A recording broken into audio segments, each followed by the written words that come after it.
Chapter 1480. Have you heard? The price of grain at Zhongji grain shop in the west of the city has increased. It's now 5 copper coins for 1 dan. What? 5 copper coins for 1 dan? It was only 3 copper coins for 1 dan a few days ago. Isn't it because of the locust plague? Now, the price of grain in every county has increased. The shopkeeper of Zhongji grain shop said that if we don't buy now, the price of grain will only get higher. Then let's go buy some. I heard that the farms outside the city have all been destroyed by the locust plague. I think there won't be any harvest this year. Then what are we waiting for? Let's go buy some grain from the shop. Li Ku, Cheng Chumo, and the others had just arrived at Xinfeng County when they saw some people hurrying towards the west side of the city, whispering as they walked. The price of grain in Xinfeng County is increasing. I haven't heard of any increase in the price of grain in Chang'an City. Why would the price increase here? Cheng Chumo couldn't help but ask when he heard the discussions of the citizens. Li Ku frowned and thought for a moment before saying, "Then we'll have to ask the Xinfeng County magistrate. Let's go, we'll go to the bank first before going to the county office." Cheng Chumo nodded and the group headed towards the Yanghuang Bank in the north. Shopkeeper Jin, what do you think of the matter that I mentioned earlier? In a study in the backyard of Yanghuang Bank in Xinfeng County, a middle-aged man with a fat head and big ears, who was dressed in luxurious clothes, asked with a smile. Sitting across from him was a middle-aged scholar of about 30 years old.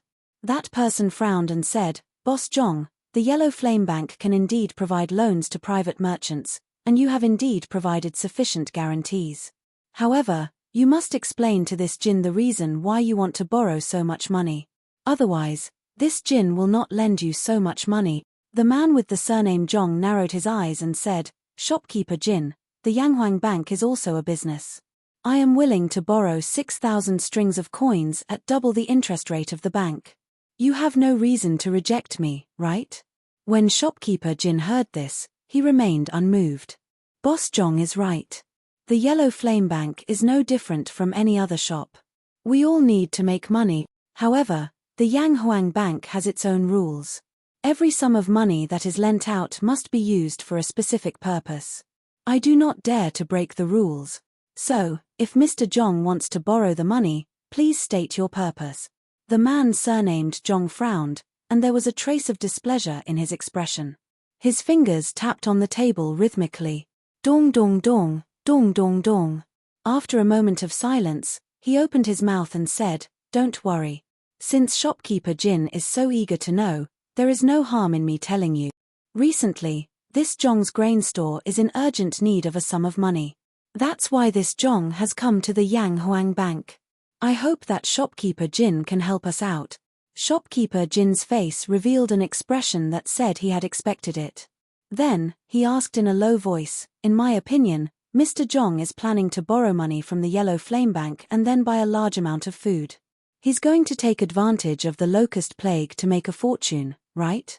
Although his intentions were exposed, the man surnamed Zhong did not show any signs of panic. Instead, he smiled and said, "Why does Shopkeeper Jin have to say such unpleasant words? With the locust plague, the farmlands outside the city are filled with locusts. This Zhong is doing this for the sake of the people of Xinfeng County. How can Shopkeeper Jin say that this Zhong is a profiteer who hoards food for profit?" Shopkeeper Jin said with a serious face, "Mr. Zhong, your words can only be used to deceive children who do not know the ways of the world. They are useless to this Jin. If you want to hoard food and drive up the prices, aren't you afraid of the county magistrate's investigation? Aren't you afraid of the court's condemnation?" The man surnamed Zhong smiled and said, "Shopkeeper Jin, this Zhong is here today to borrow money, not to be interrogated. In addition, as long as this Zhong does not raise the price of food too ridiculously in a short period of time, the county magistrate will not interfere. Now that the locust plague is wreaking havoc, the price of food in Chang'an City has not budged. Xinfeng County is only 60 to 70 li away from Chang'an City. As long as we transport food from Chang'an City, I only need to wait for the people's crops to be completely destroyed. When that time comes, it will be difficult for the price of food to not rise. Even the current emperor will not be able to control it. This is a business that is guaranteed to be profitable. I hope that shopkeeper Jin can open the door for me. After this matter is completed, this Jong will definitely repay you handsomely. Shopkeeper Jin was silent for a long time. His eyes were filled with hesitation. After a while, he opened his mouth and said, "But Mr. Jong, don't forget. It is said that the Marquis of Yong'an has a sky pheasant brigade. Their speed of exterminating locusts is astonishing. The locust plague in Lantien County was completely exterminated in 2 days. Furthermore, the Marquis is planning to bring the sky pheasant brigade to other counties to exterminate the locusts. Perhaps the locust plague in Shinfeng County is not as serious as you think." When the man surnamed Jong heard this, he could not help but sneered and said, "Sky pheasant brigade? What a joke. This time, more than 100 counties have been affected by the locust plague. Even if the sky pheasant brigade is able to exterminate a county of locusts in 2 days, they will only be able to exterminate 15 counties in a month. This does not include the time spent on the road. In fact, if they can exterminate 10 counties of locusts in a month, they will be thanking the god. In a month's time, all the crops in the fields will have been eaten by the locusts. When that time comes, the price of food will definitely skyrocket. Not only the Marquis of Yong'an will not be able to change this, but even the imperial court and the current emperor will not be able to change this." Shopkeeper Jin was instantly speechless. Clearly, he agreed with the man surnamed Jong's words. When the man surnamed Jong saw this, he suddenly felt that he had a chance. He quickly added, "Haha. This Jong will naturally not let shopkeeper Jin work for nothing. A while ago, this Jong bought 2 extremely beautiful twin Hu ladies in Chang'an City. A beauty to a hero. Today, this Jong has brought them over. This Jong will gift them to shopkeeper Jin." Clap, clap, clap. At this point, the man surnamed Jong clapped his hands. A moment later, the door to the room was pushed open. 2 tall beauties with golden hair and blue eyes wearing veils walked in. The veils were not very thick, and one could faintly see the outlines of their faces behind them. These 2 Hu ladies actually looked exactly the same. Shopkeeper Jin's eyes lit up. Although he was not completely infatuated, it was obvious that he had been mesmerized by the beauty of the 2 Hu ladies in front of him. "Haha. Why aren't you pouring wine for shopkeeper Jin?" The man surnamed Jong was also an experienced man. How could he not see that shopkeeper Jin's determination had already been shaken? Thus, he quickly ordered the 2 Hu ladies. "Yes, old master." The 2 Hu ladies bowed and then came before shopkeeper Jin. One of them held a wine pot, while the other held a wine cup. Pink wine flowed down the spout of the pot, illuminating the beautiful faces of the Hu ladies. Shopkeeper Jin could not help but swallow hard. "Shopkeeper Jin, please." A moment later, a woman approached shopkeeper Jin, handed him a cup, and whispered to him in a soft voice. Good, good, good." Shopkeeper Jin came back to his senses and quickly took the wine cup. Naturally, he would take advantage of the Hu lady in the process, causing her to grumble coquettishly. "Ha ha ha. Looks like shopkeeper Jin is also a man who has tender feelings for the fairer sex. Then this Jong will be relieved to give them to shopkeeper Jin. I wonder if shopkeeper Jin will agree to this Jong's proposal." The man surnamed Jong struck while the iron was hot. Shopkeeper Jin rubbed his chin and pretended to be deep in thought. A moment later, he opened his mouth and said, "Since Boss Jong is in urgent need of funds, this Jin, as the shopkeeper of Yanghuang Bank in Shinfeng County, can naturally lend a sum of money to Boss Jong. Let's go. This Jin will have someone pass the money to Boss Jong today." The man surnamed Jong was overjoyed when he heard this. He laughed heartily and said, "Haha. Shopkeeper Jin is straightforward. Please Tilda." 15 minutes later, in front of Yang Huang Bank. "Haha. Many thanks for shopkeeper Jin's generosity. If this Jong comes again, I hope that shopkeeper Jin will not refuse me," the man surnamed Jong said with a smile. Shopkeeper Jin's eyes flashed and he said with a fake smile, "No problem, no problem. Then this Jong will take his leave."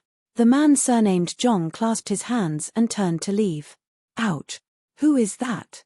Don't you have eyes when you walk?"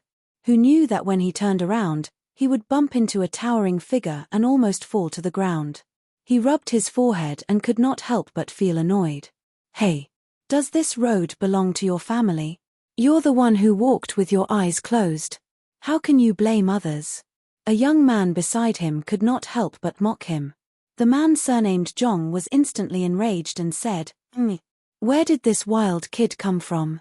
How dare he behave so atrociously in Shinfeng County? Suddenly, his pupils shrank, and he couldn't help but be shocked. The young man was pushing a strange-looking bicycle.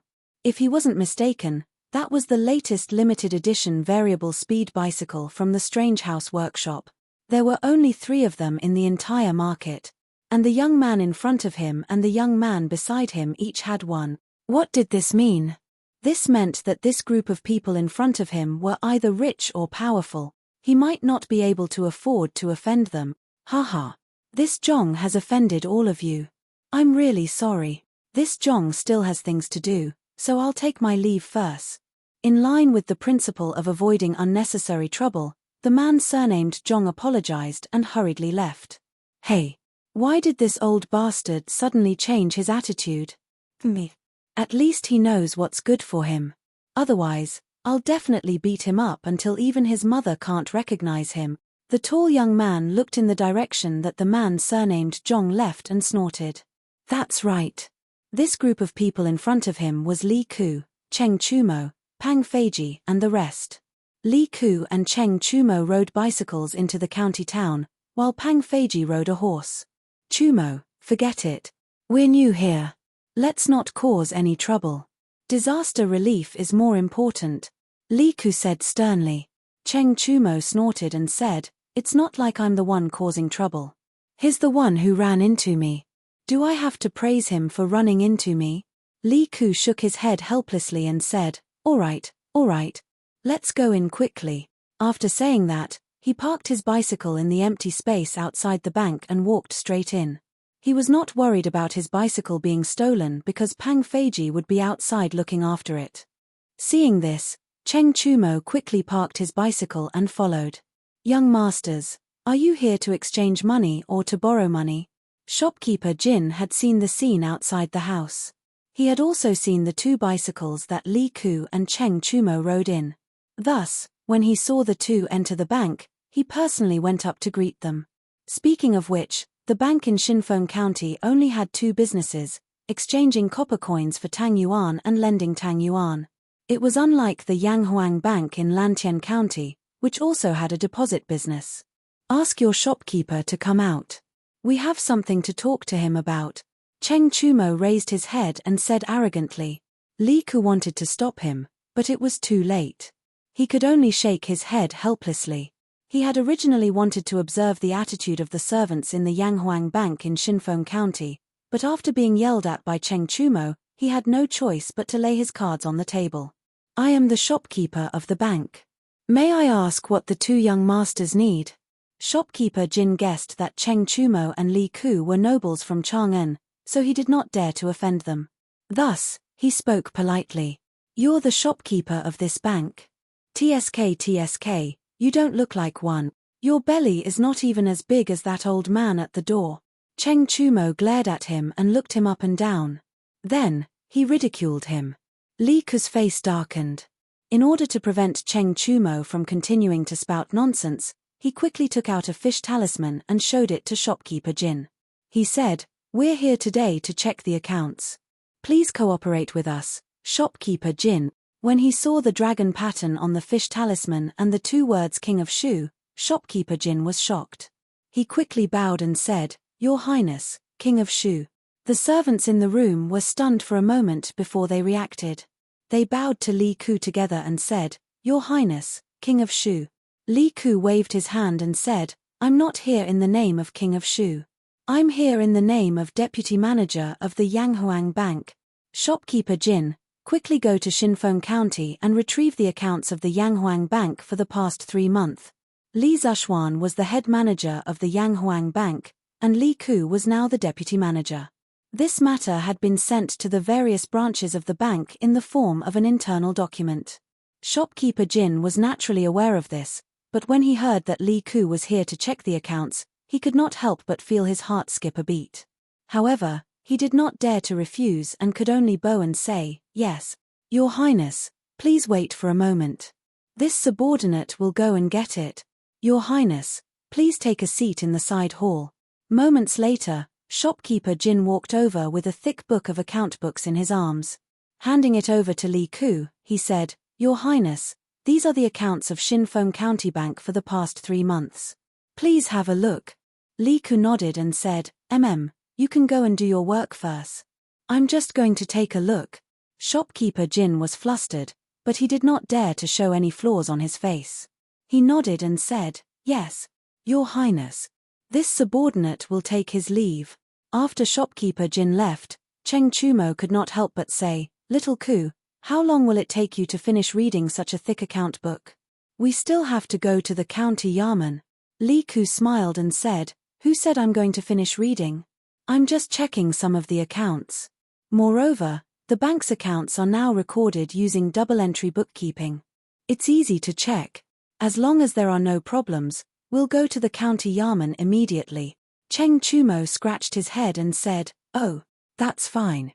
Little Ku, hurry up. I'll go out for a walk." If you asked this fellow to fight, he would be more than happy to do so. However, if you asked him to help check the accounts, he could only say, "This concubine can't do that."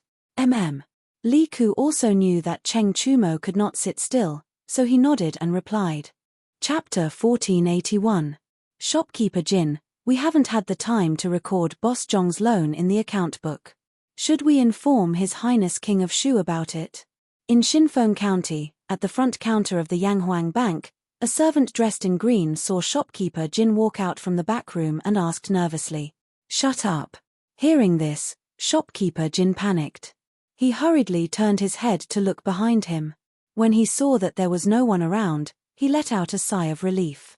Then, he walked over to the manservant and put on a calm expression. He said earnestly, "I'm sorry. Wang Xiaodong, His Highness King of Shu is very busy every day. This time, he came to our bank to check the account book as he pleased. After checking the account book, His Highness still has to rush back to Chang'an. How can he waste so much time here? So, the less trouble the better. Don't tell His Highness that Boss Zhong came to the bank to borrow money. If His Highness becomes impatient, even this old man won't be able to save you. Do you understand?" Wang Xiaodong was only a servant of the bank and had not seen much of the world. He also didn't know the nature of nobles like Li Ku. When he was frightened by shopkeeper Jin, he immediately panicked. "Don't worry, shopkeeper Jin. I definitely won't say anything. Thank you for your reminder." Shopkeeper Jin nodded with satisfaction and said, Xiaodong, you're very sensible. I heard that your mother was bedridden a while ago. Seeing a doctor must be very expensive, right? In a while, withdraw 2 strings of money from the account book. Take it as a token of my appreciation, Tilda. When Wang Xiaodong heard this, he immediately shed tears of gratitude and said, "Thank you, shopkeeper Jin. You're really too good to me. If shopkeeper Jin has any requests in the future, this little one will definitely do it. Hee. Not bad, not bad. Xiaodong, you know how to repay kindness. This old man really didn't misjudge you. Now, bring some people to the 10,000 guests restaurant in the city and prepare a table of high-quality banquet for His Highness King of Shu. Remember, it must be the best wine and the best dishes, Tilda." Shopkeeper Jin saw that he had achieved his goal and said with a smile, "Yes, shopkeeper Jin." Wang Xiaodong replied excitedly. Then, he hurriedly put down the work in his hands and left the bank. Why do I feel that shopkeeper Jin wants to hide the account book that Wang Xiaodong mentioned? Who was Mr. Zhong? Oh, the person Xiao Ku and I bumped into outside the house was also surnamed Zhong. Could it be that Wang Xiaodong was talking about that person? No, there must be something fishy going on here. I'll go tell Xiao Ku. What shopkeeper Jin didn't know was that his conversation with Wang Xiaodong in the front hall had been overheard by Cheng Chumo, who had just come out of the side hall. Although Cheng Chumo was a straightforward person, that didn't mean he was stupid. The conversation between shopkeeper Jin and Wang Xiaodong made him think that shopkeeper Jin was hiding something. Thus, He hurriedly retracted his aura and quietly returned to the side hall. Little Ku, how is it? Did you find anything wrong with the accounts? After returning to the side hall, Cheng Chumo approached Li Ku and asked hurriedly. Li Ku flipped through the account book and replied, how can it be so fast? However, I haven't found any problems with the accounts I've checked for the past few days. Chooks, didn't you say you were going out for a walk? Why are you back? Cheng Chumo turned around and stuck his head out to look around. After confirming that there was no one outside, he closed the door and walked over to Li Ku and said mysteriously, Little Ku, I feel that there's something wrong with shopkeeper Jin. I'm afraid that the account book he gave you is incomplete. Hearing this, Li Ku couldn't help but raise his head and asked, oh? Why does Brother Chooks say that?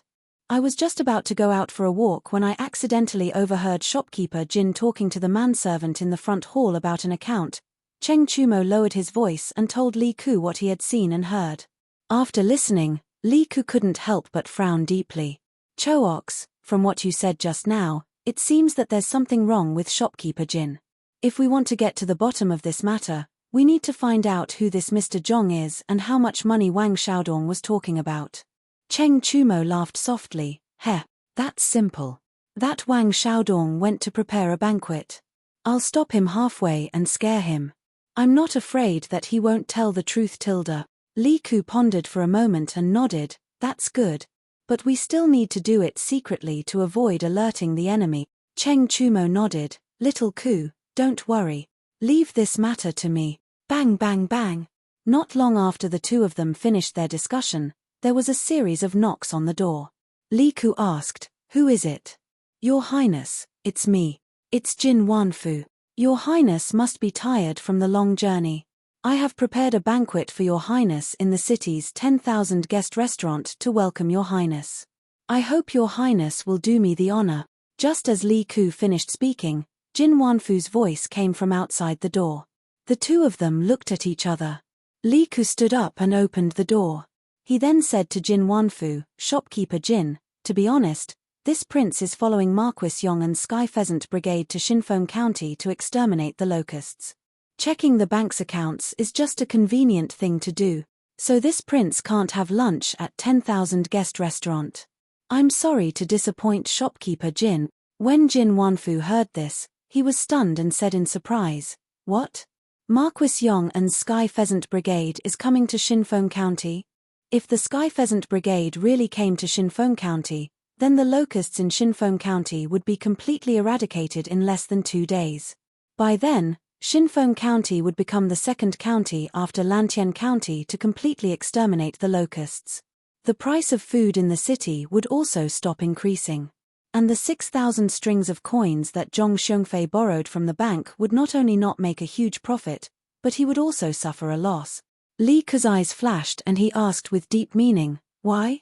Shopkeeper Jin doesn't want to see the Sky Pheasant Brigade come to Shinfeng County to exterminate the locusts. When Jin Wanfu heard this, a layer of cold sweat instantly formed on his back. He quickly waved his hand and said, no, that's not it. For Marquis Yong and Sky Pheasant Brigade to come to Shinfeng County to exterminate the locusts, this Jin is more than happy. Why would this Jin be unwilling? This Jin is just a little surprised that Marquis would come to Shinfeng County so quickly. This Jin has no other intentions. Li Ku looked deeply at Jin Wanfu, then picked up the account book on the table and said, I didn't expect shopkeeper Jin to be so concerned about the people's livelihood. This prince will take a look at this account book for a while. I will have someone send it back before dark. Right now, this prince still has some matters to attend to, so I will take my leave first.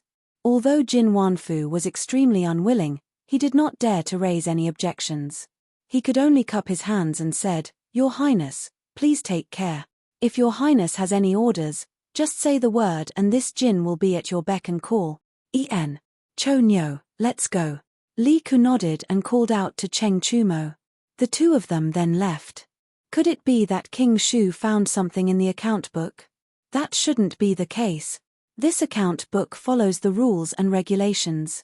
This old man has personally checked it before. Although there are some small flaws, there are definitely no major problems. Sigh, Maybe I am overthinking tilde. Looking at the departing backs of Li Ku and Cheng Chumo, Jin Wanfu had a bad premonition, but he couldn't figure out where he had exposed himself, so he could only comfort himself with this thought. However, the bad premonition did not dissipate. Instead, it was like a stone that weighed heavily on his heart. It was to the extent that he did not have the mood to return to the backyard to meet the two beautiful Hu ladies that he had just obtained. Little Ku. That's him. After leaving the bank and walking on the street, Cheng Chumo suddenly pointed to a servant in green who was walking towards them on a small path on the right. He said to Li Ku, "Little Ku, why don't you and Pang Feiji go to the county office first? I will go find Wang Xiaodong and ask him clearly." Seeing that it was almost lunchtime, Li Ku knew that there was no time to delay. He nodded and agreed, "All right. However, Cho Nyo, don't hurt anyone and don't alert the enemy. If possible, it is best to persuade that servant to submit to our side." Cheng Chumo patted Yu Xiong's chest and smiled, "Little Ku, don't worry. All right, let's not talk too much. I will go first." After saying that, Cheng Chumo turned around and walked towards the servant in green. "Let's go. Let's go to the county office." Although Li Ku was still worried, he had limited manpower and could only trust Cheng Chumo this time. He turned his head and said something to Pang Feiji.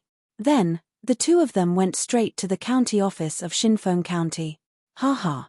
It is the fortune of the people of Shinfeng County that the Marquis of Yong'an could bring the Sky Pheasant Brigade to Shinfeng County to exterminate the locust. As the county magistrate of Shinfeng County, this lowly official has been worried sick about the locust plague. Now that the Marquis has solved this lowly official's problem, this lowly official must thank the Marquis in person.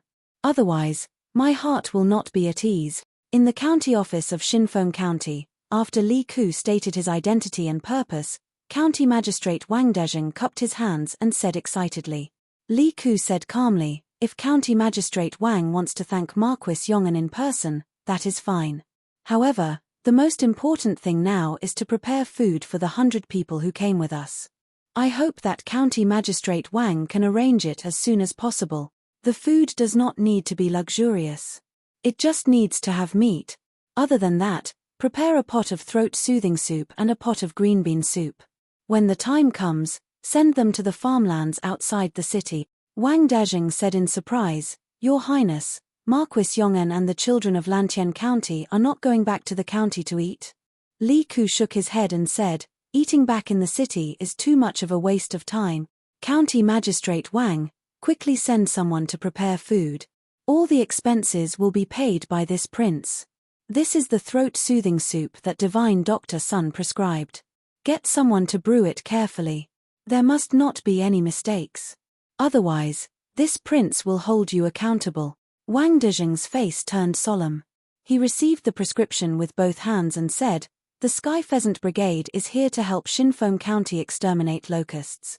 The expenses for the food should be paid by Shinfeng County. How can I let Your Highness spend money? As for the throat-soothing soup and green bean soup, I will personally watch over them. There will definitely not be any mistakes. Your Highness, please rest assured." Li Ku waved his hand and said, "You don't have to worry about the expenses for the food. This prince has already made up his mind. Quickly arrange for someone to prepare lunch." Wang Dezheng was helpless. He could only cup his hands and say, "Yes, Your Highness, please have a seat. I will arrange it now." After saying that, County Magistrate Wang walked out of the inner hall and arranged for someone to prepare the food. Li Ku just happened to take out an account book. He leaned over the table and began to read it seriously. After about half an hour, Cheng Chumo walked in and said excitedly to Li Ku, Little Ku, I have found out." Li Ku kept the account book and stood up in surprise. "So fast? Then tell me quickly, Cho Nyo." Cheng Chumo looked around and said to the maidservants standing on both sides, "All of you can leave first. I have something to discuss with His Highness King of Shu." Yes. Everyone knew that the two young men in front of them were nobles from Chang'an. Even County Magistrate Wang could not afford to offend them, so they quickly bowed and left. Cheng Chumo saw that there was no one around and said to Li Ku in a low voice, "Little Ku, I have found out. The boss Zhong that Jin Wanfu mentioned is called Zhong Xiongfei. He is the big fat man that we bumped into at the entrance of the bank. I heard from Wang Xiaodong that Zhong Xiongfei is the owner of Zhongji Grain Store. This time, Zhong Xiongfei came to Yanghuang Bank to borrow money from shopkeeper Jin. Guess how much he wants to borrow? How much? Li Ku was still sorting out the clues that Cheng Chumo had mentioned. He could not help but frown and ask subconsciously.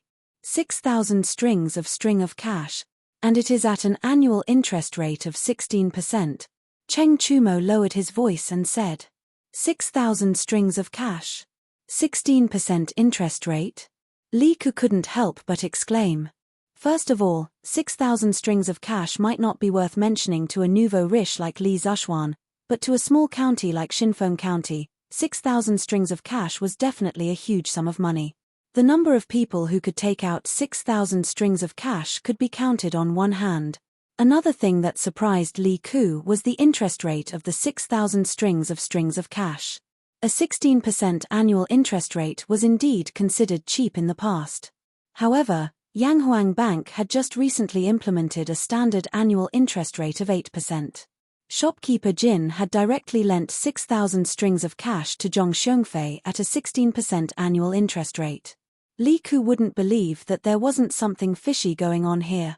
What does Zhong Xiongfei want to borrow so much money for? Moreover, he is willing to borrow money at twice the interest rate. This means that he is in urgent need of money and is confident that he can use this money to earn more money in a short period of time. Therefore, he must have a business that is guaranteed to make a profit. At least, he thinks that it is a business that is guaranteed to make a profit. Li Ku thought for a moment and muttered to himself. Hey, isn't this easy to guess? This surnamed Zhong must have used the 6,000 strings of cash to buy food. Now that there is a locust plague everywhere, this old man must want to stock up on more food.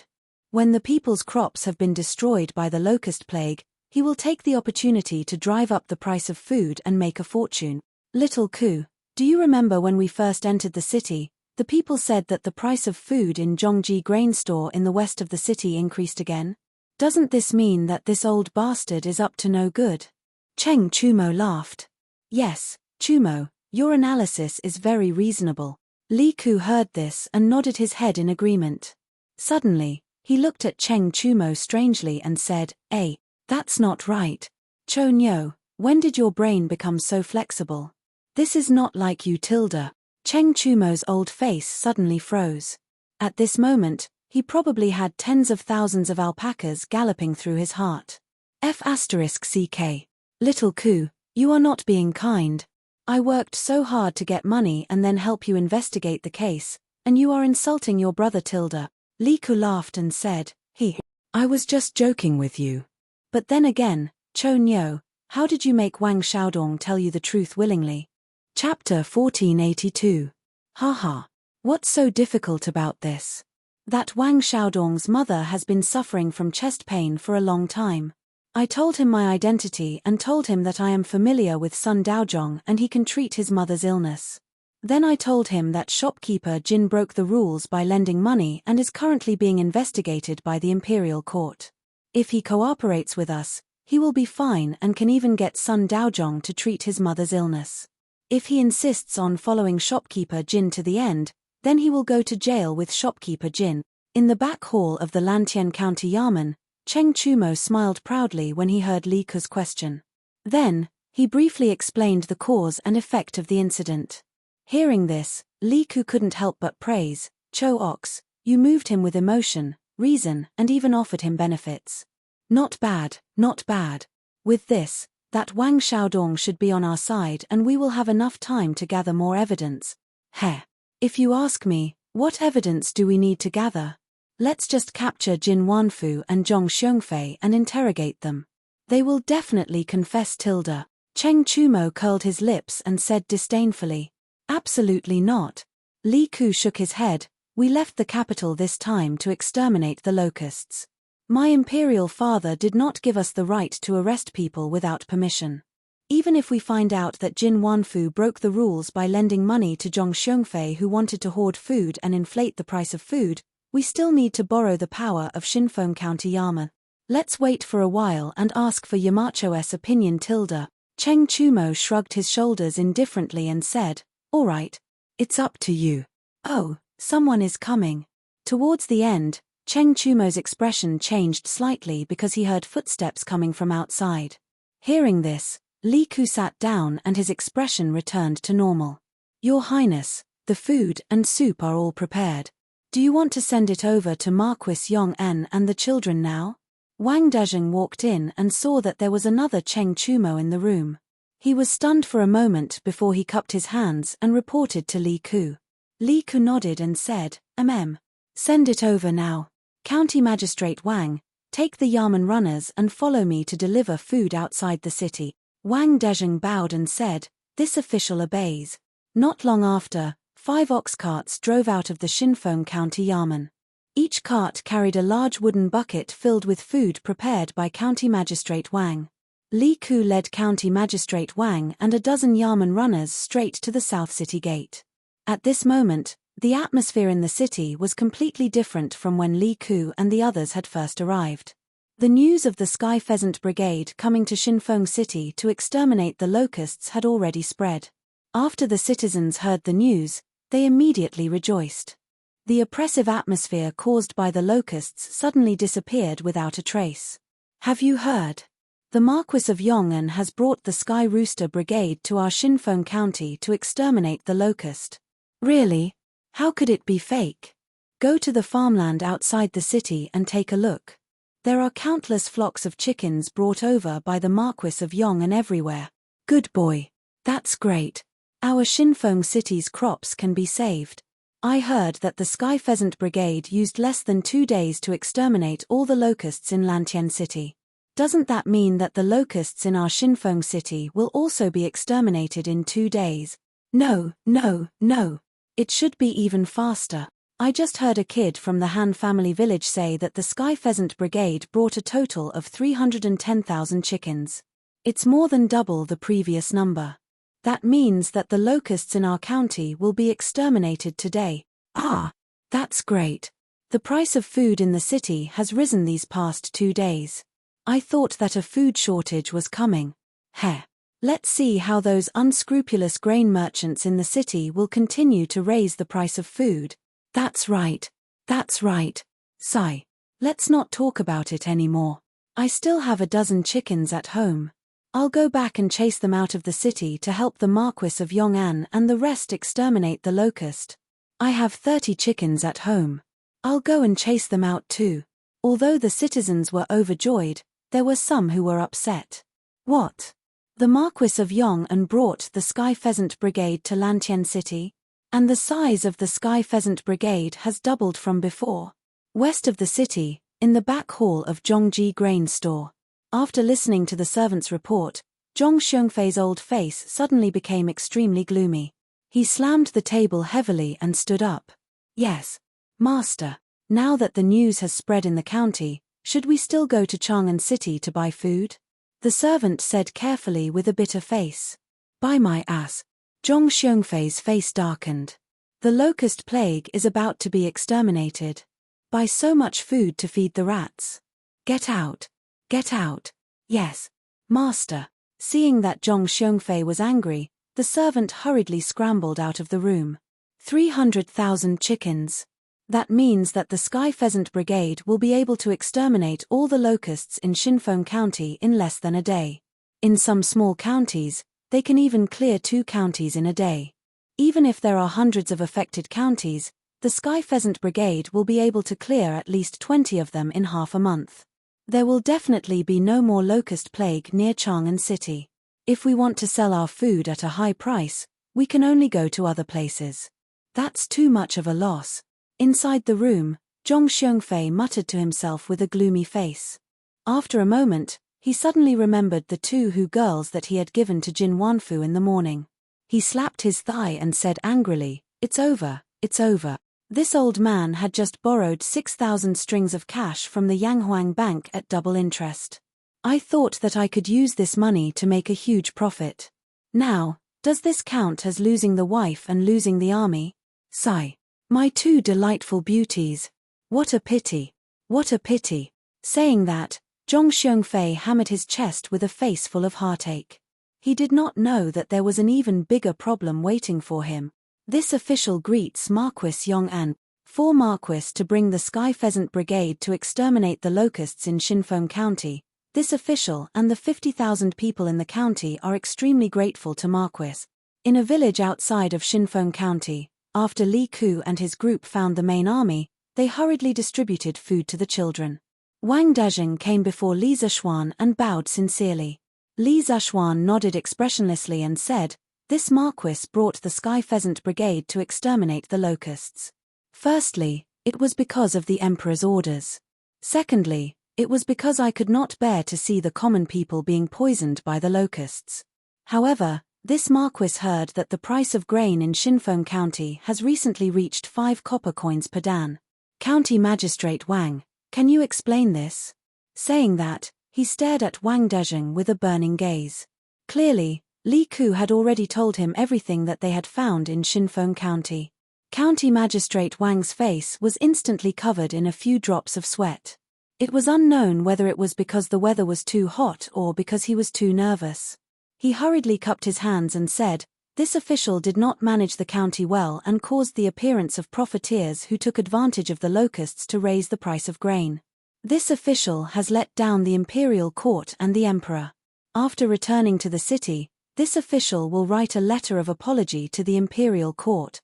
Li Zishuan coldly said, "As the county magistrate of Xinfeng County, the price of grain in the county has skyrocketed. Of course, you cannot escape the crime of negligence. However, the most important thing right now is to find out which grain merchants took advantage of the locusts to raise the price of grain. The imperial court has repeatedly ordered all the counties to stabilize the price of grain. Xinfeng County is less than 100 li away from Chang'an. However, on the 3rd day of the locusts' plague, the price of grain had already risen. If this Marquis had come a little later, would the price of grain have become 10 copper coins per dan, or even 100 copper coins per dan?" County Magistrate Wang cupped his hands and said, "Marquis is right. This official will return to the city to investigate the merchants who raised the price of grain." "Wait." County Magistrate Wang turned to leave. However, Li Zishuan stopped him and said meaningfully, "It's not scary for grain merchants to raise the price of grain. What's scary is that officials and merchants collude with each other to raise the price of grain. Therefore, there is no need for you to investigate this matter. This Marquis does not have the authority nor the time to investigate. Before the sky turns dark today, there will be officials from the Ministry of Personnel coming to investigate this matter. I hope that County Magistrate Wang can cooperate with them." According to Li Ku and Cheng Chumo's information, Li Zishuan felt that there was something wrong with this Wang Dezheng. There was a need to investigate this matter. However, Li Zishuan was right. They only went to the counties to eliminate the locusts. Li did not give them the authority to investigate the officials and merchants in the counties. Even if they had the authority, Li Zishuan did not have the time to waste here. Therefore, he planned to send this matter back to Lantian County via telegram and let Li Tai report it to Li. When Wang Dezheng heard this, his face instantly turned pale. He hurriedly said, "Marquis, please forgive me. This official has been busy with the disaster relief and neglected the soaring price of grain in the city. This official is guilty of negligence. Yes, it's Zhong Xiongfei. This time, he was the one who led the charge to raise the price of grain. This official's wife is his sister, so he has nothing to fear. However, this official dares to swear to the heavens that this official did not receive a single copper coin from Zhong Xiongfei. This lowly official has been wrongly accused. I hope that Marquis will investigate this matter properly." When Li Zishuan heard this, he nodded thoughtfully and said, Whether or not you received any benefits is not up to you nor this Marquis to say.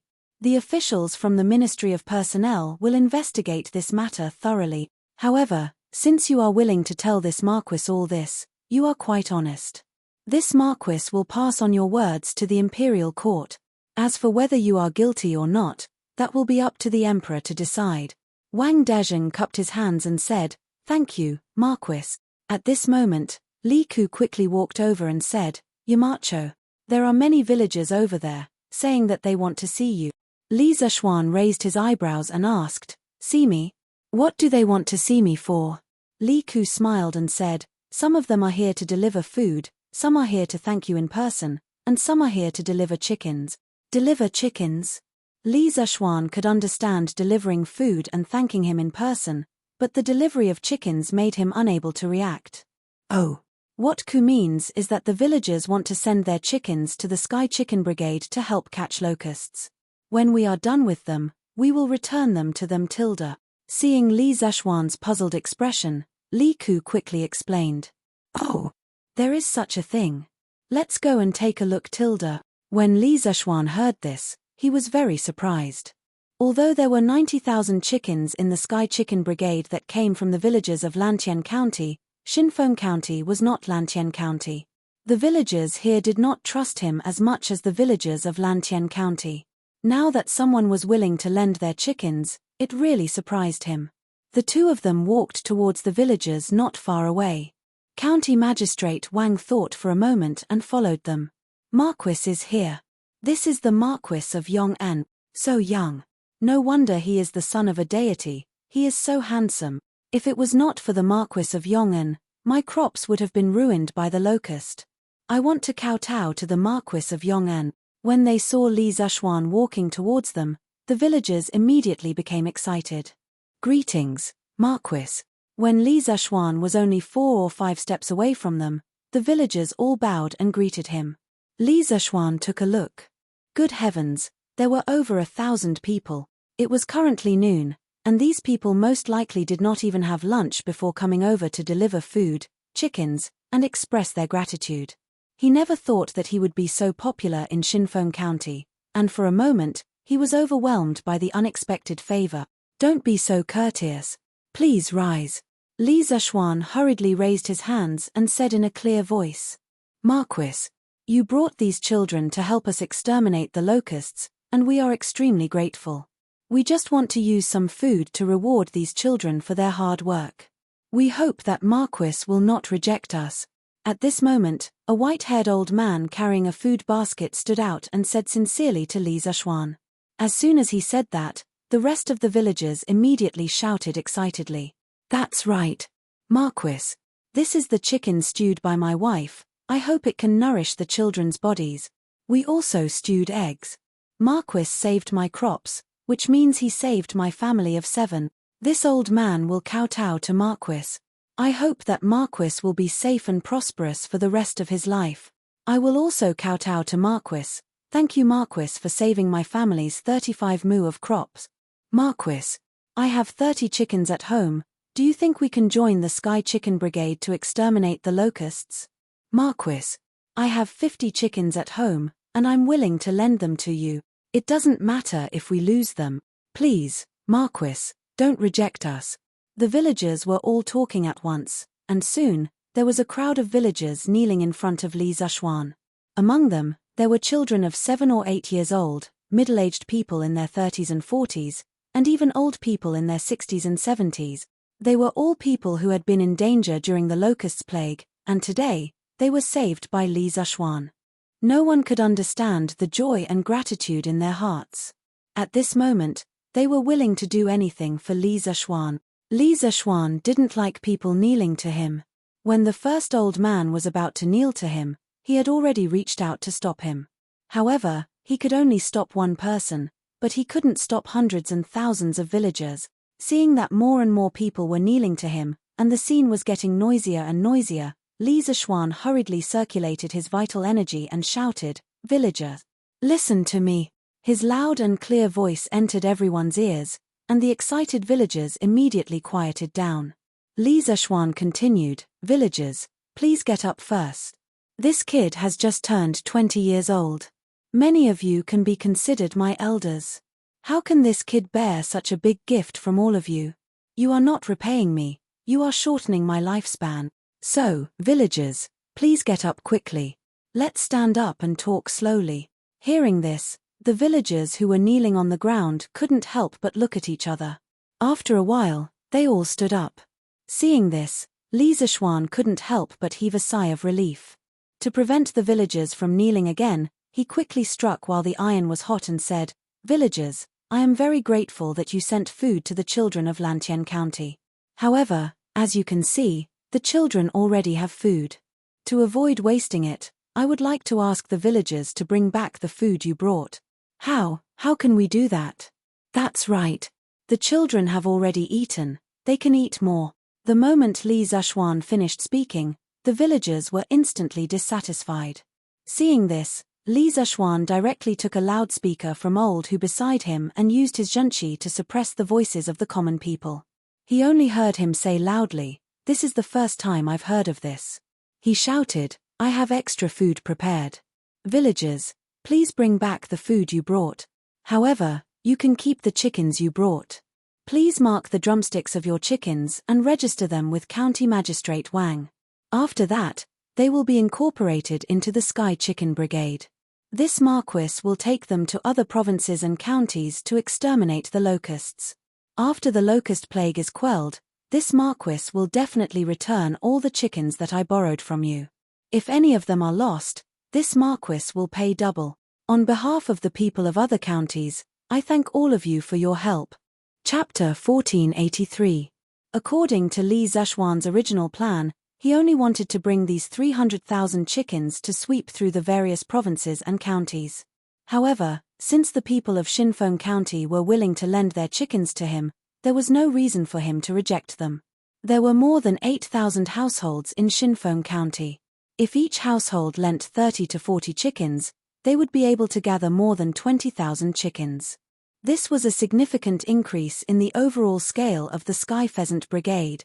On the other hand, now that the children of the Han Village and Plum Village had loudspeakers, the size of the flock they could control was much larger than before. The Sky Pheasant Brigade could completely eat the 20,000 chickens in Xinfeng County. If the people of other provinces and counties were willing to lend their chickens, Li Zishuan would still dare to continue accepting them. After appeasing the people, Li Zishuan looked at Wang Dezheng and instructed in a deep voice, "County Magistrate Wang, I'll leave the matter of registering the people to you. This is also a chance for you to atone for your mistakes. Now, immediately send the Yamen runners to inform the entire county that those who are willing to lend their chickens to me should register as soon as possible." Wang Dezheng cupped his hands solemnly and said, "Rest assured, Marquis. I'll send the Yamen runners to inform the people of the various villages and gather all the officials in the county government to register the people.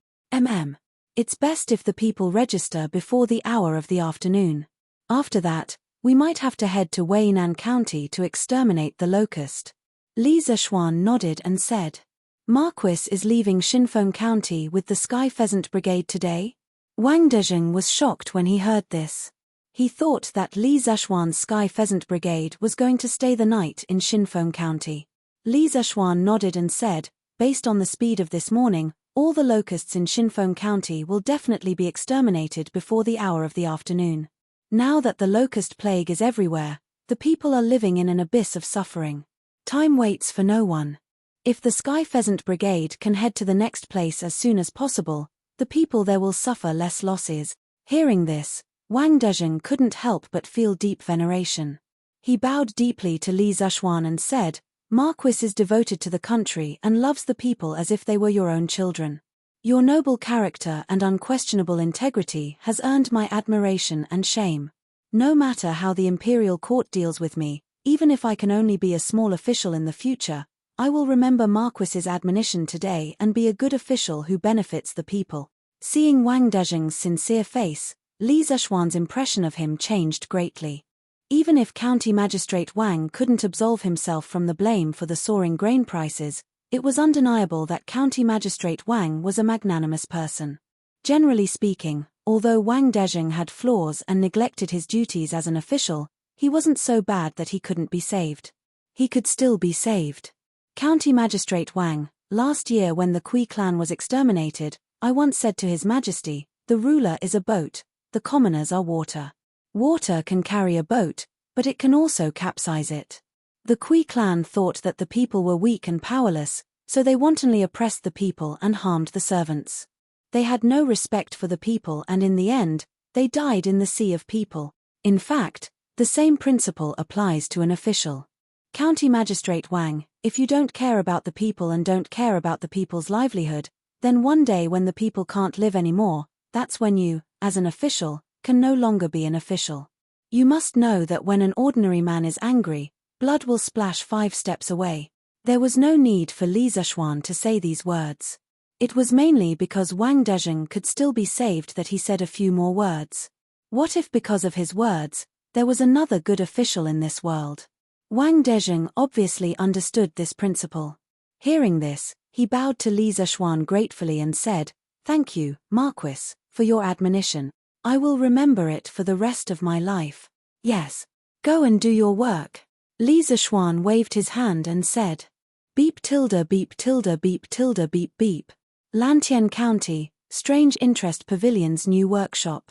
Accompanied by the di-di-di sound of the telegraph, Li Tai quickly came to the desk and took a pen to record the code. After about a quarter of an hour, the telegraph finally stopped ringing. Li Tai shook his sore wrist and began to translate the telegram. "Chinkyu, there are palace people outside looking for you. Quickly go out and see." At this time, Meng Wenhao walked into the room and said to Li Tai, who was in front of the desk. Since Li Tai was the deputy chief designer of the second and third trump card projects of Yanghuang College, he had a special office in this courtyard. It was convenient for him to receive and send telegrams. No one outside the project was allowed to enter this courtyard where the trump card project was carried out. Even the eunuchs from the palace were no exception. "People from the palace? Why are they looking for me?" Li Tai had just finished translating the telegram and asked curiously. Meng Wenhao shook his head and said, "I don't know about this. The little eunuch didn't say." "Chinkyu, you should go out and see." "Okay. I'll go take a look." Li Tai thought for a while, then took out a page and handed it to Meng Wenhao, saying, "Wenhao, this is a telegram from Yamacho. It's about publishing a notice in tomorrow's Thatang Daily. Take it and give it to Mr. Ma Ju." "Okay. I'll go now." Meng Wenhao nodded, and the two of them went out together. "Your Highness, His Majesty summons you to the palace." The little eunuch outside the courtyard was a little angry because he was rejected, but when he saw Li Tai come out, he quickly put on a smile and greeted him. "Father summons me to the palace? What's the matter? I'm very busy here," Li Tai said reluctantly. The 2 trump card projects had entered the critical stage, and he was indeed very busy now. The little eunuch choked when he heard this. He thought to himself, what's wrong with Prince Wei that he doesn't even want to respond to His Majesty's summons? If the other party was a normal official, the little eunuch would have left in a huff. However, the other party was Li Tai, the Prince of Wei, who was greatly favored by the second emperor. The little eunuch did not dare to be arrogant or rash.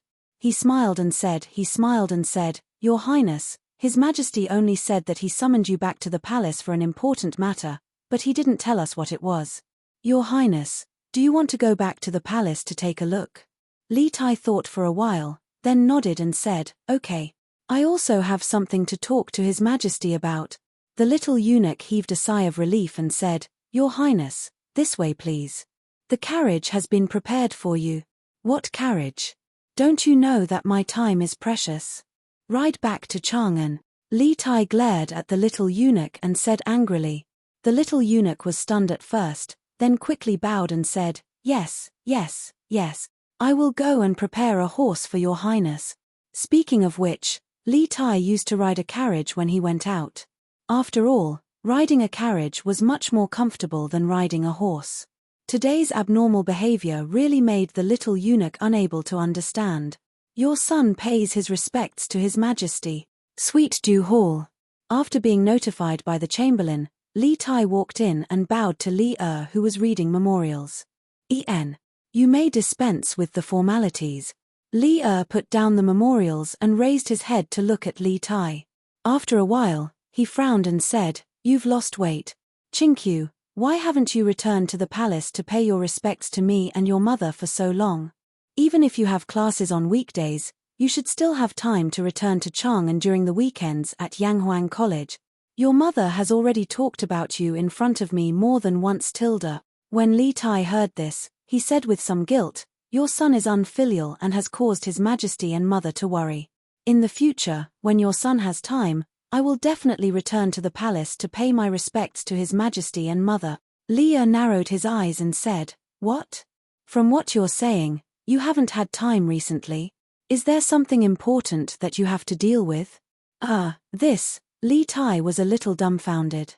According to the rules of the Academy, the second and third trump card projects were classified as top-secret projects. No one involved could reveal it to outsiders, not even their own family members. However, the person in front of him was not only his family member, but also the ruler of the empire. This made Li Tai feel awkward for a moment. Should he say it or not? What? What kind of thing made you hide it from me? Li's face suddenly became gloomy, and there was a trace of coldness in his voice. Although he already knew what Li Tai was busy with recently, seeing that his son even hid it from him as his father made him feel a little angry in his heart. Li Tai felt a chill down his spine and quickly said, "No. Father. Your son doesn't dare." Yamacho started the second and third trump card projects at the Academy a few days ago. Your son has been busy with this matter recently. Oh. The second and third trump card projects. What is it for? Li's eyes flashed as he straightened his body and asked. He knew that the first trump card project of the Academy was the Ba River Hydroelectric Power Station project. As for the second and third trump card projects, he still knew nothing. The Academy's confidentiality work was really good. Li Tai had already decided to tell Li about the trump card project. At this moment, he had no scruples, so he continued, "Father, the second trump card project of the Academy aims to improve the current telegraph machine. On one hand, it will increase the transmission power of the telegraph machine. On the other hand, it will enhance the telegraph machine's signal recognition ability and anti-interference ability. On the other hand, it will build telegraph relay stations in key states and counties for electromagnetic wave transmission and reception relays. Finally, it will increase the effective communication range of the telegraph machine to more than 1,000 miles, or even further. 1,000 miles. When Li heard this, he was completely shocked. Previously, Li Zishuan had told him that there was still a lot of room for improvement in the telegraph machine. He was still a little skeptical, but now that the second trump card project had been set up to increase the communication range of the telegraph machine to more than 1,000 miles, and even the improvement plan had been formulated, he had no choice but to believe it. "Chinkyu, tell me, is it feasible to increase the communication range of the telegraph machine to more than 1,000 miles? After a moment of shock, Li came back to his senses and asked eagerly. Li Tai cupped his hands and said, "Father, the plan of this trump card project has been discussed several times by more than 10 teachers in the Academy. We all think that 1,000 miles communication range is absolutely feasible. Moreover, if the number of relay stations is enough, a few thousand miles communication range is not a problem." Good. Good. Good. Good. When Li heard this, he was instantly delighted, but then he felt that there was something wrong with Li Tai's words. "We all think. Chinkyu, what are your responsibilities in this project?" When he heard Li ask this, Li Tai scratched his head a little embarrassedly. That was the embarrassment of a child who had achieved good results in front of his parents, but was afraid of showing too much and making himself appear immodest. "Father, your son is the deputy chief designer of the second and third trump card projects, and Mr. Mo Huai is the chief designer." Li's eyes widened. Although he had always been calm in the face of change, when he heard that his son had become the deputy chief designer of the trump card project, he could not hide his shock because he knew that the teachers in Yanghuang College were all capable people. How rare was it that Li Tai, as a student, could stand out from the crowd and become the deputy chief designer. "Haha. You are indeed worthy of being my son, Chinkyu, good job." After the shock, Li could not help but laugh out loud. "Last year, Chinkyu, when you wanted to enter Li Zishuan's tutelage and study at Yanghuang College, I was still a little hesitant because you had always been studying Confucianism. I was worried that the proud and arrogant you would not be able to adapt to engineering in Yanghuang College. But I did not expect that in less than a year, Chinkyu, your achievements in engineering would reach such a level. Your father is very pleased, Tilda." Li Tai was overjoyed in his heart, but he said modestly, "Father, you flatter me. Compared to Yamacho, Your son is still far behind. Haha. Take it slow. There is no rush. Li Er was delighted when he heard this, and then he asked, "Oh, right. What is the third trump card project?"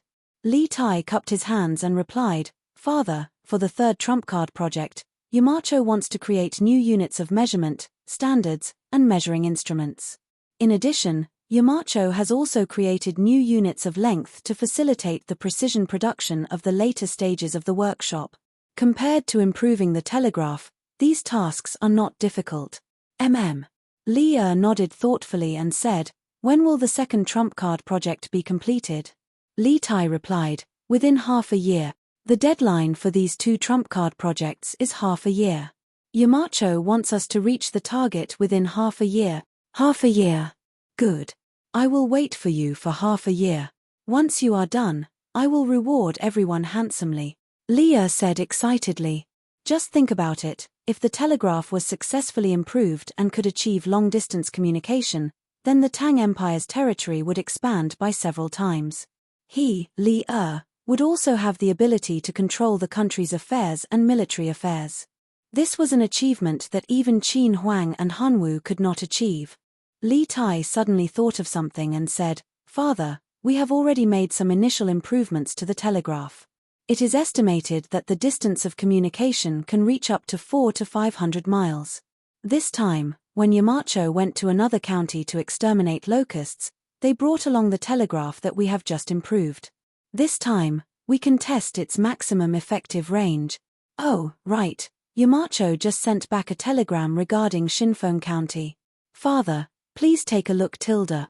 With that, Li Tai took out a piece of paper from his sleeve and raised it above his head. Li Er's eyes flashed and he quickly said, "Oh, let me take a look." Zhao Song quickly took it and passed it to Li Er. Chapter 1484. Bam tilde. Shinfeng County is less than 100 miles away from Chang'an City. However, on the third day of the locust plague, grain merchants started to raise the price of grain. The imperial court has repeatedly issued orders, but some people have turned a deaf ear to it. Do they really think that my butcher's knife won't cut off their heads? In the Sweet Dew Hall, after Li Er finished reading the report, he slapped the dragon table and coldly said with an ashen face. The palace maids and eunuchs in the hall kept quiet out of fear when they saw Li Er's rage. Li Tai's face was dark, but he didn't say anything. "Zhao Song, immediately send a decree to Zhongsun Wuji and Liu Jui. Order the Ministry of Personnel and the Supreme Court to send officials to Shinfeng County to investigate the matter of grain merchants raising the price of grain. If there is no collusion between officials and merchants, then forget it. If there is, then don't let a single one of them off. No matter who is involved in this, find them all and punish them severely." The hall was silent for a moment before Li Er said with a dark face, "This old servant obeys." Zhao Song cupped his fists and prepared to leave. "Wait." Li Er interrupted, "Pass on the imperial decree, Xianling. Let the secretariat send another official document to the various counties in Guangzhou. Strictly order the counties to stabilize the price of grain. If the price of grain soars, grain merchants, local county officials, and provincial governors will all be severely punished and will not be tolerated." "Understood." Zhao Song bowed. Seeing that Li Er didn't have any other orders, he cupped his fists and left the hall. Li Er turned his gaze to Li Tai. After some thought, he said, "Qingqiu, Yanghuang College's second and third trump card projects should be kept strictly confidential, right?" Li Tai's heart skipped a beat. He had a bad feeling about this.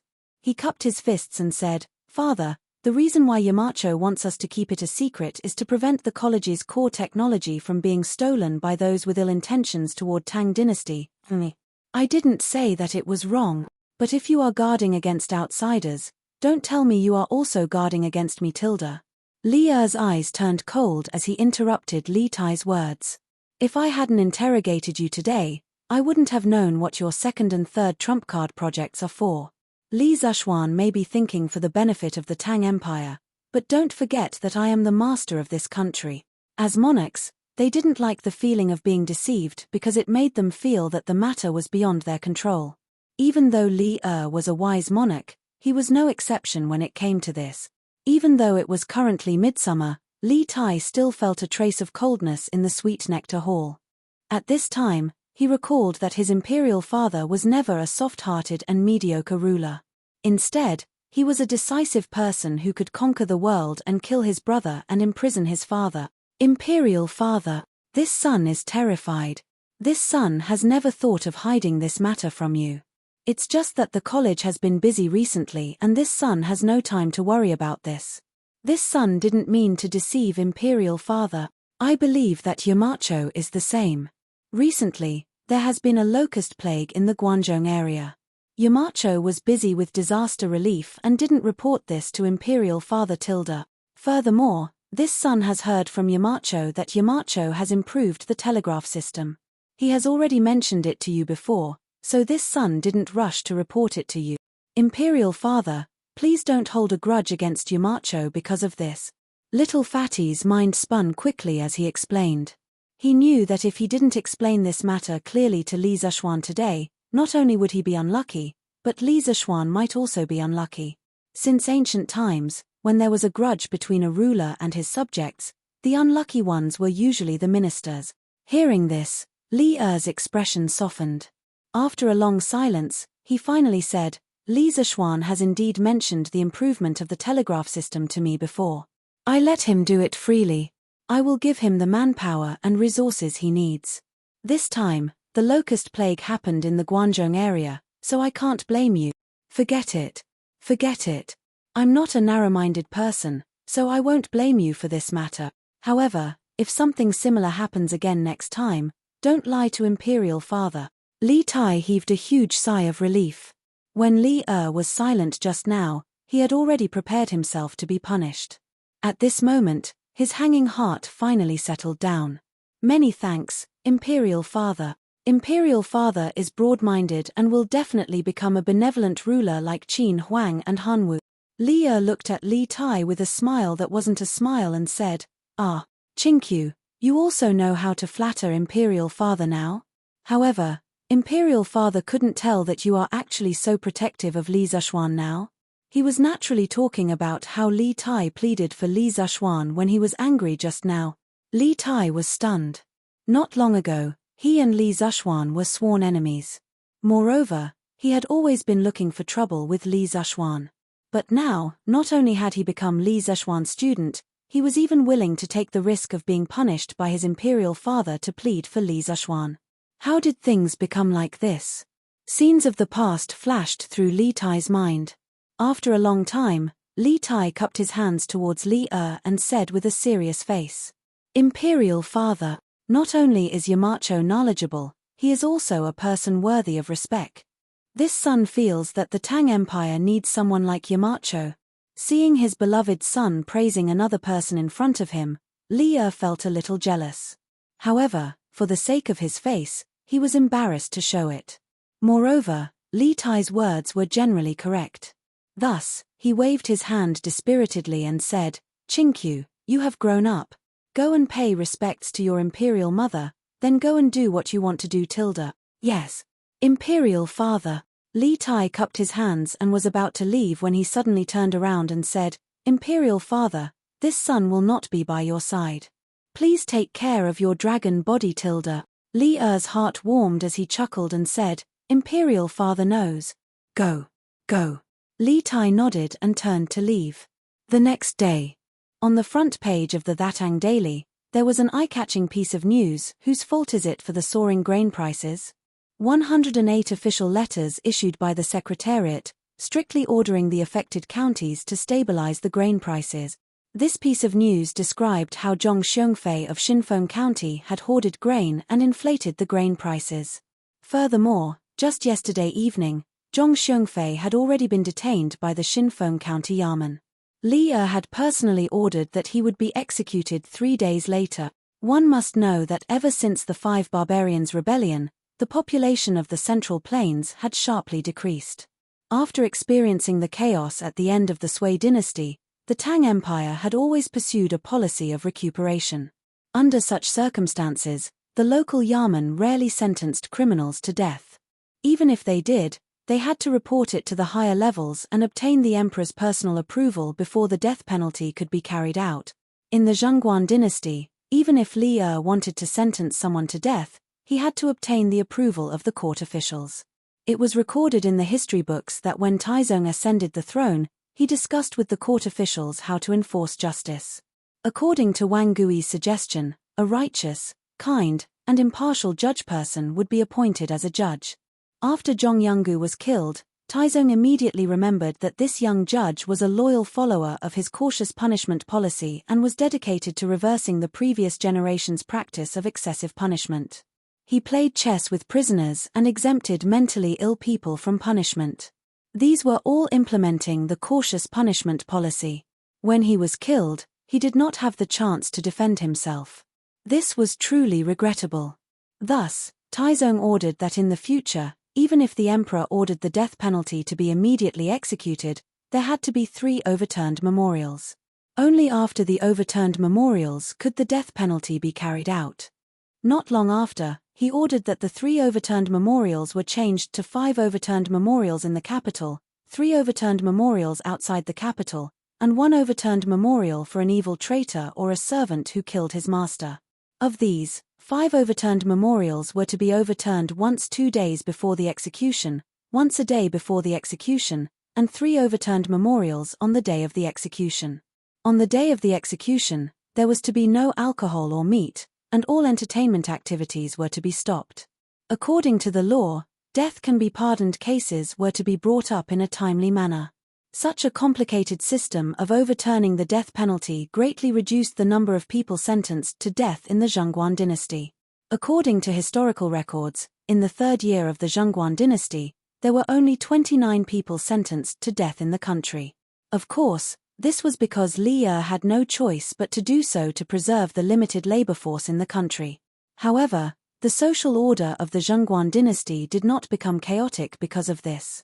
On the contrary, the social order of the Zhongguan dynasty was so good that it was unbelievable. East to the sea, south to the 5 ridges of the 5 ridges of the south, the door is not closed. This time, Li Er directly sentenced Zhong Xiongfei to death to make an example out of him. He wanted to be a warning to the other provinces and counties in the Guangzhou region. He wanted the grain merchants to think of Zhong Xiongfei's fate before they raised the price of grain. Xinfeng County's grain price actually rose to 5 when per dan a few days ago. These grain merchants are really heartless. Exactly. This Zhong Xiongfei was well executed. That's right. We should make an example out of him. Let those profiteers take advantage of the locust plague to raise the price of grain. After the citizens of Chang'an City saw the headlines of the Thatang Daily, they all cheered and applauded Zhong Xiongfei's tragic end. They were lucky to live under the emperor's rule. During this time, the price of food in Chang'an City did not fluctuate. All the major grain stores were still selling the food at the original price. The people could buy as much as they wanted. It was no different from before. Chang'an City is still better, the price of grain did not skyrocket. If you ask me, this should be the work of the Marquis of Yong'an. Oh, why do you say so? The Marquis of Yong'an led the Sky Pheasant Brigade to quickly eliminate the locusts in Lantian County. This greatly stabilized the people's hearts. Besides, the Yanghuang Chamber of Commerce also has some grain stores in Chang'an City. They have plenty of grain. With them around, how would the other grain merchants dare to raise the price? That makes sense. Hey, look. Marquis's Sky Pheasant Brigade actually eliminated the locusts in Xinfeng and Weinan counties in 1 day. What? Isn't that too fast? It's true. It's true. And Marquis even announced that he wants to borrow the chickens raised by the citizens of the affected counties. After the locusts are eliminated, they will be returned in full. If any are lost, they will be compensated twice the amount. Now the Sky Pheasant Brigade already has 350,000 chickens. Marquis wants to borrow the chickens raised by the citizens. That's great. I still have 30 chickens at home. I wonder where Marquis is now. Is it too late to send them over? That I don't know. I think Marquis's announcement should be for the counties waiting for the disaster relief to see, right? When the Sky Pheasant Brigade arrives, they will directly send their chickens over. Hey, that's possible. Right. My brother-in-law is providing relief to Xianyang County. Marquis will definitely pass by Xianyang County in the next few days. I have to get someone to send a letter over. I must send all the chickens at home to Marquis. This is a meritorious deed. Even if they lose a few chickens, they won't have to ask Marquis for compensation. That's right. That's right. Marquis is running around with the children of Lantien County for the people affected by the disaster in Guangzhou. We have no reason to stand by and do nothing. If we can do something, we will feel at ease. That's right. I also have relatives in Xianyang County. I have to get them to prepare the chickens and wait for Marquis to come and lend them to Marquis. When the citizens saw Li Zishuan's chicken recruitment notice published in Thatang Daily, they were all enthusiastic and wanted to send all the chickens at home to the Sky Pheasant Brigade. However, the citizens of Chang'an City didn't know where Li Zishuan's Sky Pheasant Brigade was now. It was obviously unrealistic to send chickens over. Therefore, the quick-witted citizens thought of getting their relatives in other affected counties to prepare their chickens for the Sky Pheasant Brigade. In fact, these warm-hearted citizens of the capital didn't have to do this at all. Thatang Daily's speed of dissemination was much faster than their speed of sending letters. Since Li Zishuan founded Thatang Daily at the beginning of last year, it had been more than a year. The editorial department of Thatang Daily not only set up offices in various counties, but also established a complete communication network. Every morning before dawn, there would be a dozen fast horses running out of Lantien County with the latest issue of Thatang Daily. At this time, more than 20 counties around Chang'an City basically saw the latest issue of the newspaper just like the citizens of Chang'an City. As for the counties further away, it would only take a few days for them to receive today's newspaper. Therefore, in the counties around Chang'an City, there were already citizens outside the county government, asking when the Sky Pheasant Brigade would come to their counties. They had already prepared chickens. But how would the county magistrates know when Li Zishuan would go to their counties? But they couldn't ignore the surging public opinion, especially in the context of the imperial court ordering all the counties to seize the time to actively provide disaster relief. It was even more impossible for them to ignore the public opinion. Xinfeng County was a living example. The county magistrate was demoted, and the deputy was directly dismissed. Therefore, in the face of the surging public opinion, the county magistrates of each county hurriedly sent Yamen runners to the county where Li Zishuan was located to ask about Li Zishuan's marching route. There were also some county magistrates who were farsighted. While they sent people to inquire about the route, they also helped the citizens register how many chickens they were willing to lend. They also instructed the citizens to mark the legs of their chickens in advance, and then drove them to the county government to be kept by the Yamen runners. When the Sky Pheasant Brigade arrived, they would directly send them to Li Zishuan. As a result, the backyards of many county offices became bustling chicken farms, and the county magistrate, deputy county magistrate, and Yamen runners were all turned into breeder. Chapter 1485. Mountain Elder, Jin Wanfu has already been taken away by the Supreme Court. According to our investigation, he knew that Zhong Xiongfei was borrowing money to hoard food and drive up the price of food. However, he still chose to lend money because he accepted two beautiful women from Zhong Xiongfei. Those two women have already been dismissed. The 6,000 strings of cash that Jin Wanfu loaned to Zhong Xiongfei has also been recovered.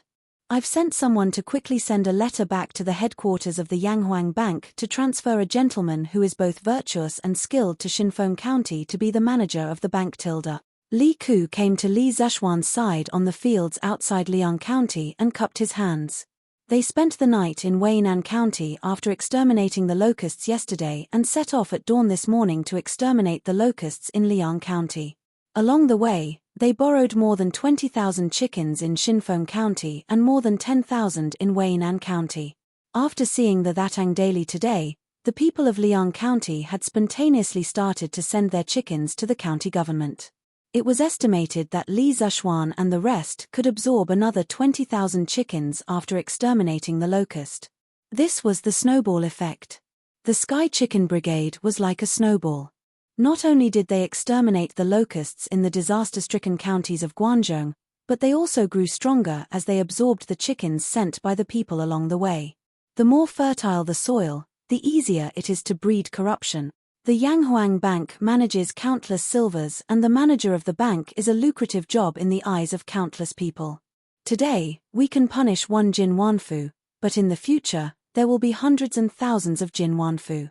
Little Ku, how will you deal with that? Li Zishuan turned around and looked at Li Ku with a faint gaze. Li Ku heard this and was startled. Clearly, he agreed with the first half of Li Zishuan's words, but he had not thought about how to solve this problem. After a moment of silence, Li Ku cupped his hands and said, "Yamacho, please teach me."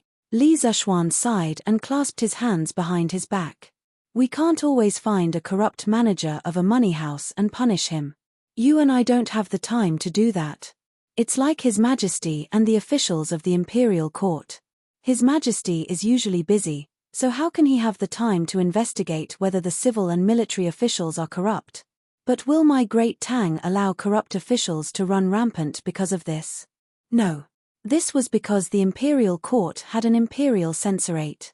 There were dozens of imperial censors who had been meticulously carrying out their duties to supervise the officials. Therefore, I believe that the Yanghuang Bank also needs a self-monitoring department to monitor the corruption in the various bank. Only then will we be able to prevent people like Jin Wanfu from appearing. In fact, when the bank was first established, he had thought about this problem. However, the scale of the bank was limited to Cloud Mountain, so he was not worried about the problem of corruption. Later on, Yanghuang Bank received the approval of Li and the other officials in the imperial court, and was affiliated with the Ministry of Revenue. After completely becoming a national bank, it began a rapid expansion. Under the rapid expansion of anything, there would be many hidden dangers. Yanghuang Bank was the same. Jin Wanfu was just the tip of the iceberg. Li Zishuan believed that within the Yanghuang Bank in the various counties of Great Tang, there would definitely be many scum like Jin Wanfu who used their power for personal gain and corruption. Catching one and dismissing another would obviously not solve the problem completely. The only way to solve the problem was to improve the current system and prevent such a phenomenon from happening again. That was the correct way to solve the problem. When Li Ku heard this, he suddenly understood and said, "Yamacho is wise. After this operation to exterminate the locusts is over, I will return to Chang'an to gather people and set up a monitoring department in the Yanghuang Bank. They will regularly check the accounts of the banks in the various counties, and from time to time, send monitoring officers to the local banks to investigate if there are any illegal activities by the managers of the local bank." Li Zishuan nodded and said, "That would be best. Otherwise, if there are too many people like Jin Wanfu, not only will it cause a great loss to the bank's economy, but it will also cause the bank's reputation among the people to plummet." At this point, Li Zishuan's face flashed with a hint of anger.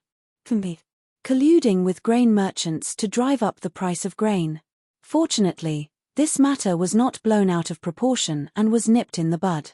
Otherwise, our Yanghuang Bank would be hated by the people.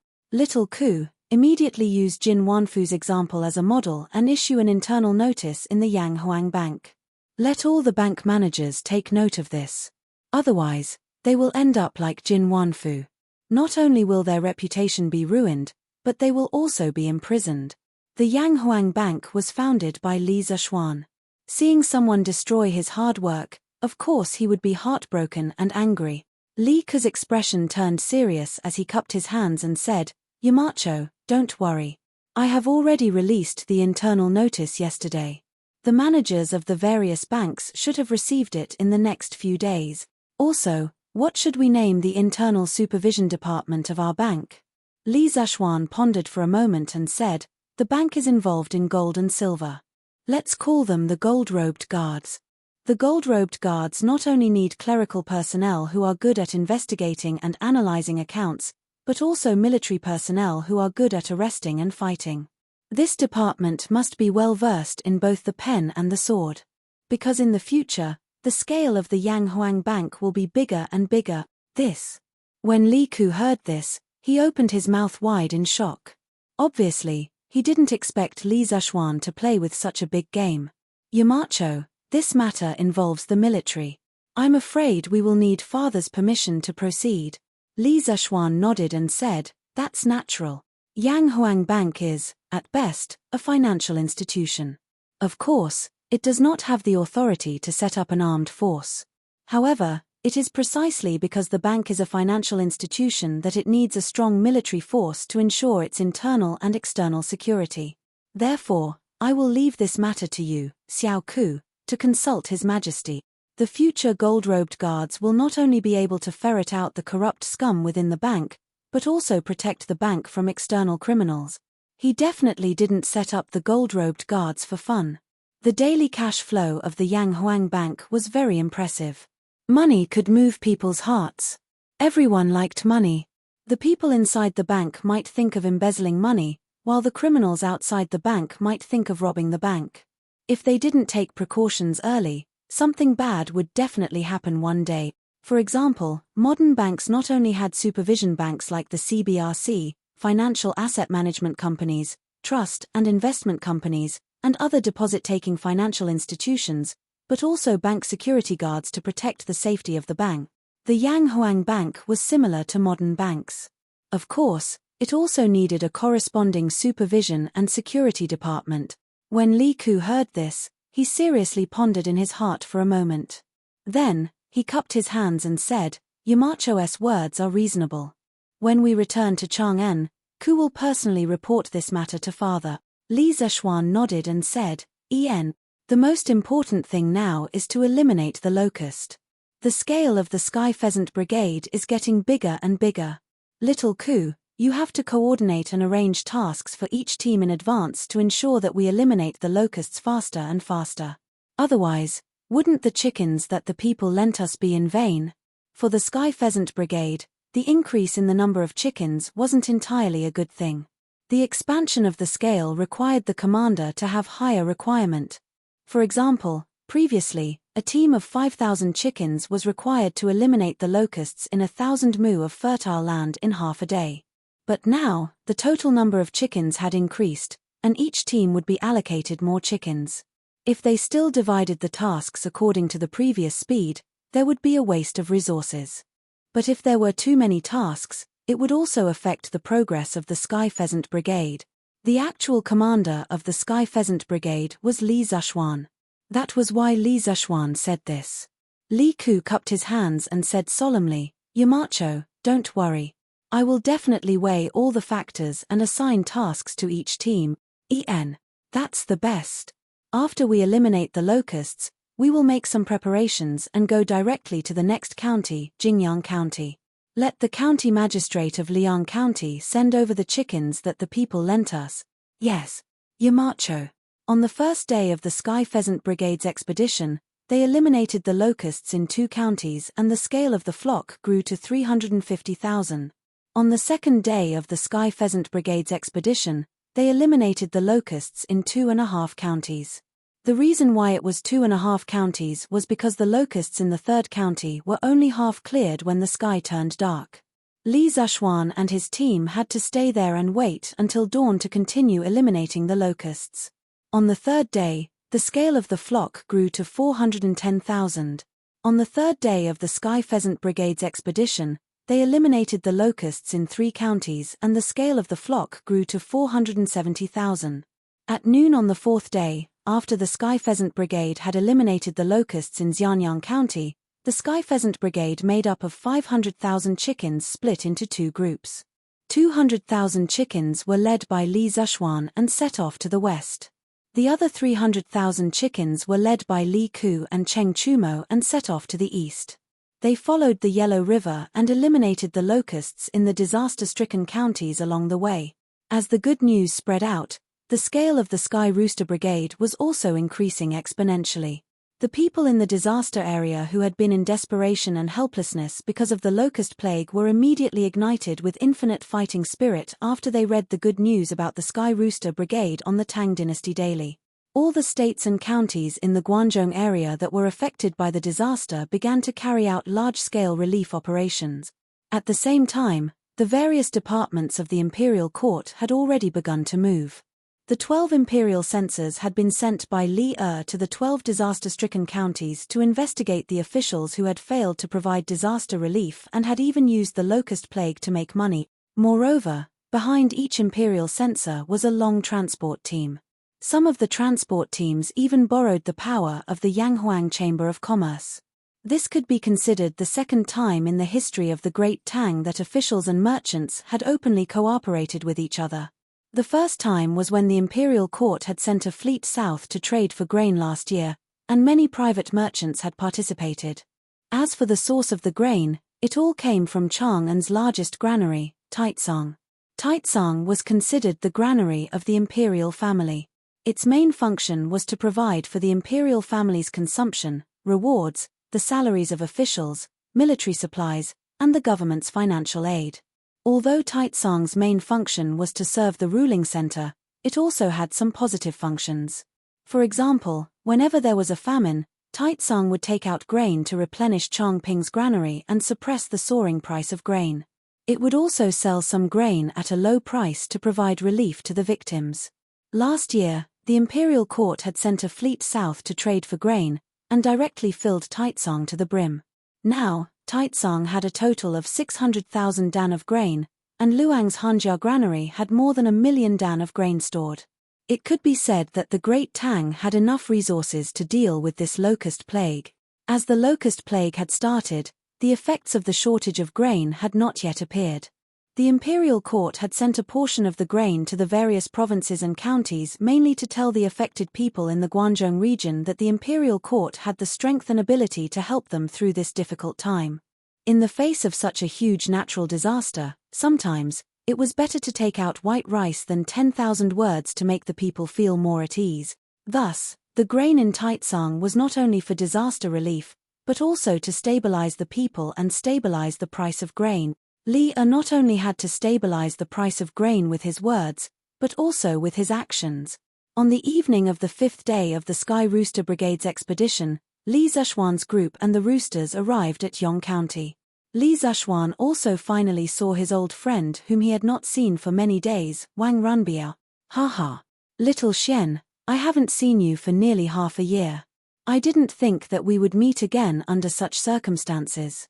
Runbiao really doesn't know if I should be happy or sad in this situation. At the end of last year, Li had appointed Wang Runbiao as the provincial governor of Chizhou and ordered him to go to Chizhou at the beginning of this year.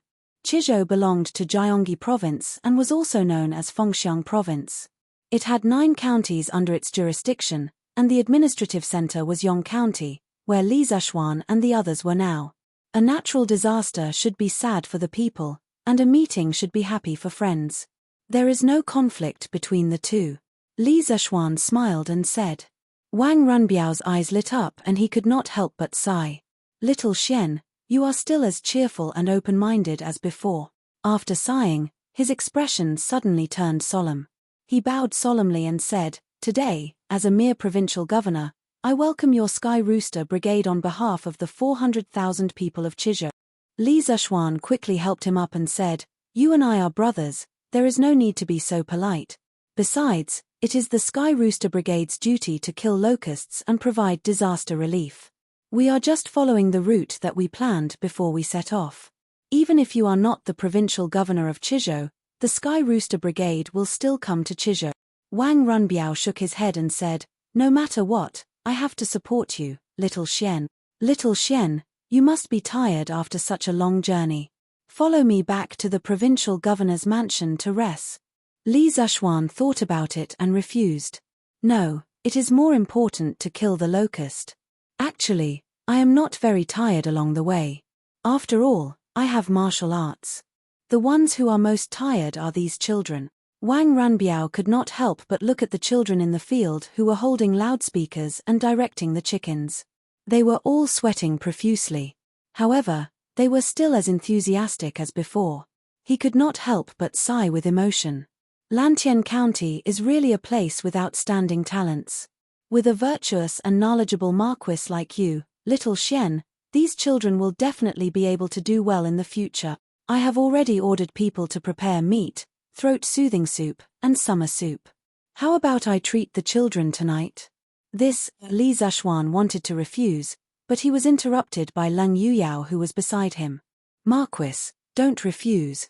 When my young master knew that you were coming to Chizhou today, he had already sent people to prepare these things yesterday. Yuyao knows that you don't lack the money for these meals, but my young master also wants to show his sincerity.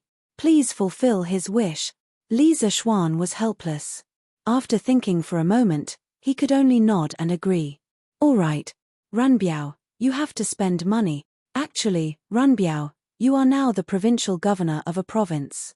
You should prioritize your official duties. There is no need for you to personally come out of the city to welcome us. Wang Runbiao laughed and said, Little Xian, you and I are brothers. There is no need to be polite. The same words, but the answers were different. The two of them could not help but look at each other and smile. All right. I won't be polite with you, Tilda.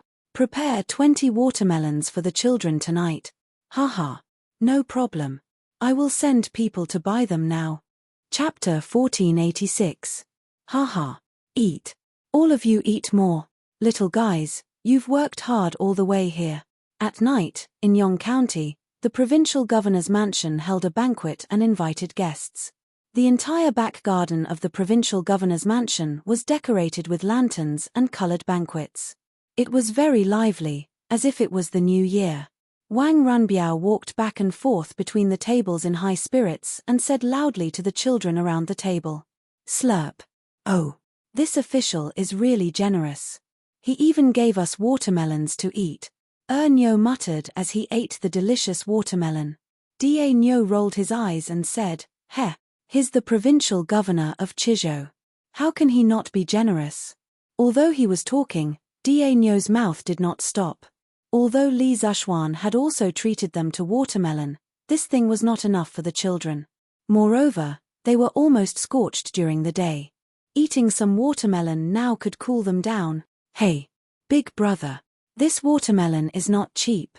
This provincial governor gave us so many watermelons. Where did he get so much money? He can't be a corrupt official, right? In that case, wouldn't we be harming the young master?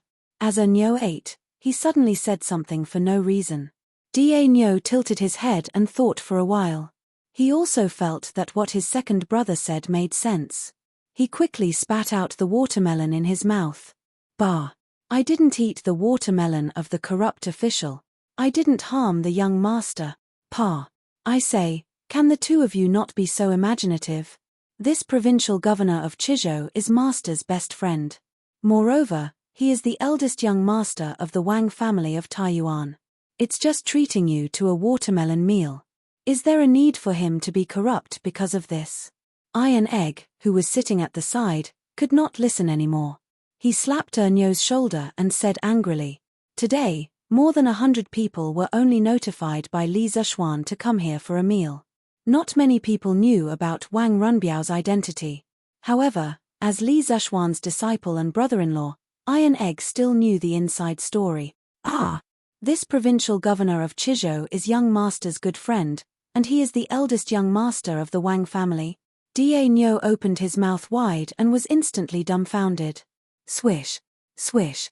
What else was there to say? I want to eat 5 more watermelons. Nyo reacted and immediately started eating with full motivation. Last time when Li Zishuan treated them to watermelon, some of them were afraid that they would make Li Zishuan poor if they ate too much, so they didn't dare to eat too much.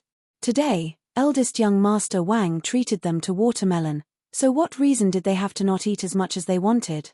After all, even a 5 or 6-year-old kid knew that the Wang family of Taiyuan was a super rich family that had been standing for hundreds of years. It was impossible for the Wang family to collapse because of a few watermelons, right? Seeing Nyo's gluttonous look, Iron Egg couldn't help but have black lines all over his face. Haha. Come on. Little Xian. This cup of wine is for our reunion after a long separation. Let's do this. In the pavilion in the middle of the lake in the garden of the provincial governor's mansion, Wang Runbiao and Li Zishuan sat opposite each other while Leng Yuyao stood by the side. At this time, Wang Runbiao held up a cup of warmth and tenderness and raised his cup to Li Zishuan. It could be seen that Wang Runbiao was very happy to meet an old friend in a foreign land. Young master, you, Yarrow don't be a wet blanket. I'm very happy today. Lung Yuyao was about to say something but was interrupted by Wang Runbiao in time. Lung Yuyao could hear the coldness in Wang Runbiao's tone and could only shut up.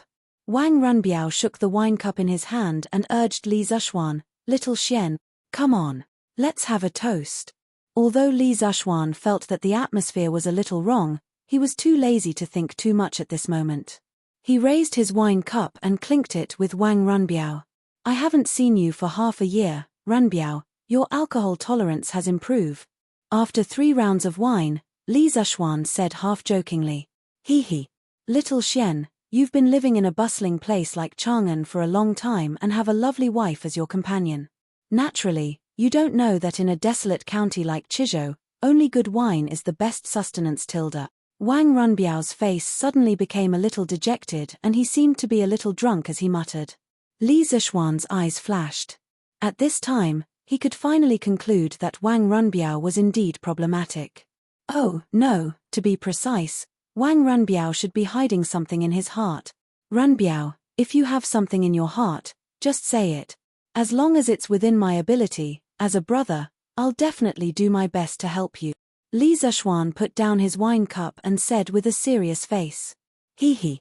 Can't help anyone. Little Xian, come on, drink. Let me tell you, once a person is drunk, it's like he's an immortal. Incomparably happy. If you don't believe me, you can try it. Wang Runbiao waved his hand and then poured himself another cup of wine. He raised his head and drank it all. Li Zishuan curled his lips. When he was drunk, he would only have a splitting headache, but he had never felt as happy as an immortal. Perhaps only those who drowned their sorrows in alcohol would have such a feeling, right?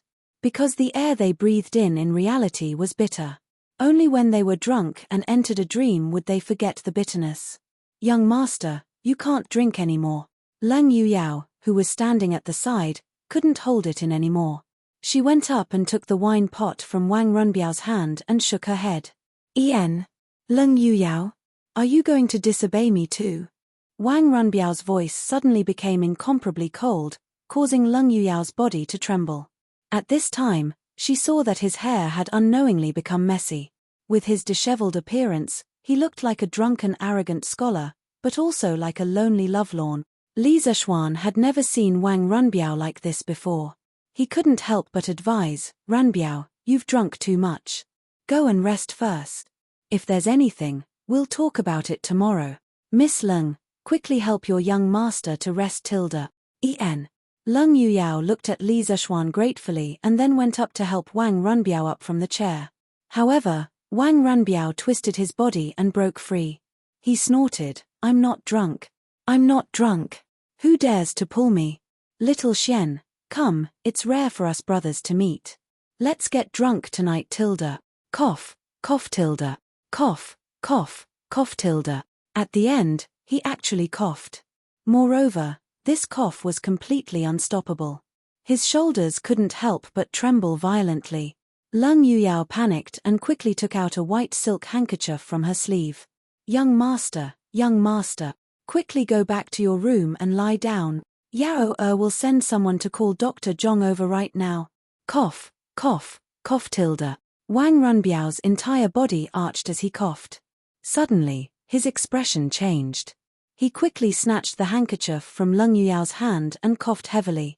Then, as if he had collapsed, he directly fell into Lung Yuyao's arms.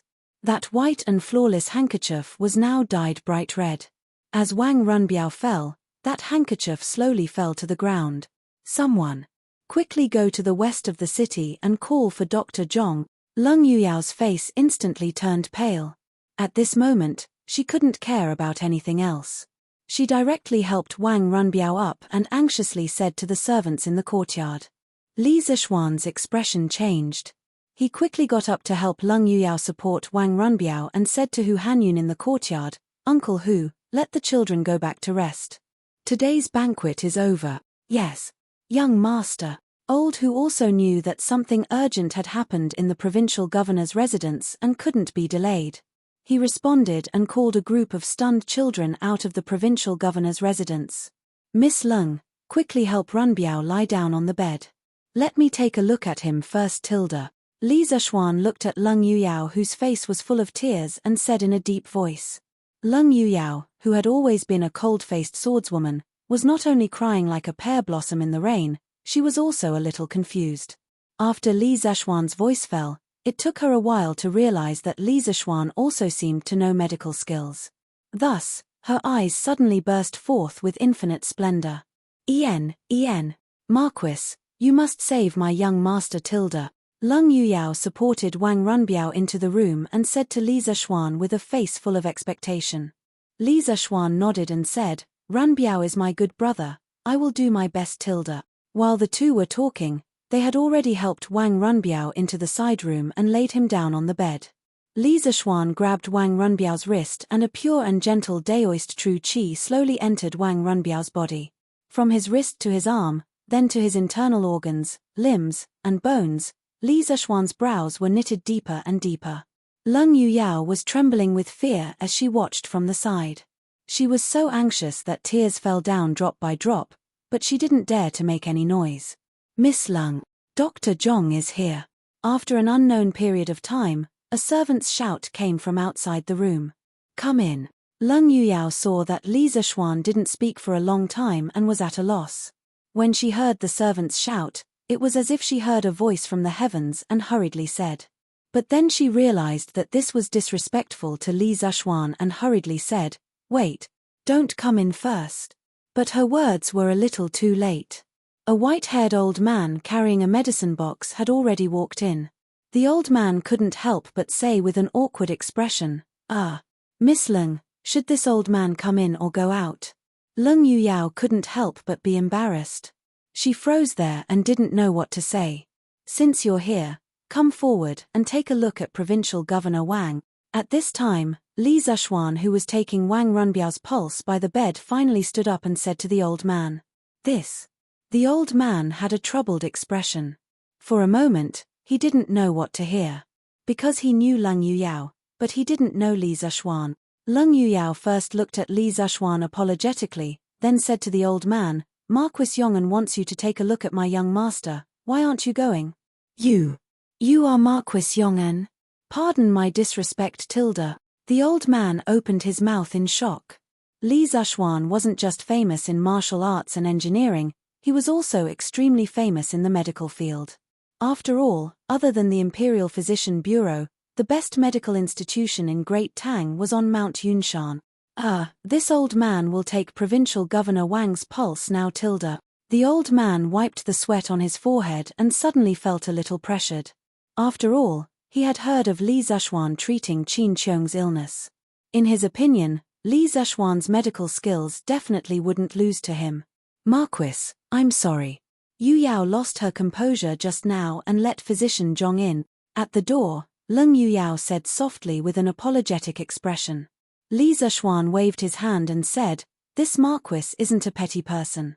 Some doctors have the problem of being arrogant because of their talents, but this Marquis doesn't. The most important thing now is to stabilize Runbiao's condition, then we can talk about other things. Leng Yuyao said gratefully, Thank you, Marquis. After pausing for a moment, she asked softly, Marquis, how is my young master?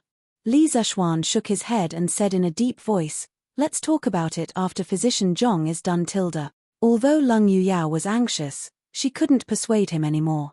She could only suppress the uneasiness in her heart and wait quietly by the side.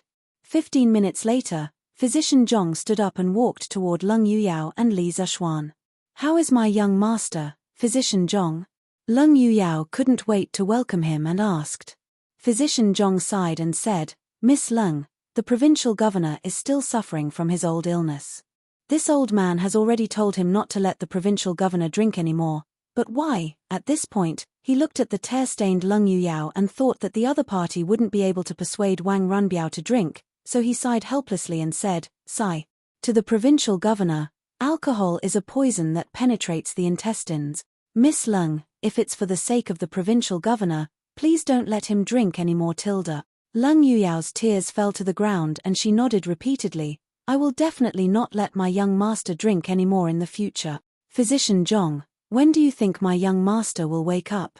Physician Zhong shook his head and said with a difficult expression, it's hard to say. If it's short, it'll be an hour. If it's long, it'll be 3 to 5 days. Of course, this is only this old man's personal opinion. If I've said something wrong, I hope Miss Lung and Marquis can forgive me. After saying that, he cupped his hands toward Lung Yuyao and Li Zishuan. Lung Yuyao quickly turned her gaze to Li Zishuan. Li Zishuan said in a deep voice, Physician Zhong's diagnosis is basically correct. It's just that this Marquis feels that although drinking too much has hurt Runbiao's liver and stomach, Runbiao's biggest problem right now is that he overthinks and has a knot in his heart. If this heart disease can't be cured, even if he doesn't drink for the rest of his life, his body will continue to deteriorate. A trace of surprise flashed across Lung Yuyao's eyes, but it was more of pain. The tears in her eyes flowed faster. She probably didn't cry as much as she did in the past 10 years. At this time, Physician Zhong nodded and said, Marquis is right. This old man has also said that the provincial governor has more of a heart disease. But this old man has lived for dozens of years and only knows how to treat physical illnesses, but not mental illnesses. Please forgive this old man for being powerless, Miss Lung. Farewell. After saying that, Physician Zhong carried the medicine box and turned to leave without waiting for Lung Yuyao's persuasion. Physician Zhong. By the time Lung Yuyao reacted, Physician Zhong had already gone out of the door. She could only look at Li Zishuan and begged, Marquis, your medical skills are brilliant. Yuyao begs you to save my young master Tilda. Li Zishuan said with a pained face, Runbiao is my brother. Seeing him in such a situation, this Marquis is also heartbroken, but the heart disease still needs to be cured. Before that, Miss Lung, you have to tell this Marquis in detail. What has Runbiao experienced in the past 6 months in Chizhou? Lung Yuyao opened her mouth. After hesitating for a moment, she said softly, my young master, he fell in love with a commoner girl. Chapter 1487. What? Runbiao fell in love with a commoner girl? Inside the provincial governor's mansion, after hearing Lung Yuyao's words, Li Zishuan's eyes widened as he exclaimed in disbelief. No wonder Wang Runbiao said that no one could help him at the banquet table. Li Zishuan really couldn't help him with this matter. Since ancient times, it was difficult for an upright official to settle a family dispute, not to mention the marriage of the eldest son of the Wang family of Taiyuan. Li Zishuan himself didn't care about family background, but that didn't mean that others didn't. As a large aristocratic family, the Wang family of Taiyuan valued family background more than anyone else. As a matter of fact, the 5 surnames and 7 gazes had always attached great importance to the marriage of their clan's disciples. They would usually choose to marry between the 5 surnames and 7 gazes for generations. Currently, the 7 great clans, no, the 4 great clans, were basically related to the other 4 great clans. This was the result of generations of marriage. For thousands of years, commoners had always been proud of marrying a girl of the 5 surnames. Even some important officials in the imperial court were the same. However, it was often difficult for ordinary people to marry a girl of the 5 surnames because their family background wasn't enough. Later on, the 5 surnames came up with something called dowry money. What was dowry money? To put it in layman's terms, if a high official wanted to marry a girl of the 5 surnames, but didn't have the prestige, he would need dowry money. Dowry money could be millions, but even so, there were still many people who flocked to it. If a girl of the 5 surnames was like this, how could a man of the 5 surnames get married so casually? Especially since Wang Runbiao was the eldest son of the Wang family of Taiyuan. It was almost impossible for him to marry a commoner girl. Wang Yu wouldn't agree, Princess Tongan wouldn't agree, and the other elders of the Wang family of Taiyuan wouldn't agree either. Young master did fall in love with a commoner girl, but that girl doesn't seem to like young master. This damned girl is really blind. Young master is willing to lower himself to take a fancy to her, but she doesn't know what's good for her. At the end, a trace of anger appeared on Lung Yuyao's face. Li Zishuan couldn't help but say, that girl doesn't like Runbiao, shouldn't Miss Lung be happy? Li Zishuan had long seen through Lung Yuyao's feelings for Wang Runbiao, so he asked this question. Lung Yuyao stared blankly for a moment before her face flushed red. This made Li Zishuan click his tongue in wonder. Even an icy beauty like Leng Yuyao would blush? I am only young master's shadow. Wherever young master goes, I will be there. But I will never be young master's woman, because I know that I don't have the qualifications. In this life, I only want to silently guard by young master's side. I will never have any improper thoughts. After a moment of silence, Leng Yuyao said softly. Li Zishuan was speechless. He didn't think that Leng Yuyao's love would be so humble. Sure enough, the prejudice of family status killed people. Miss Leng, what's the name of the woman that Ren Biao likes? Where does he live? How did they know each other? Can you tell me more about it? The awkward atmosphere lasted for a long time. Li Zishuan wasn't good at comforting people, so the two just stood there quietly.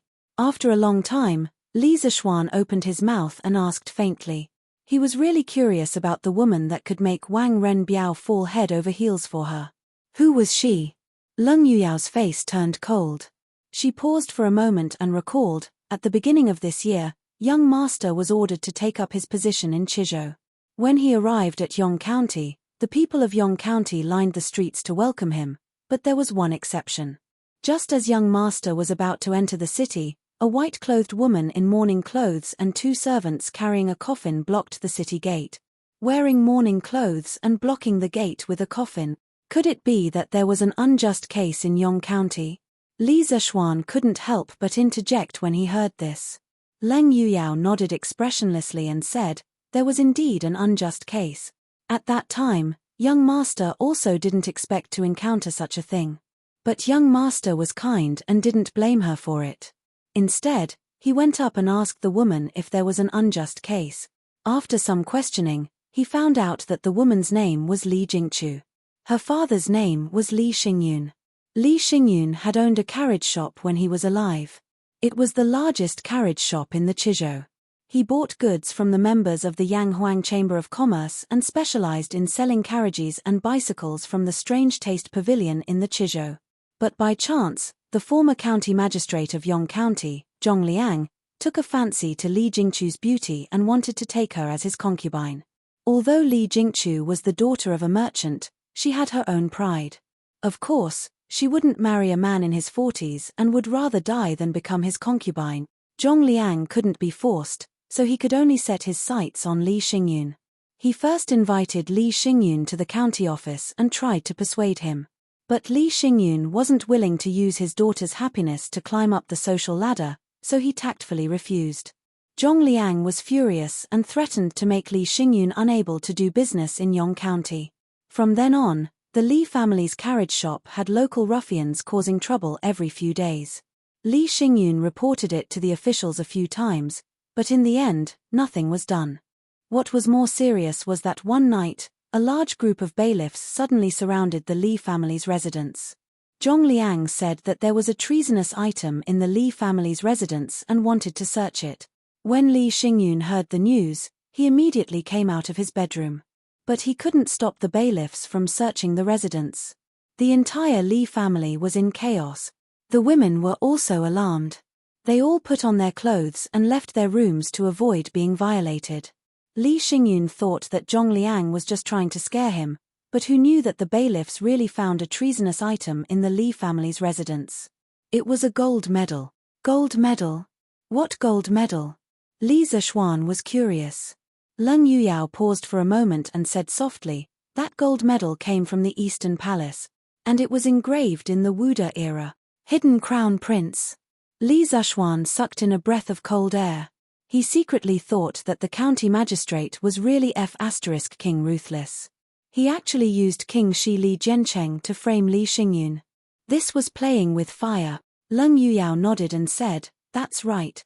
That was the gold medal used by the Eastern Palace when the hidden crown prince was still in power. Zhong Liang used this as an excuse to put Li Xingyun in jail. In jail, he ordered the jailers to torture Li Xingyun and force Li Xingyun to agree to marry his daughter to him. He also secretly sent someone to send a message to Li Jingchu, saying that if she wanted to save her father, she would obediently become his concubine. In order to save her father, Li Jingchu hesitated for a while before finally deciding to give up her lifelong happiness. That day, she went to the county yamen alone and expressed her willingness to give herself to Zhongliang, begging him to let her father go. Zhongliang naturally agreed and immediately ordered the yamen runner to bring Li Xingyun out of the prison. But who knew that the yamen runner would return empty-handed in less than a quarter of an hour?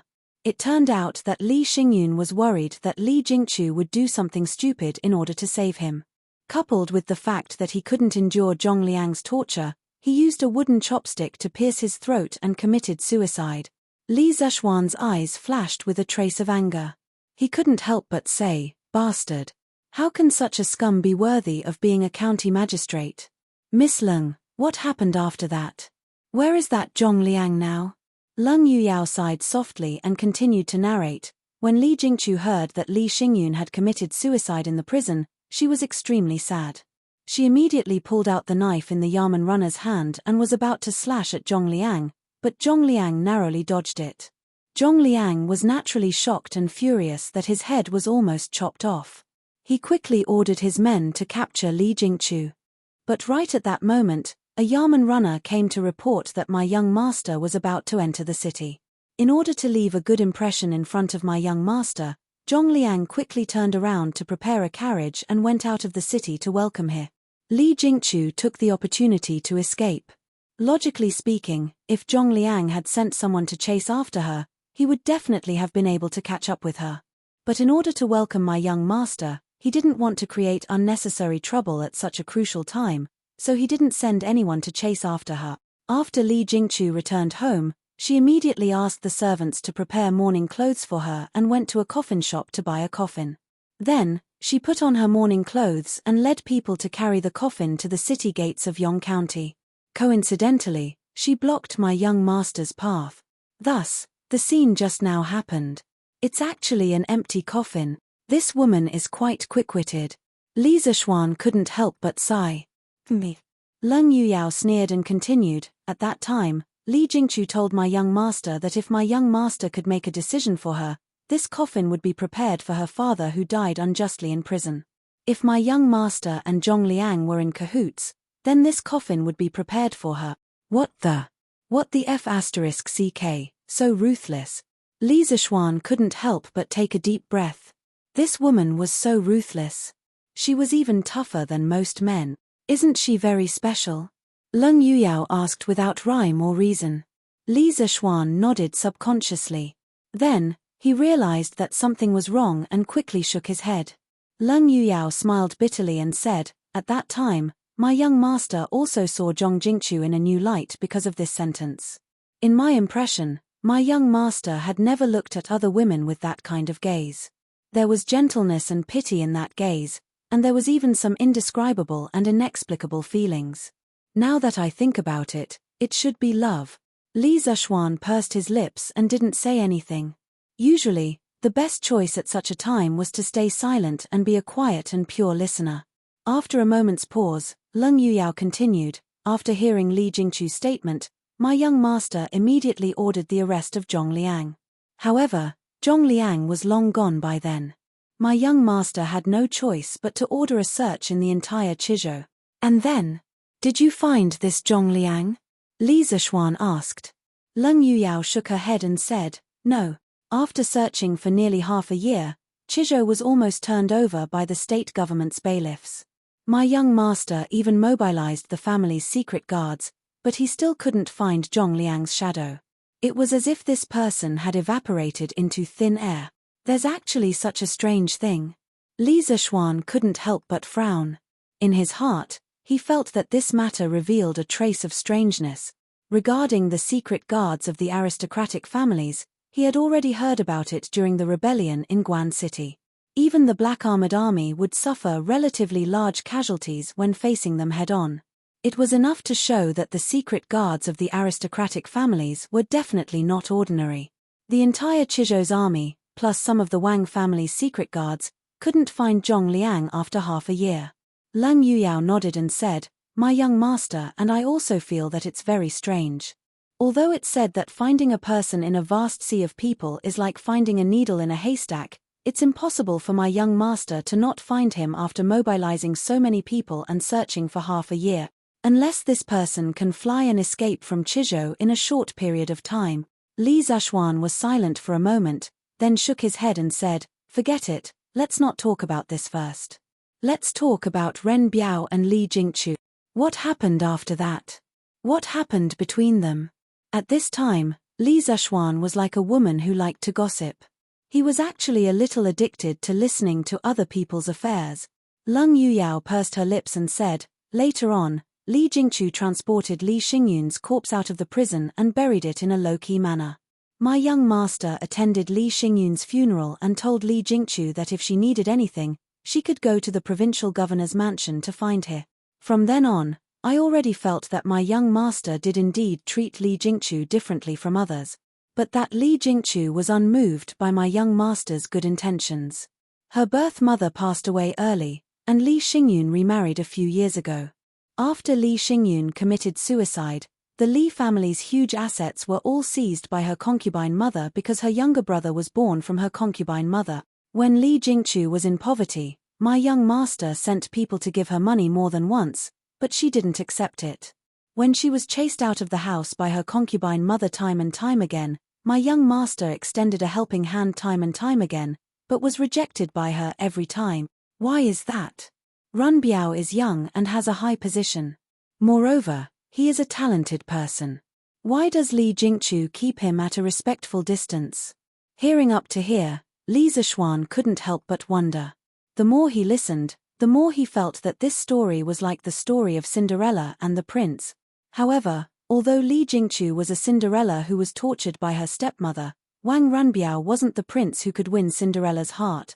But logically speaking, Wang Runbiao's hard conditions weren't bad. He had a powerful family background, an official position, money, and good looks. He was simply the perfect husband in the hearts of the women of this era. Why didn't Li Jingchu like him? Hearing Li Zishuan's question, Leng Yuyao was a little angry and said, "Humph. It's that Li Jingchu who doesn't know how to appreciate kindness. She doesn't know the immensity of heaven and earth. My young master appreciating her is her fortune. She actually doesn't know what's good for her and brushes away my young master's good intentions again and again. She doesn't know that even if she is willing, master and princess aren't willing." Hearing that, Li Zishuan couldn't help but be speechless. This Leng Yuyao's logic was really weird. In her eyes, any woman that Wang Runbiao took a fancy to should be that woman's fortune. That woman should eagerly come up to thank Wang Runbiao for his appreciation. This was probably the scene in Leng Yuyao's heart. Indeed, beauty is in the eye of the beholder. Cough cough tilde. Cough cough tilde. Yarrow don't talk nonsense. Just at this moment, a violent cough came from the bed.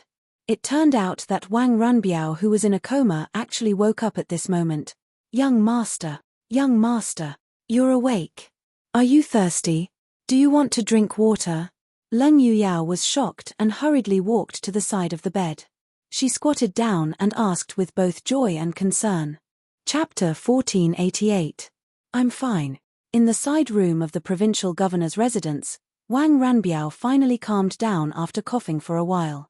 With Leng Yuyao's help, Wang Runbiao propped himself up and leaned against the bed. He turned to Li Zishuan and bitterly smiled. "Little Xian, I've let you see a joke. I brought this upon myself, and I shouldn't have told Yarrow to disturb your state of mind." Li Zishuan frowned. "We're brothers, and there are some things that we should share together. Indeed, I can't interfere in the matters of the Wang clan, but I, Li Zishuan, can't watch my brother suffer. If Runbiao truly likes that Li Jingchu, then courageously pursue her. Let's not worry about the consequences for now. Even if your father and Princess Tongan don't agree to this marriage, we'll think of another way. The worst outcome is that you'll be expelled from the Wang clan, but do you care about that?"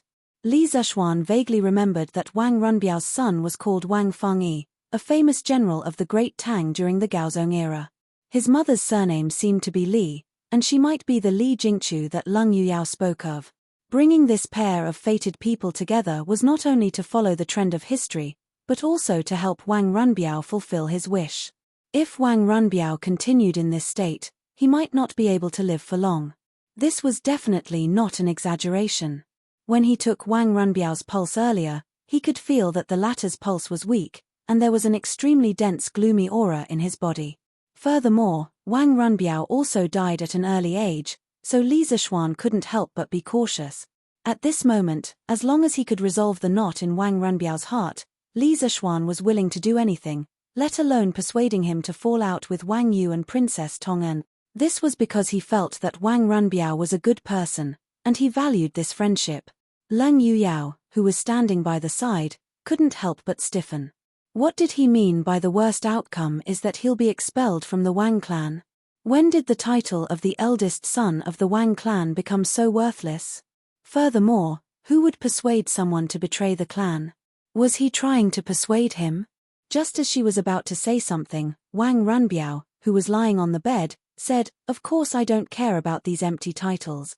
The title of the eldest son of the Wang family in Taiyuan may mean glory and wealth in the eyes of ordinary people, but for me, it's more of a burden. Although ordinary people live in poverty, they can find a wife who can share weal and woe with them for the rest of their lives. But I don't even have the right to pursue the person I like. I'd rather not be the eldest son of the Wang family." Li Zishuan nodded approvingly and said, "Since you don't care about these false reputations, then what's there to worry about? Even if you leave the Wang clan, with your talent and knowledge, are you afraid that you won't be able to make a living? Moreover, even if you leave the Wang clan, you still have me as your brother. How can I just stand by and watch you suffer? Therefore, use all your strength to pursue the person you think is worth pursuing. If you are overcautious, you will only get nothing. Don't regret it when you are old. It will be too late by then." This guy's encouraging words greatly moved Wang Runbiao. He had always been very conflicted. He liked a person, but he didn't dare to use all his strength to pursue her because he was worried that his family would oppose him. Until now, he hadn't pursued his love, and his body had already collapsed. After Li Zishuan's words, Wang Runbiao suddenly felt enlightened. Indeed, if he was overcautious, it was very likely that he wouldn't get anything. It was better to let go of all the burdens and unscrupulously fall in love. At that time, even if he lost his identity as the young master of an aristocratic family, it would be worth it. "Xiaoxian, you are the first person to support me. It is the fortune of my life to have a friend like you." Wang Runbiao looked at Li Zishuan and said seriously. From this sentence, Li Zishuan could also tell that Wang Runbiao had made a decision in his heart. He couldn't help laughing and said, "Haha, you and I are brothers. Don't say such mushy words. A real man should have no regrets in his life. As your brother, I hope that you can pull yourself together as soon as possible and pursue the woman you like." Leng Yuyao's face suddenly darkened.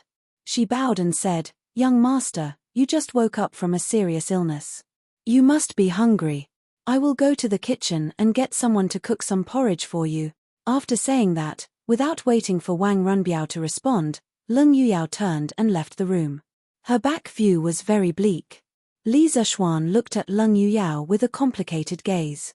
He felt a little uncomfortable in his heart. He only cared about comforting Wang Runbiao and neglected Leng Yuyao's feelings. Although Leng Yuyao once said that she didn't have any extravagant hopes of becoming Wang Runbiao's woman, this kind of behavior in front of her, encouraging Wang Runbiao to pursue another woman, would more or less hurt her. Sigh. It's also troublesome to have too many women. Fortunately, I only have one wife. At the end of his thoughts, Li Zishuan couldn't help but rejoice. Miss Leng is also a good woman. Seeing Wang Runbiao looking at Leng Yuyao's back view with a complicated gaze, Li Zishuan, who came back to his senses, suddenly said meaningfully. Wang Runbiao was startled. He then smiled bitterly and said, "Little Xian, don't make fun of me. I only treat Yao as a younger sister. There are no feelings between us. Enough. I don't care about your matters. As a brother, I only hope that you can untie the knot in your heart as soon as possible and pursue your own happiness. This way, we can continue to drink and chat merrily in the future." Li Zishuan waved his hand and said. Wang Runbiao nodded, but then frowned again. He smiled bitterly and said, "Sigh. But Jingchu has always been neither close nor distant to me. I really don't know where to start. Little Xian, you are quite experienced in this aspect. Can you teach this brother?" Li Zishuan heard this and his forehead was full of black lines. What do you mean by I am quite experienced in this aspect? I only have one wife, okay? Do you have to make me sound like a saint of love? But compared to Wang Runbiao, who was a noob in the field of love, he did have a little more experience in this aspect. Runbiao, have you ever thought about why Miss Li has been keeping a distance from you? Could it be that she feels that she is of low birth and not worthy of you? After a moment of silence, Li Zishuan asked. Wang Runbiao shook his head without thinking and said, no. Although Jingchu is a woman, she is also a proud person. She has never lowered her voice just because I am the eldest young master of the Wang family and the Chizhou provincial governor. She has her own pride and is definitely not someone who belittles herself. Li Zishuan was puzzled and asked, then why is she still unwilling to accept you? Could it be that she has no feelings for you at all? Wang Runbiao hesitated for a moment and said, that shouldn't be the case. In the process of interacting with her, I can feel that she definitely has some feelings for me. But I feel that she might have some misgivings in her heart, so she has been keeping a distance from me. Misgivings? What misgivings could it be? Li Zishuan rubbed his chin and fell into deep thought. Just like that, the two big men were not sleeping in the middle of the night, but were thinking about the thoughts of a little woman together. He did not know if Li Jingchu should feel honored or unlucky if she knew about it. Why don't I go meet that Li Jingchu and help you sound her out? If you don't mind. After a long silence, Li Zishuan looked at Wang Runbiao and said. Wang Runbiao nodded and said, Xiao Xian, it would be best if you could help her out. Why would I mind? Li Zishuan laughed bitterly in his heart. He secretly wondered why he was acting like a matchmaker. He said, that's good. It should take a few more days for the Sky Pheasant Brigade to clear out the locusts in Chizhou. Tomorrow, I will go to the Li family to meet Li Jingchu. Wang Runbiao solemnly cupped his hands and said, Xiao Xian, I can't thank you enough. I, Wang Runbiao, will remember this kindness. Li Zishuan did not mind and said, let's not talk about this first. After you get married, just treat me to a cup of wine. Wang Runbiao smiled. He suddenly remembered something and quickly said, oh, right, Xiao Xian, there's something I forgot to tell you. When I heard that your Sky Pheasant Brigade was coming to Chizhou, I ordered the county magistrates to start collecting chickens from the people. Now, 120,000 chickens from the counties have gathered in the city, and all of them have been marked and registered. Xiao Xian, you can add them to the Sky Pheasant Brigade tomorrow. Li Zishuan's eyes lit up and said happily, 120,000? That's great. With these 120,000 chickens, the Sky Pheasant Brigade scale will increase to 620,000. It has basically reached the limit of the children's control ability. Wang Runbiao nodded and said, yes. As long as it can help you, Xiao Xian. Li Zishuan thanked him and then left. You jinx, why did you come back again?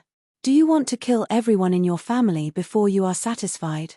In a luxurious mansion in the west of Yong County, a woman in embroidered clothes and a group of servants blocked the gate of the mansion and said fiercely to a woman in white clothes, this is my home.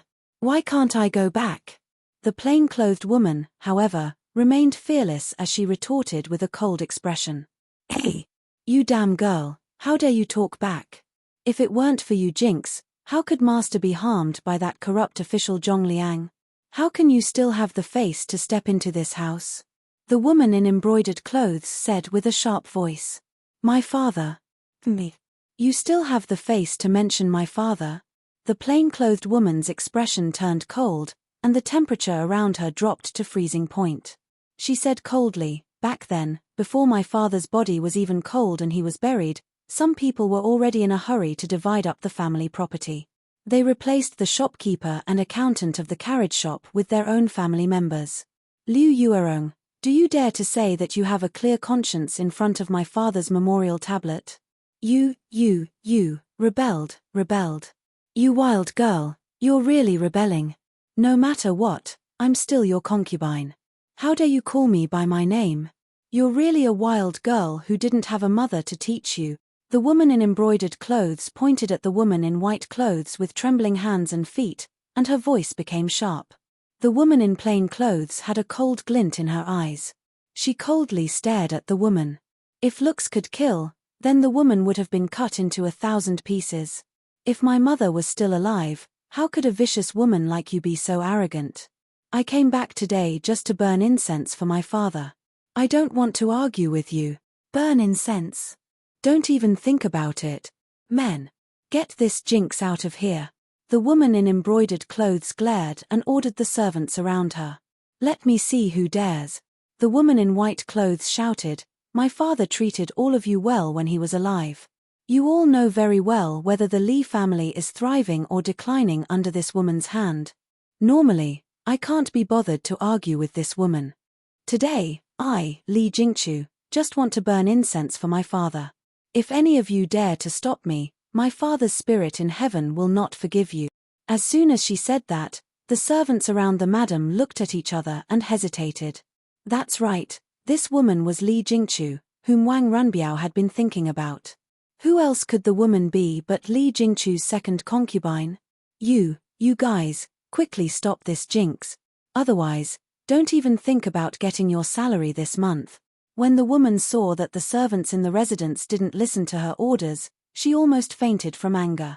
She quickly used her ultimate move. The servants looked at each other, but still, no one dared to stop Li Jingchu. The main reason was that Li Xingyun had treated his servants well when he was alive. Moreover, what Li Jingchu said just now made sense.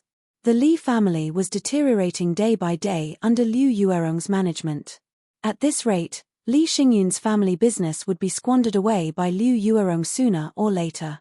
As servants, they would definitely be dismissed by then.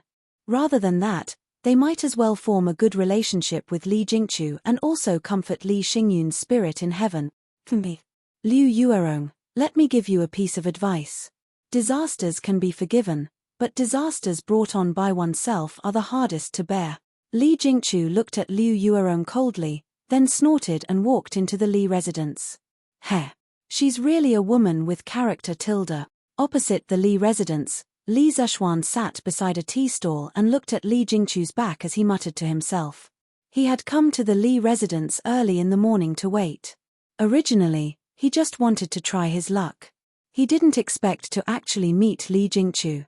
The courage and quick-wittedness that Li Jingchu displayed during their first meeting had indeed exceeded Li Zeshuan's expectations. This kind of woman might not be considered much in the modern era. There were plenty of career women who were more capable than her. However, in the ancient era, women who could be so quick-witted and brave were definitely rare.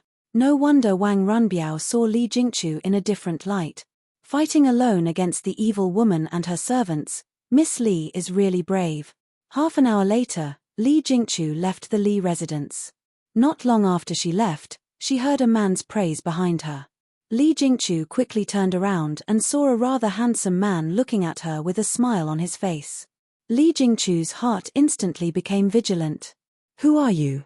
How do you know my surname is Li? He. Miss Li, can we talk in private? Oh, don't worry, I won't harm you. Let's meet at the tea stall in front. Chapter 1489. Who are you? You should be able to tell me now, right? In Yong County, under a tea stall not far from the Li residence, Li Jingchu looked at Li Zeshuan and asked calmly. She and Li Zeshuan had never met before. Just now, Li Zeshuan had asked to speak with her alone. She had always been very vigilant, but for some reason, she had unexpectedly agreed. Now that she thought about it, she couldn't help but feel a burst of fear. She secretly blamed herself for being too careless. She actually dared to be alone with a man she didn't even know. Miss Li, there's no need to be nervous. Speaking of which, the carriage business your father founded is related to me. Li Zeshuan chuckled.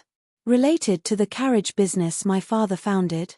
Li Jingchu frowned and asked curiously, could young master be from Chang'an's Yanghuang Chamber of Commerce's Uncle Lin's family? Li Zeshuan was stunned and then understood. Previously, he heard from Leng Yuyao that Lin Wenyuan founded the carriage business by buying carriages and bicycles from members of the Yanghuang Chamber of Commerce and reselling them in Chizhou. Now it seemed that the member of the Yanghuang Chamber of Commerce was most likely Lin Wenyuan. He. Miss, you must be talking about Lin Wenyuan, Boss Lin, right? I'm not from the Lin family, But the bicycles and carriages sold by the Lin family all came from my hands. After pondering for a moment, Li Zishuan smiled and said, "You're the Marquis of Yong'an." Li Jingchu's eyes flickered and her expression changed. She suddenly exclaimed in disbelief. "Miss Li is smart. You guessed right. I'm the Marquis of Yong'an." Li Zishuan nodded and praised. Seeing Li Zishuan's sincere face and extraordinary aura, Li Jingchu subconsciously chose to believe him. She stood up in surprise and bowed to Li Zishuan. "I'm Li Jingchu. Greetings to the Marquis of Yong'an. He. No need for formalities." Li Zishuan raised his hands and said politely.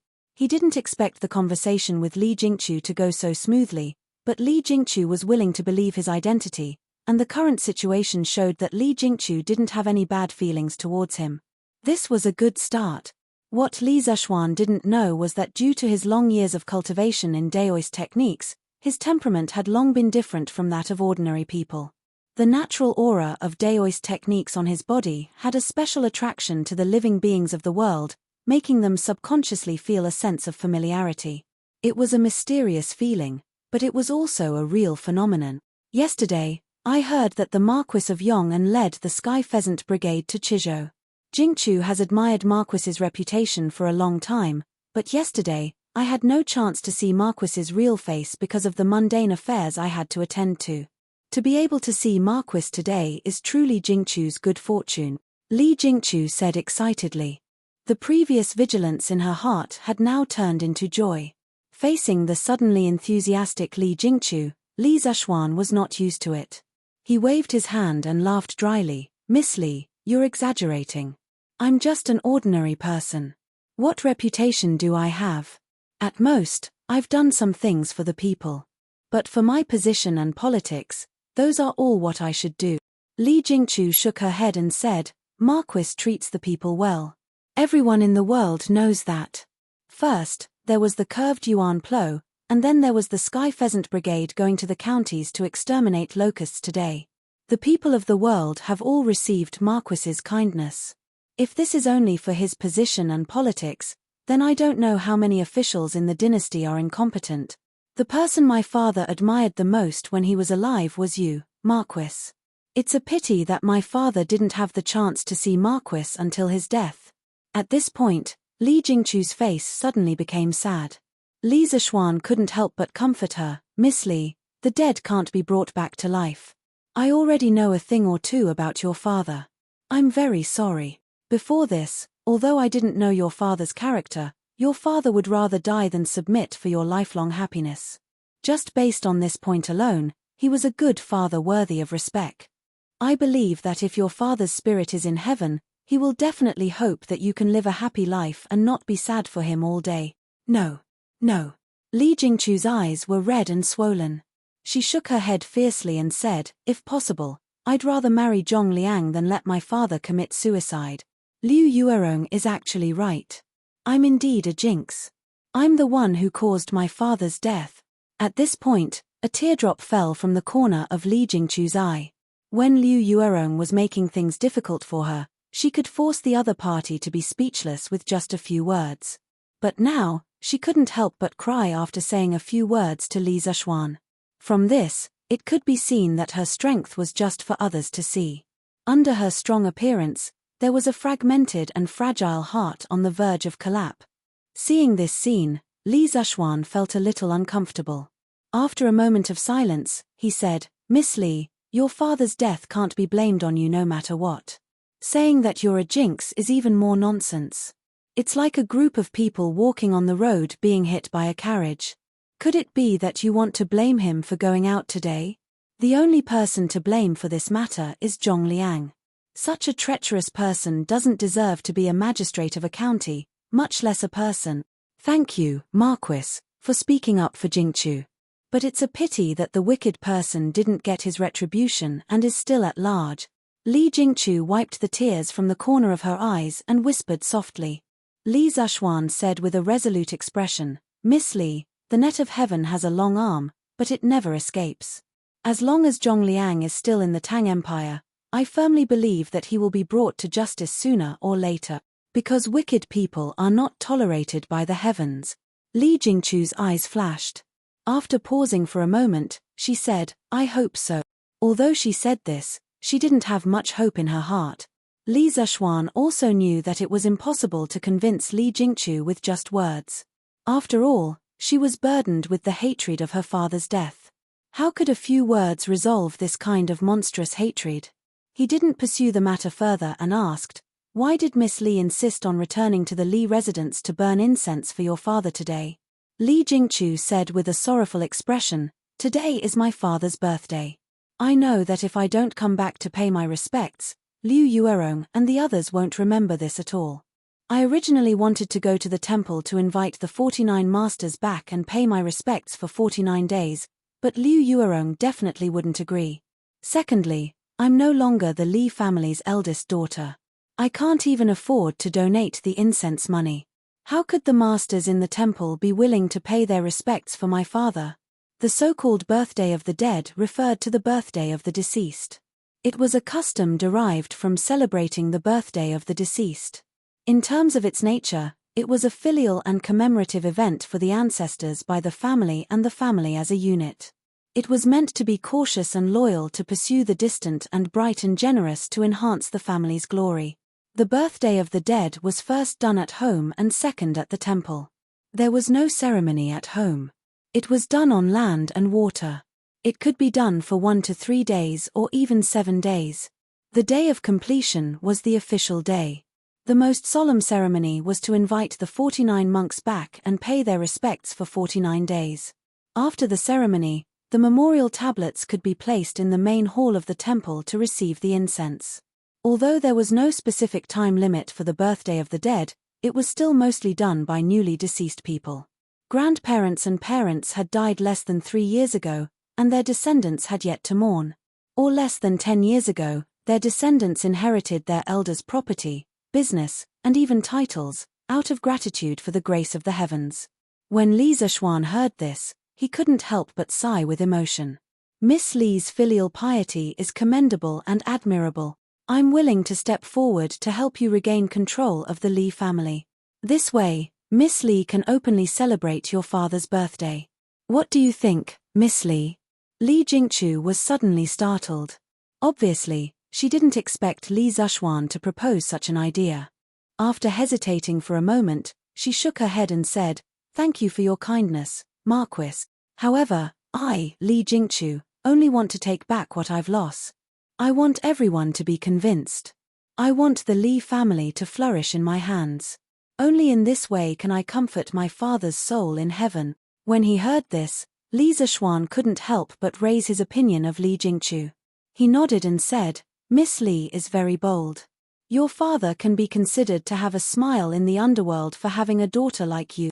Since Miss Li has made up your mind, I won't interfere in this matter anymore. Li Jingchu raised her head to look at Li Zishuan and said, thank you, Marquis, for your understanding. However, Marquis made a special trip to find Jingchu today. It shouldn't be just about my father, right? If Marquis has any instructions, please don't hesitate to tell me. Jingchu will do her best to help Tilda. This question stumped Li Zishuan. He couldn't just directly tell Li Jingchu, I'm here to matchmake you, right? If he really said it out loud, he might be scolded as a lecher. After thinking for a while, Li Zishuan coughed dryly and said, Miss Li, do you know the governor of Chizhou? Li Jingchu's expression changed slightly. She paused for a moment and replied, Governor Wang is a benefactor to our Li family. He has helped Jingchu time and time again. Of course Jingchu knows him Tilda. However, what does Marquis mean by this question? Li Zishuan faintly glanced at Li Jingchu. Her skin was white and smooth, as if it could be broken by the wind. Her pair of watery eyes were indescribably delicate and moving. It was as if the spiritual energy between heaven and earth was concentrated on her body. Even though she was wearing plain clothes, it couldn't hide the spiritual energy on her body. Not to mention other things, Li Jingchu's appearance was indeed top-notch. Coupled with her maverick personality, she could indeed be considered an outstanding female talent. It was no wonder that Wang Runbiao yearned for her day and night. To tell you the truth, Governor Wang and I are best friends. Last night, Runbiao suddenly fell ill. He vomited 3 liters of blood and is bedridden. After a moment of silence, Li Zishuan suddenly spoke. What? Li Zishuan's words were like a bolt from the blue, causing Li Jingchu's small face to instantly turn pale. A trace of anxiety flashed in her eyes as she hurriedly asked, Marquis, why is Governor Wang bedridden? What illness does he have? Marquis, please tell me how Governor Wang is now. Towards the end, there was actually a trace of trembling in her voice. Li Zishuan couldn't help but nod secretly. From Li Jingchu's reaction, she wasn't completely devoid of feelings for Wang Runbiao. Wang Runbiao's judgment last night wasn't wrong. I heard from Runbiao's maidservant that Runbiao often drowned his sorrows in alcohol. Drinking too much alcohol can easily harm the liver and stomach. The direct reason why Runbiao vomited blood last night was because he drank too much alcohol. However, the fundamental reason is because he is overly worried and has contracted a mental illness. I know a little about medicine. I can treat Runbiao's physical illness, but I really can't do anything about his mental illness. With Runbiao's current condition, even if I can treat his physical injuries, his mental illness won't allow him to live past 35 years old. Smack. Hearing this, the teacup in Li Jingchu's hand suddenly fell to the ground. Her lively eyes instantly lost their luster and became lifeless. Her small face also became frighteningly pale. No. Impossible. How can he not live past 35 years old? He is the eldest young master of the Wang family. All the famous doctors in the world will definitely be willing to treat him. His illness will definitely be cured. He will definitely be able to live a long and healthy life. Marquis, this can't be true. Hurry up and tell me, this can't be true. Towards the end, Li Jingchu was already sobbing uncontrollably. She didn't know what kind of trust it was, but she had already shed all her disguises in front of Li Zishuan and revealed her truest and weakest side. She looked at Li Zishuan anxiously, as if she was praying and pleading at the same time. Li Zishuan said in a deep voice, Miss Li, Runbiao's illness is indeed very serious. I'm definitely not lying to you. Last night, when Runbiao was unconscious, he once muttered your name. I asked around about you from the others because I'm guessing that the crux of Runbiao's mental illness is very likely related to you. A hint of panic flashed across Li Jingchu's eyes. She stroked the hair in front of her forehead and said, Who? Marquis, Jingchu is just a commoner. How can Governor Wang's mental illness be related to Jingchu? The people around the tea stall had long been sent away by Li Zishuan's guards. Now that there was no one else here, Li Zishuan decided to lay his cards on the table. He looked at Li Jingchu with a burning gaze and said in an extremely serious tone, Miss Li, I don't believe that you can't sense Runbiao's feelings for you. Today, there's only the two of us here. Can you tell me your true thoughts? Li Jingchu's body trembled and she was stunned. At first, she was shy, but then she hesitated and struggled. After a long silence, she finally opened her mouth and said, Marquis, Governor Wang's kindness to Jingchu, of course Jingchu can feel it. Jingchu is very grateful for Governor Wang's help time and time again. However, my father's death has not been avenged and Zhongliang is still at large. The Li family has also declined because of this. At this juncture, Jingchu really doesn't have the heart to care about personal feelings. Governor Wang's feelings are not something Jingchu can accept. When Li Zishuan heard this, he finally knew what Jingchu's misgivings were. He couldn't help but frown and say, according to what I know, in the past 6 months, Runbiao has not only mobilized the provincial government's troops, but also many Wang family's secret guards.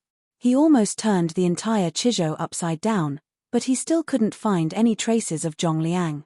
If Zhongliang can't be found in 10 years, will Miss Li not get married for 10 years? If your father sees you like this in heaven, I'm afraid he will be more heartbroken than anyone else, right? Besides, can you bear to see Runbiao's body and mind deteriorate and die young because of you? Li Jingchu hugged her head and said with a pained expression, Marquis, don't force me. I don't want to let my father down, and I don't want anything to happen to Governor Wang. Please don't force me. Seeing Jingchu's pained expression, Li Zishuan also couldn't bear it. He thought for a while, then gritted his teeth and said, Fine, since that's the case, I will make a gentleman's agreement with Miss Li today. 2 years, within 2 years, I will definitely help Runbiao find Zhongliang's whereabouts and avenge your father. When the time comes, I hope Miss Li can face your true feelings. Chapter 1490. Is Marquis speaking the truth? Under the tea stall, after listening to Li Zishuan's gentleman's agreement, Li Jingchu's eyes widened in surprise as she asked. Li Zishuan nodded and said, "Of course. When this matter is over and I return to Chang'an, I will report this matter to the Emperor and have the Supreme Court issue a warrant for Zhongliang in the entire Great Tang. In addition, I will use the power of the Flaming Yellow Chamber of Commerce to mobilize all the merchants and commoners in the world to find Zhongliang. As long as this person is still in the Great Tang, he will have nowhere to hide." Yes, yes, yes. Jingchu believes that Marquis will definitely be able to find Zhongliang. Li Jingchu nodded excitedly. Li Zishuan heaved a sigh of relief. At this point, he had finally fulfilled his mission. Yes. Since that's the case, I hope that Miss Li can keep your promise when the time comes. Don't suppress your feelings and don't be overly cautious. Not only will you hurt yourself, but you will also hurt the people who love you. It's unfair to you and Ren Biao. If your father knows this in the netherworld, he will definitely not be willing to see his daughter torment herself because of him. Hearing this, a trace of sadness flashed through Li Jingchu's eyes. After a moment of silence, she said softly, "The Marquis is right. My actions from before were indeed too selfish. In the future, I will face this feeling squarely and will not harm Provincial Governor Wang again." Li Zishuan hesitated for a moment and could not help but say seriously, "I helped you find Zhongliang not to force you to be with Ren Biao. I just want you to face your own heart and not suppress your feelings. If you really have no feelings for Ren Biao, you can tell him clearly. This Marquis will not blame you for this." In the end, Li Zishuan did not want this matter to become a transaction. As the saying goes, a melon that is forcefully picked is not sweet. This was especially true for feelings. After all, two people would spend a lifetime together. Fat. Hearing this, Li Jingchu couldn't help but smile through her tears and said, "Marquis, don't worry. Now, no one can force me to do something I don't want to do, and no one can force me to marry someone I don't want to marry. Maybe in the past, but when that pair of chopsticks pierced my father's throat, Jingchu no longer has any relatives in this world. She no longer has any scruples, and she won't be threatened by others. Tilda." At this point, Li Jingchu's voice turned low. She raised her head to look at Li Zishuan and said with a serious expression, "Governor Wang holds a high position, but he treats people modestly. If it wasn't for him, the entire Li family might have suffered under Zhongliang's evil schemes. When Jingchu was in despair, Provincial Governor Wang helped her time and time again. Humans are not plants, how can they be heartless? How could Jingchu not be touched by his affection? There's no need to wait for Zhongliang to be executed. Jingchu is willing to marry him now." Ah! Li Zishuan was stunned when he heard this. He opened his mouth and asked in confusion, "Didn't Miss Li say that she would only agree after I capture Zhongliang? That's what you said, Marquis." "Jingchu didn't say that, Tilda." Li Jingchu blinked her eyes and looked a little mischievous. "Since Marquis has agreed to help Jingchu find Zhongliang's whereabouts, what is there for Jingchu to be worried about? Even if we still can't find Zhongliang after 2 years, at least all of us have tried our best. Marquis, what you said just now is right. Jingchu can't punish herself because of this obsession. Punish Provincial Governor Wang, and I can't let my father die with everlasting regret." After speaking, Li Jingchu opened her arms and looked up at the sky. It was as if she had been reborn and was filled with spiritual energy. Good. Good. Good. Li Zishuan clapped and sighed. Congratulations to Miss Li for being able to see through the obsession and get rid of the inner demons. Life is just a short few decades. While we are remembering our ancestors, we should also cherish the people in front of us. Tilda. Cherish the people in front of us, Li Jingchu murmured. Then, she looked at Li Zishuan and said, "Marquis, I want to visit Provincial Governor Wang. I wonder if you can help me." Li Zishuan pursed his lips and thought to himself, "Isn't this change too fast?" It seemed that this girl was not only soft on the inside but also dared to love and hate on the outside. Once things were explained, her determination to pursue love was even stronger than Wang Runbiao's. These two people were really a match made in heaven. Why not? Come with me, Miss Li Tilda. Li Zishuan smiled and said seriously, however, there is one thing that you have to consider carefully. Runbiao is born in the Wang clan of Taiyuan, which is one of the top clans in the world. I don't need to tell you how serious the prejudice is. If you choose to be together with Runbiao, the difficulties and obstacles you will encounter in the future will be more than you can imagine. Have you really thought it through? Li Jingchu was silent for a moment. Then, she said with a firm expression, there is a solution to the problem. Provincial Governor Wang is willing to lower his status and sacrifice so much for Jingchu. Even if the road ahead is full of thorns, Jingchu will not be afraid. I am willing to face it with him. Criticism, censure, and insults, so what? Sour, sweet, bitter, and spicy. Only after tasting it yourself can you experience it. Good. Runbiao really didn't misjudge you, Tilda. Li Zishuan nodded. He couldn't help but praise Li Jingchu greatly. This woman had too many shining points. It was no wonder that she could train a peerless hero like Wang Fangyi. Let's go. Let's go to the provincial governor's residence.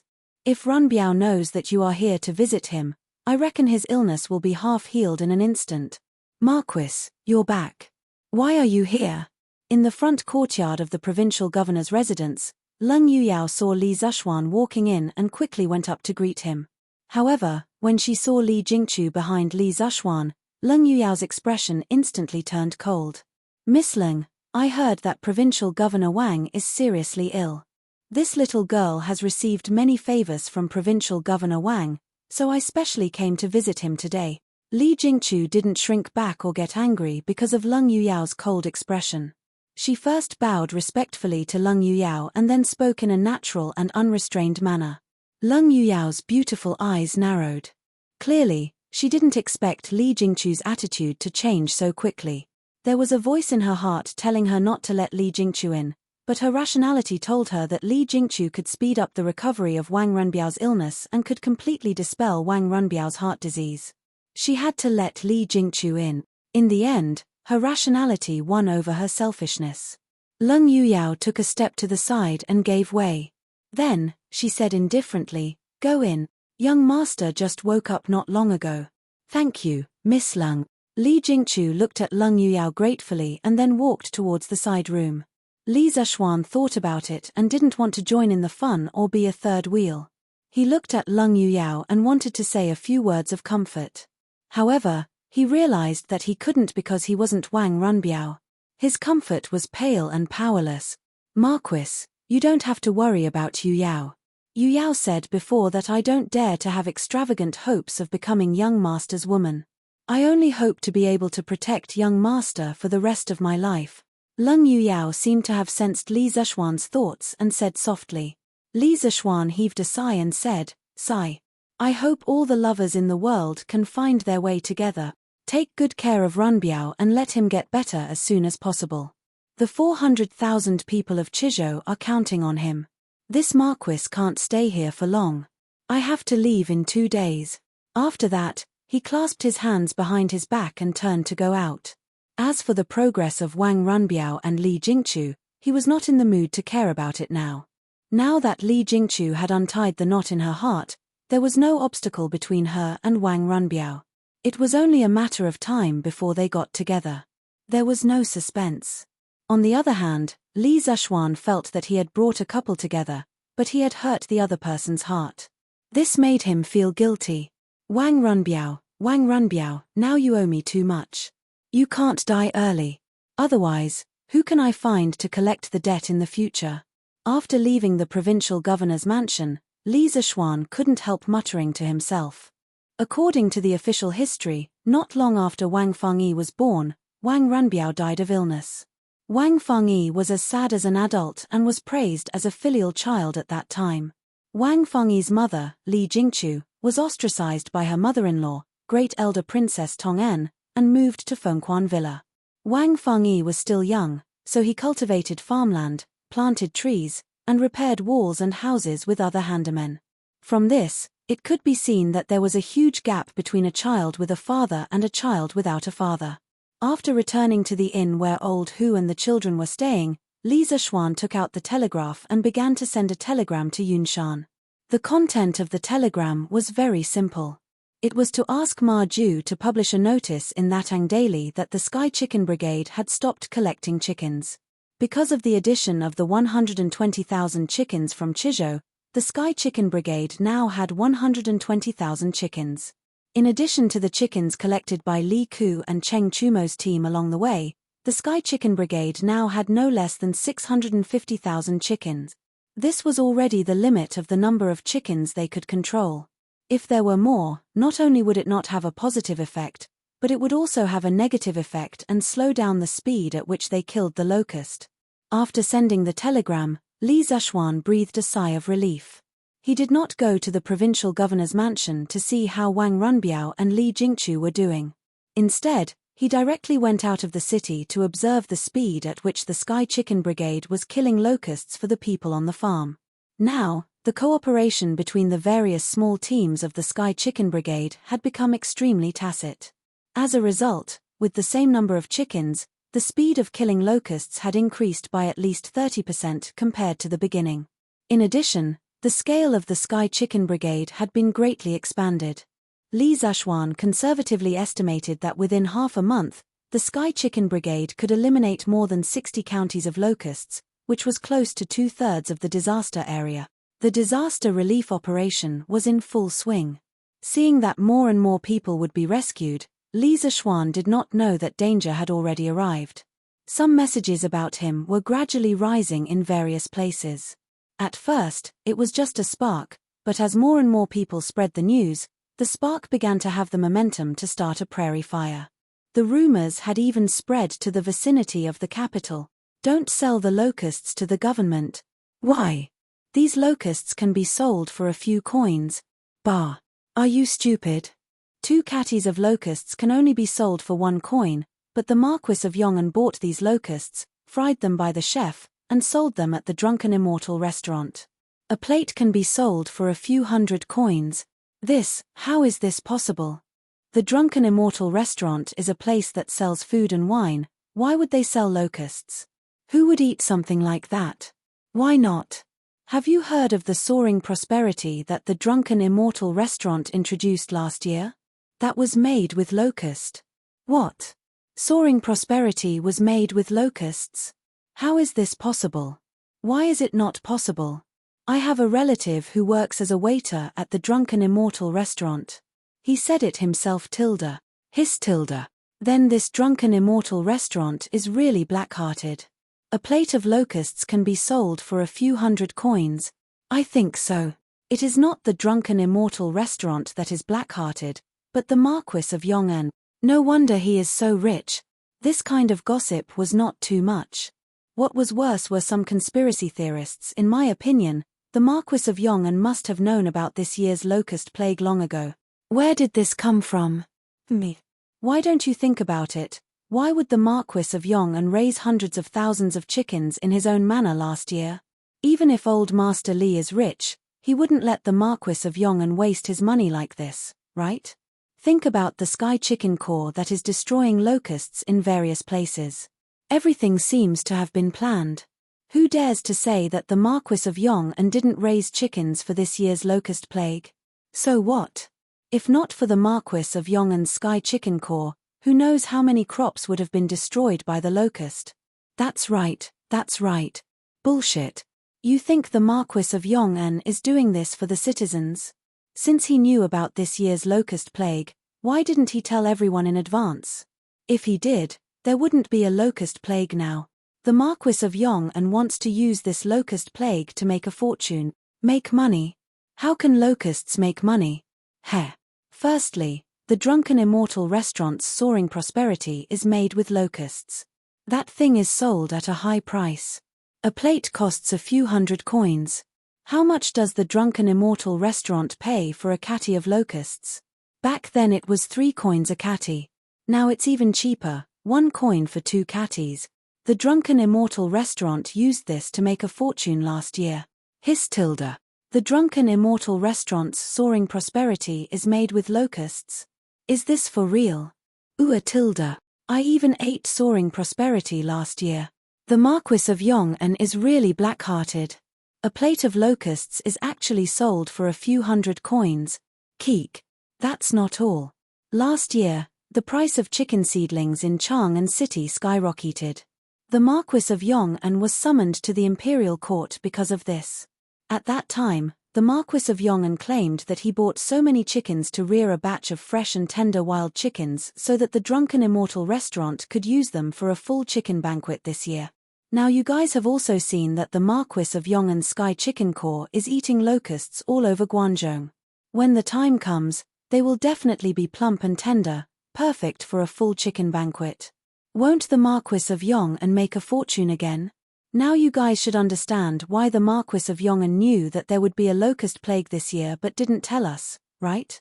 He wants to use our food to feed the locusts, and then use the locusts to feed his chickens. Tilda. Now that you mention it, it's true. I previously guessed that the Marquis of Yong'an might have predicted this year's locust plague last year. After all, he is the son of an immortal.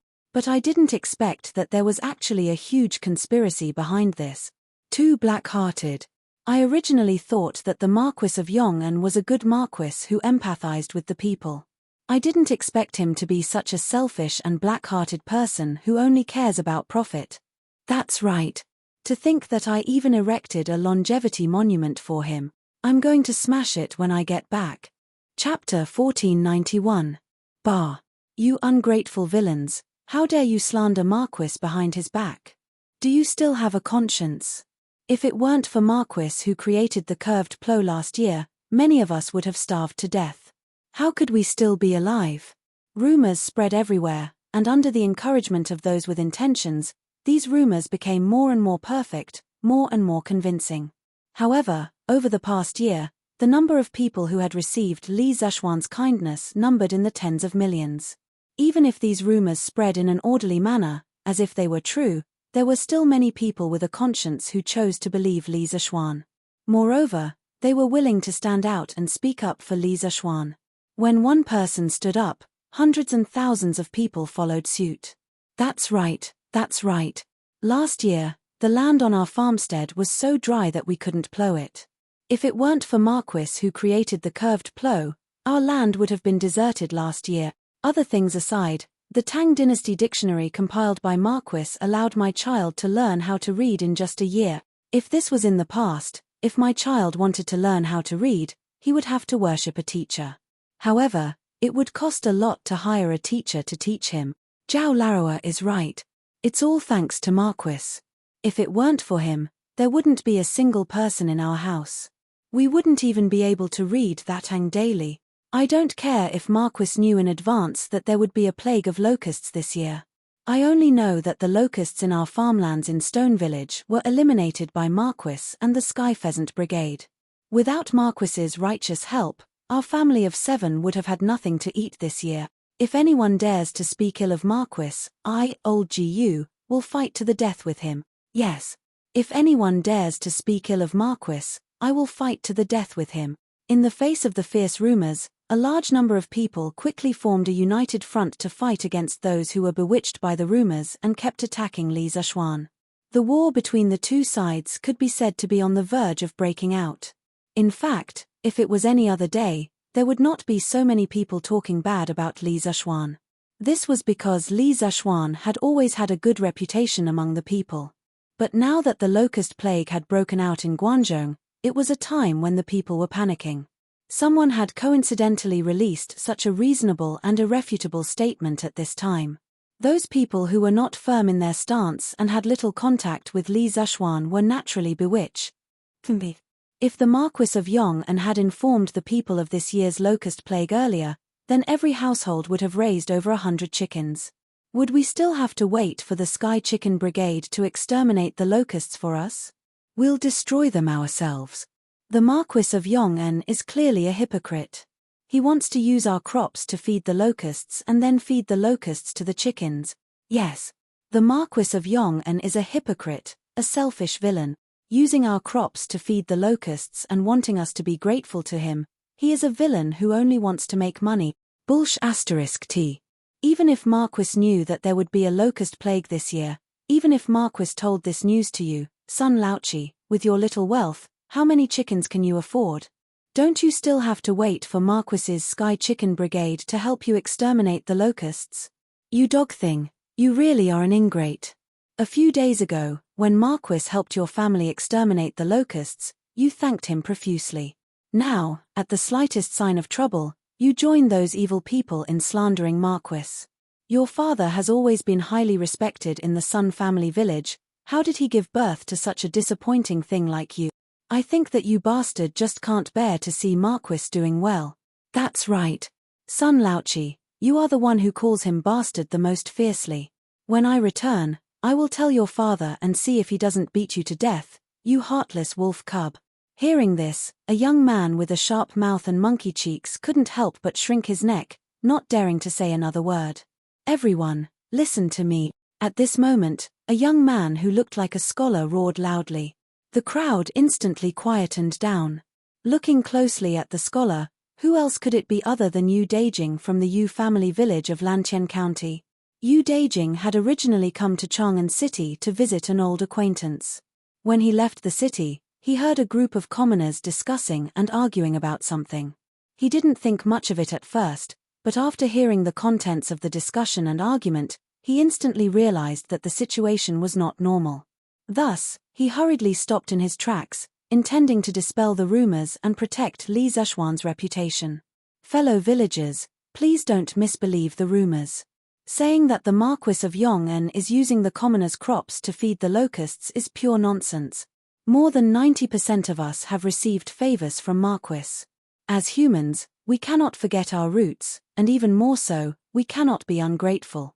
Earlier, I heard someone scolding the Marquis for not publicizing the locust plague's language to the public so that everyone could be prepared. Let's not talk about whether or not Marquis knew that there would be a locust plague this year. Even if he did, would you believe it if Marquis told you in advance? And even if you did, what could you do? Go buy chicken seedlings? It's not like you don't know the price of chicken seedlings in Chang'an City last year. How much money can the villagers have? Even if each of you were to exhaust all your wealth, how many chickens can you raise? Besides, think about it carefully. If you knew that there would be a locust plague this year, would your first reaction be to buy chicken seedlings? No, you would definitely panic. That is to say, even if Marquis knew that there would be a locust plague this year and told us in advance, it would be of no use. On the contrary, it would cause a collective panic among the millions of citizens of Great Tang. If that was the case, we would have already panicked before the locust plague today. Yu Daijing's meticulous analysis calmed the restless commoners down. After he finished speaking, the commoners couldn't help but whisper among themselves, "Who is that scholar? I know him. He is Scholar Yu from the Yu family manor of Lantian County. Last year, when the Kui family caused a ruckus, he was almost beheaded by the Kui family's guards. Thankfully, Marquis arrived in time to save him. So he is from Lantian County. No wonder he would speak up for the Marquis of Yong'an, but what he said makes sense. Even if Marquis told us in advance that there would be a locust plague this year, it would still be useless. Based on the price of chicken seedlings in Chang'an City last year, even if we used all our money to buy chickens, we would only be able to buy 60 to 70 of them. It is not enough. That's right.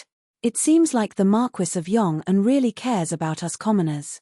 In order to help us exterminate the locusts, he specially bought tens of thousands of chickens. I heard that last year, Marquis spent over 10,000 strings of cash just to buy chicken seedlings. We have wrongly blamed Marquis R. Hey. Then what about the drunken immortal restaurants soaring to meteoric success? Just as some of the commoners were about to change their minds, a gloomy voice suddenly sounded out from the crowd. Yu Daijing frowned. After searching for a long time, he couldn't find the person who spoke.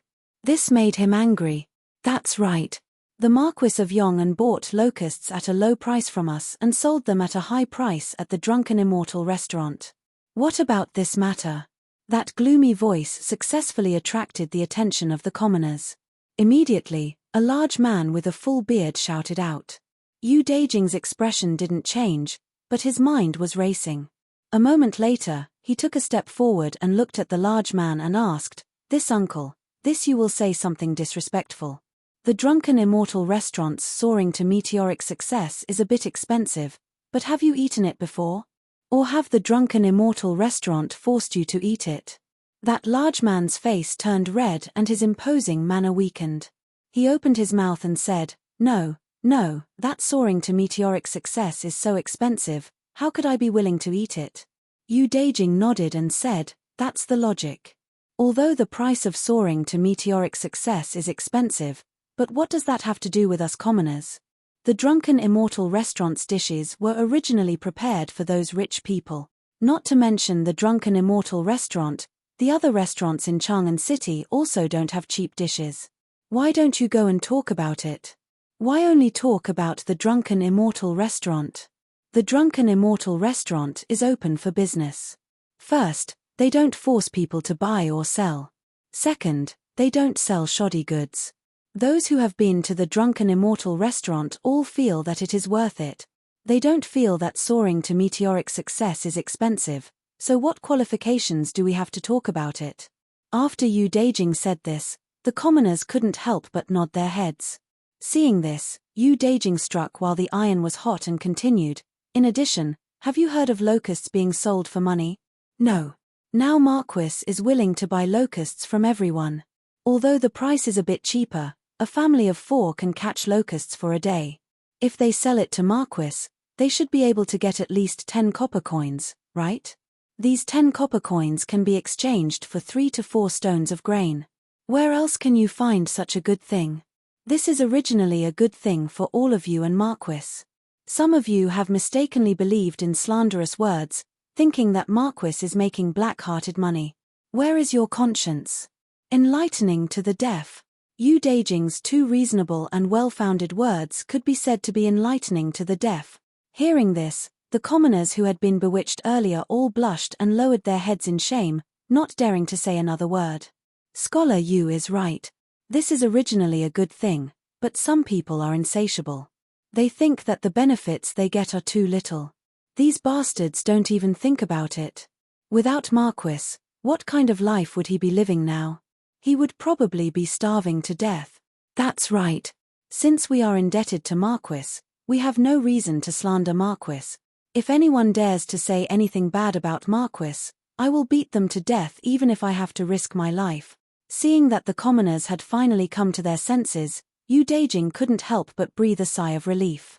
At this moment, he suddenly caught a glimpse of a mysterious person wearing a bamboo hat in the crowd retreating and quickly walking away.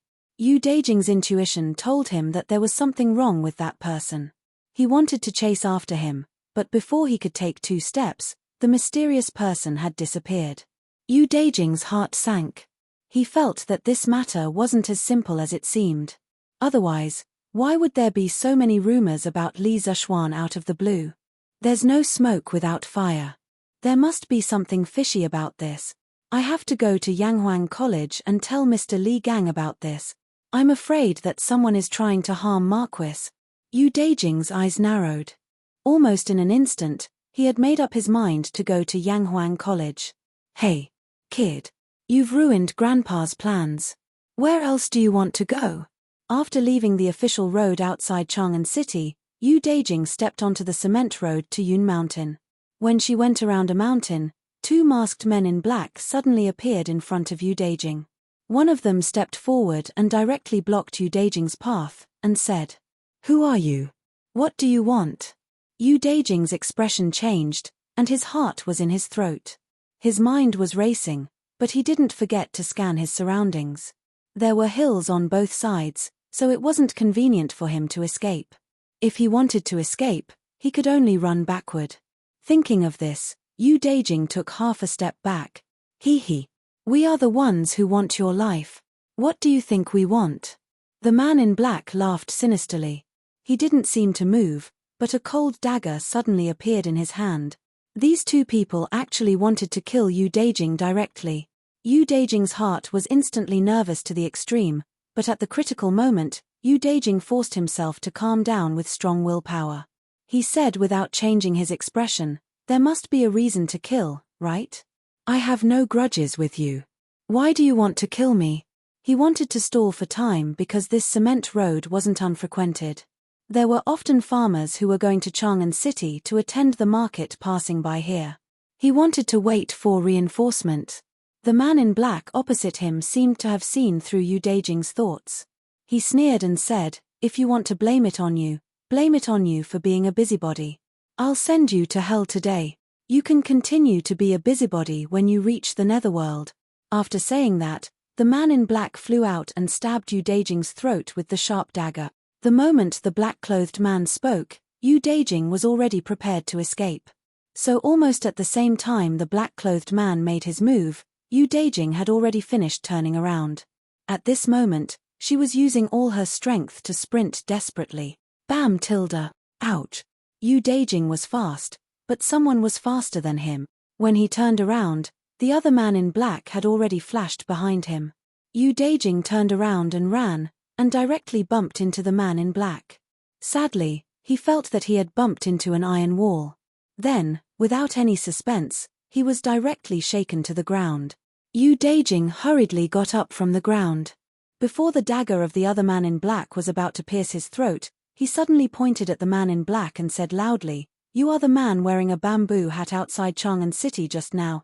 Why did you frame Marquis? Who ordered you to do this?" When the man in black heard this, his hand movements couldn't help but stagnate. Then he sneered and said, "Kid, do you know that the more you know, the faster you'll die? Me. Today, I'll send you to hell no matter what. Save your questions for the king of hell." After saying that, the man in black sneered and stabbed the dagger directly at Yu Daijing's heart. "It's over. This time, it's really over." Yu Daijing closed his eyes in despair. He was now sure that this man in black was the one who wanted to harm Li Zishuan. But so what if he knew? He was going to die soon. It's not that he didn't want to fight back, but the difference in strength was too great. At this moment, "Hey, isn't that Scholar Yu? Bastard. Someone actually dares to commit murder in Lantien County. Boss, number 2, number 3, number 4, number 5, number 6, number 7, quickly attack for me." Chapter 1492. Now that the living conditions of the people in Lantien County had improved, many farmers who had some spare cash started to renovate their houses. After all, this was an ancient nation. The people still had a very deep sense of home in their hearts. The first thing they did when they had money was to improve their living conditions. This was universal whether it was in modern times or ancient times. Second Master Liu was no exception. As early as 2 months ago, the construction of their house had already started. Just recently, Second Master Liu brought his 7 sons into the city to buy some furniture like tables and cabinets. On the way home, he happened to see Yu Daijing being surrounded by 2 masked men. At the critical moment, Second Master Liu hurriedly asked his 7 sons to help. Seeing that someone had come to intervene, the man in black was stunned at first. Then, he revealed a ruthless expression and held the dagger at an even faster speed to cut Yu Daijing's throat. Bang! Seeing this, Second Master Liu's eldest son shouted, picked up a stool, and threw it in the direction of the assassin in black. It was just that the direction of his stool should hit Yu Daijing first and then the assassin in black. "Scholar Yu, get down quickly." Second Master Liu's eldest son also understood this problem, so he shouted and ran straight toward Yu Daijing without stopping. As for Second Master Liu's other sons, they were already less than 3 feet away from Yu Daijing. At the moment of life and death, the reinforcements had finally arrived. Yu Daijing's desire to live was still very strong. Hearing the shout behind her, Yu Daijing quickly leaned back and then fell straight to the ground. Huff huff huff. The stool spun rapidly in the air, and with a whistling sound, it smashed toward the assassin in black's face. Me. Damn it. Although the assassin knew kung fu, he would definitely not feel good if the stool hit him. He had no choice but to temporarily give up on Yu Daijing and quickly retreat.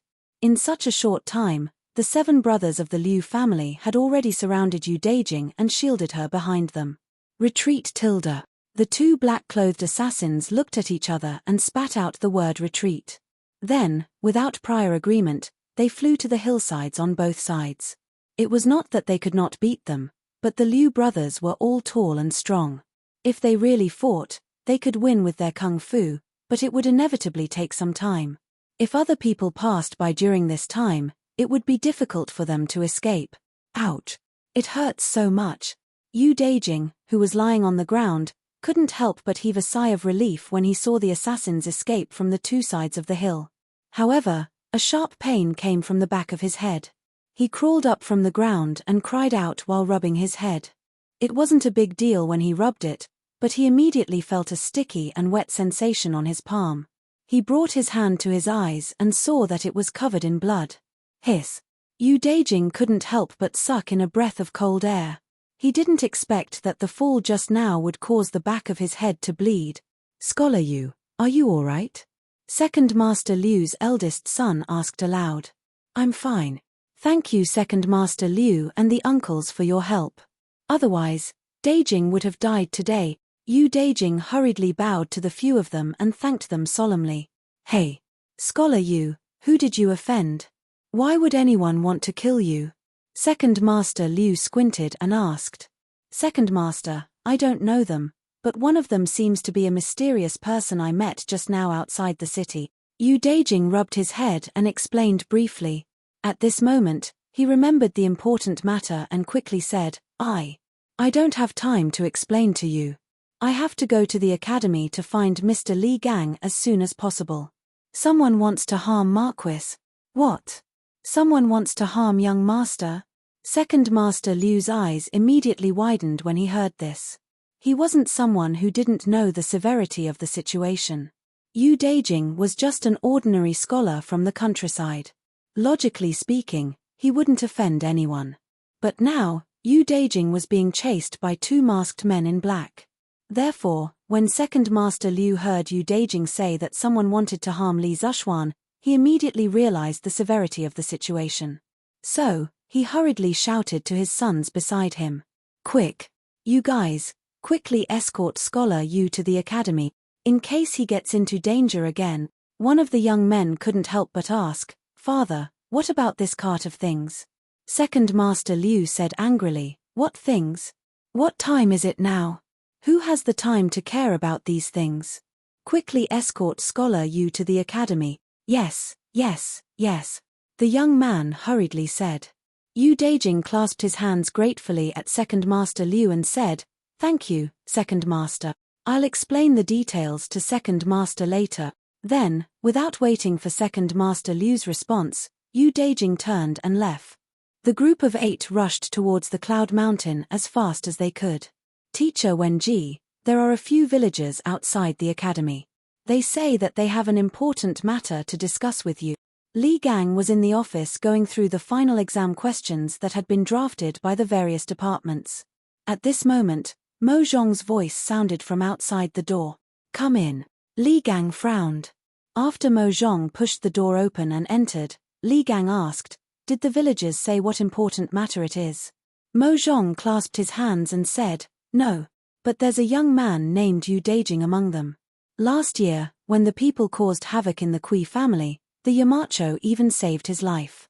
Today, his head is still bleeding. I think it really is an urgent matter." "Bleeding?" Li Gang's expression changed slightly. He hurriedly got up and said, "Quickly, follow me outside to take a look." With that, the old man took the lead and walked out of the house. "You're Yu Daijing?"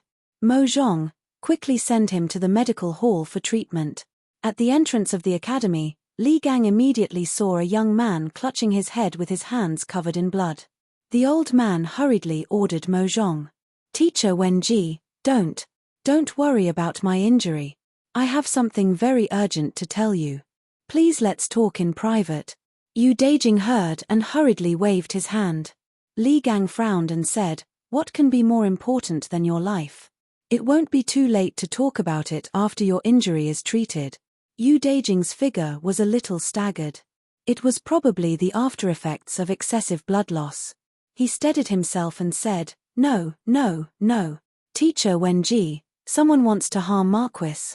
"What?" "Quickly. Mo Zhong, quickly help him inside. Mo Yun, quickly go to the medical hall and ask Dr. Qin and Dr. Wang to return to the academy." Li Gang's expression changed suddenly, and then he said decisively, "Yes." Mo Zhong and Mo Yun hurriedly accepted the order. That's what happened. If Second Master Liu and the others hadn't arrived in time, I'm afraid I wouldn't have been able to reach the academy. A quarter of an hour later, in Li Gang's office, Yu Daijing relied on his strong willpower to resist fainting. He told Li Gang about what he heard outside Chang'an City this morning and the assassination on the way to Liyun Mountain. He told Li Gang, Yang Sailu, Mo Huai, Ma Ju, and Xu Hongji who came after hearing the news. After saying that, Yu Daijing finally couldn't take it anymore and was about to fall to the ground. Fortunately, Second Master Liu's eldest son was quick to catch him.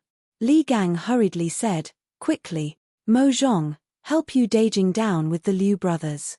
First, do some bandaging and wait for Dr. Wang and Dr. Qin to come back. Yes.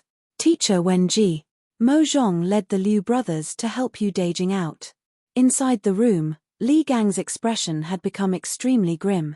He said angrily, Yamacho led hundreds of thousands of chickens in Lantian County to go to the various counties in Guangzhou to exterminate locusts. I didn't expect that someone would use this as an excuse to maliciously slander them. They're really distorting the truth and devoid of humanity. I'm afraid this matter isn't that simple. Mo Huai, who had been sitting next to him without saying a word, said with a serious expression, all signs point to someone behind this, wanting to incite the people to cause trouble. They chose to slander Yamacho and incite public anger. Unexpectedly, the rumors they spread were exposed one by Yu Daijing, so they flew into a rage out of humiliation and wanted to silence him.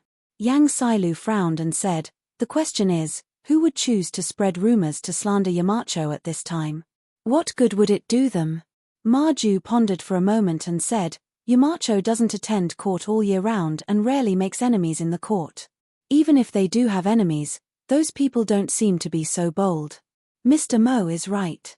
I'm afraid this matter isn't as simple as it seems on the surface. Li Gang had calmed down by now. He frowned and said, in your opinion, what should we do now? Mo Huai pondered for a moment and said, no matter what the true purpose of those people is, they must have come with ill intentions. The Academy should immediately clarify those rumors through that Ang daily to prevent more people from being confused and bewitched by the rumors. Li Gang nodded and said, I'll write an article to refute Yamacho according to those rumors one by one. Not only me, but Ma Ju, you also have to write. In addition, make arrangements for that Ang daily as soon as possible. Leave some places for us in tomorrow's newspaper. Ma Ju cupped his hands and said, yes, Mr. Wenji. Should we inform Yamacho of this matter through the telegraph? Seeing that the plan was set, Xu Hongji suddenly asked. The room instantly quieted down. After a moment of silence, Li Gang said, no need. Yamacho has rushed thousands of miles to provide disaster relief. It's not good to be distracted at this time. In addition to clarifying the rumors, I'll also write a report to His Majesty and let His Majesty send people to thoroughly investigate who is spreading the rumors. Xu Hongji nodded and said, Mr. Wenji has thought it through thoroughly. I have no objections. I have no objections either. I have no objections either. Mo Huai frowned. He felt that there was a bigger conspiracy behind this matter, but he had no evidence and could only agree. I have no objections either. Seeing this, Li Gang nodded and said, good. Since no one has any objections, let's proceed according to the plan.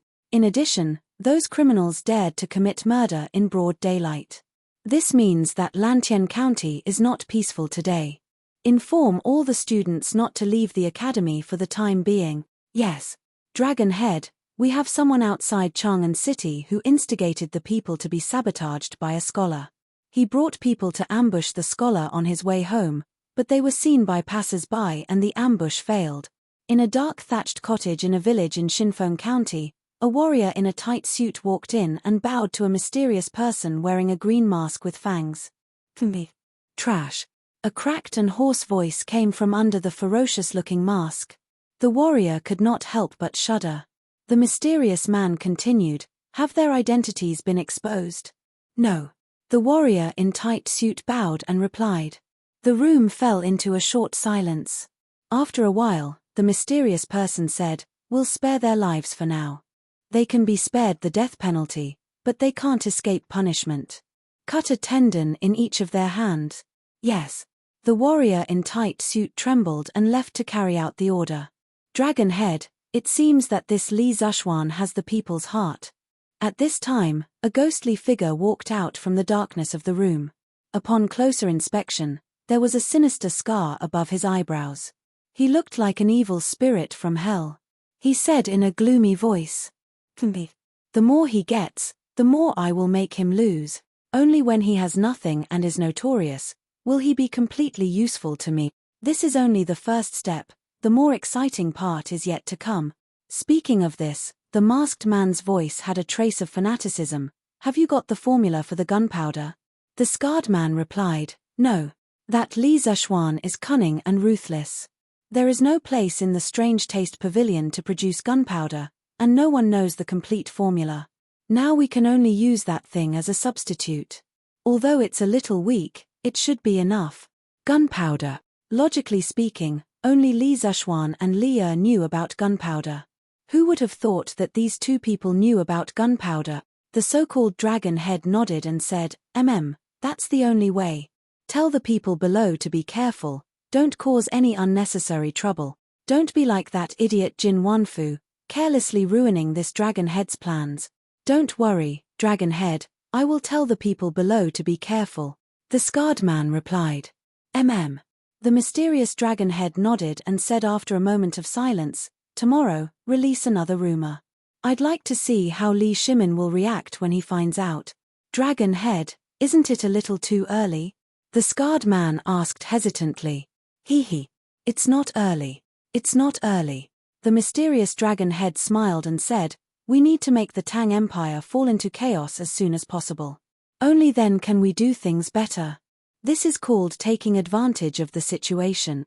Tell the Earth Emanations group to get ready. Once the time is right, we will act immediately." Yes. Dragon head. Dragon head is wise. The warrior in tight suit bowed and left.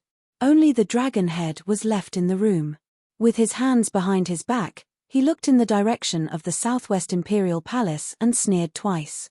Then, he muttered, "The show is about to start.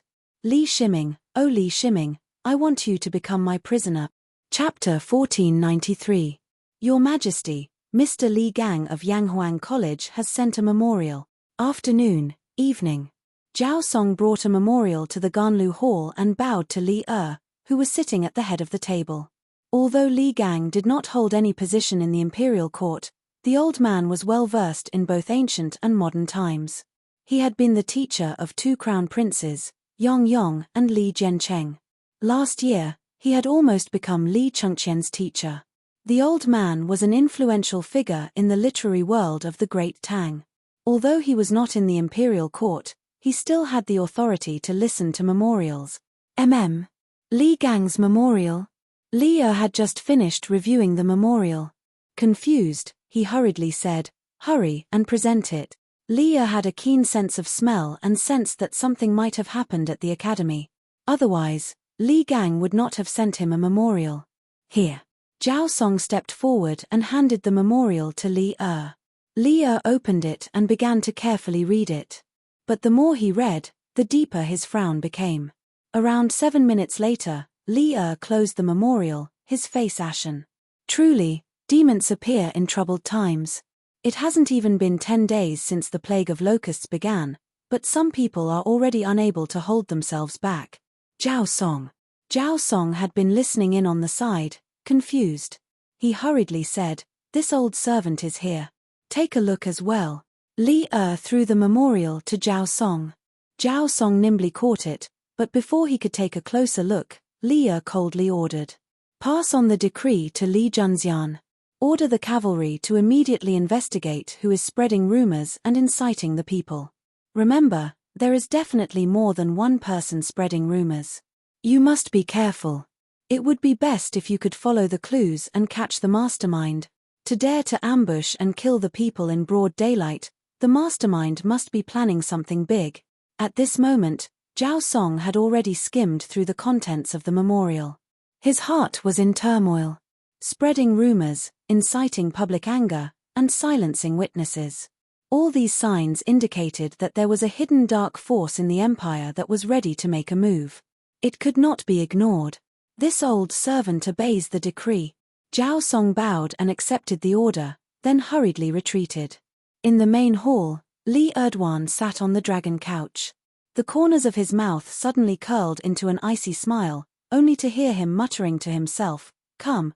If you want to come, come together. Using this chance, we will catch all of you demons and monsters hiding in the shadows in one fell swoop.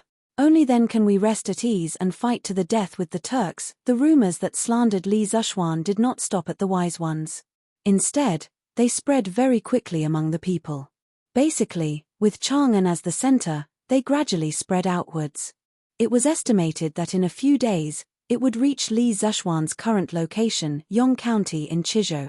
Marquis Yong, the Marquis is such a benevolent Marquis. Of the Marquis, such a benevolent person. How can such a benevolent person is? The next day, after reading the article written by Li Gang in the Tang Daily, the citizens of Chang'an could not help but discuss it. Yes, Marquis Yong'an cares about the people of the world.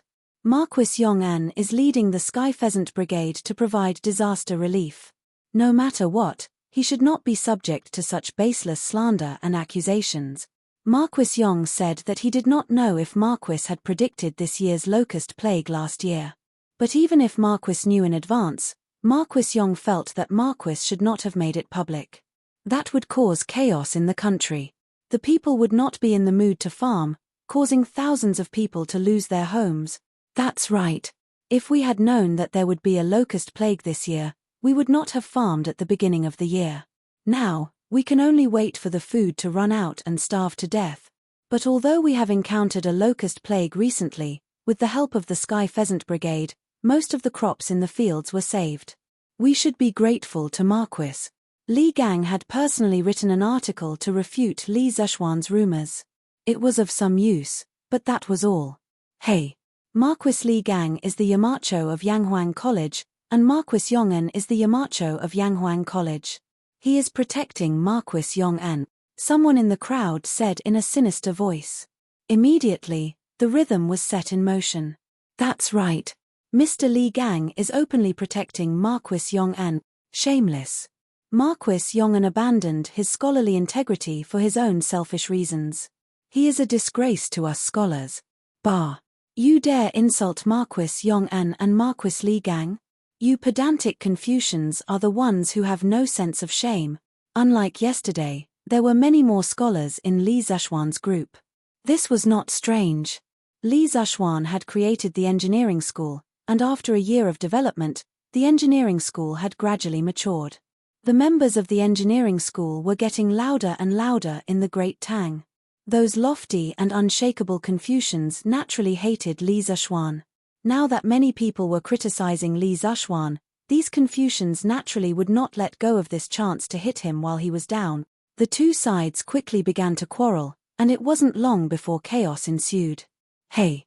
It is said that this plague of locusts is heaven's punishment for the son of heaven for murdering his brother and imprisoning his father. 2 days ago, when the dog ate the sun, Daoist Li Chunfeng of the Imperial Historian Bureau wrote to His Majesty that this represented heaven's warning to the Son of Heaven.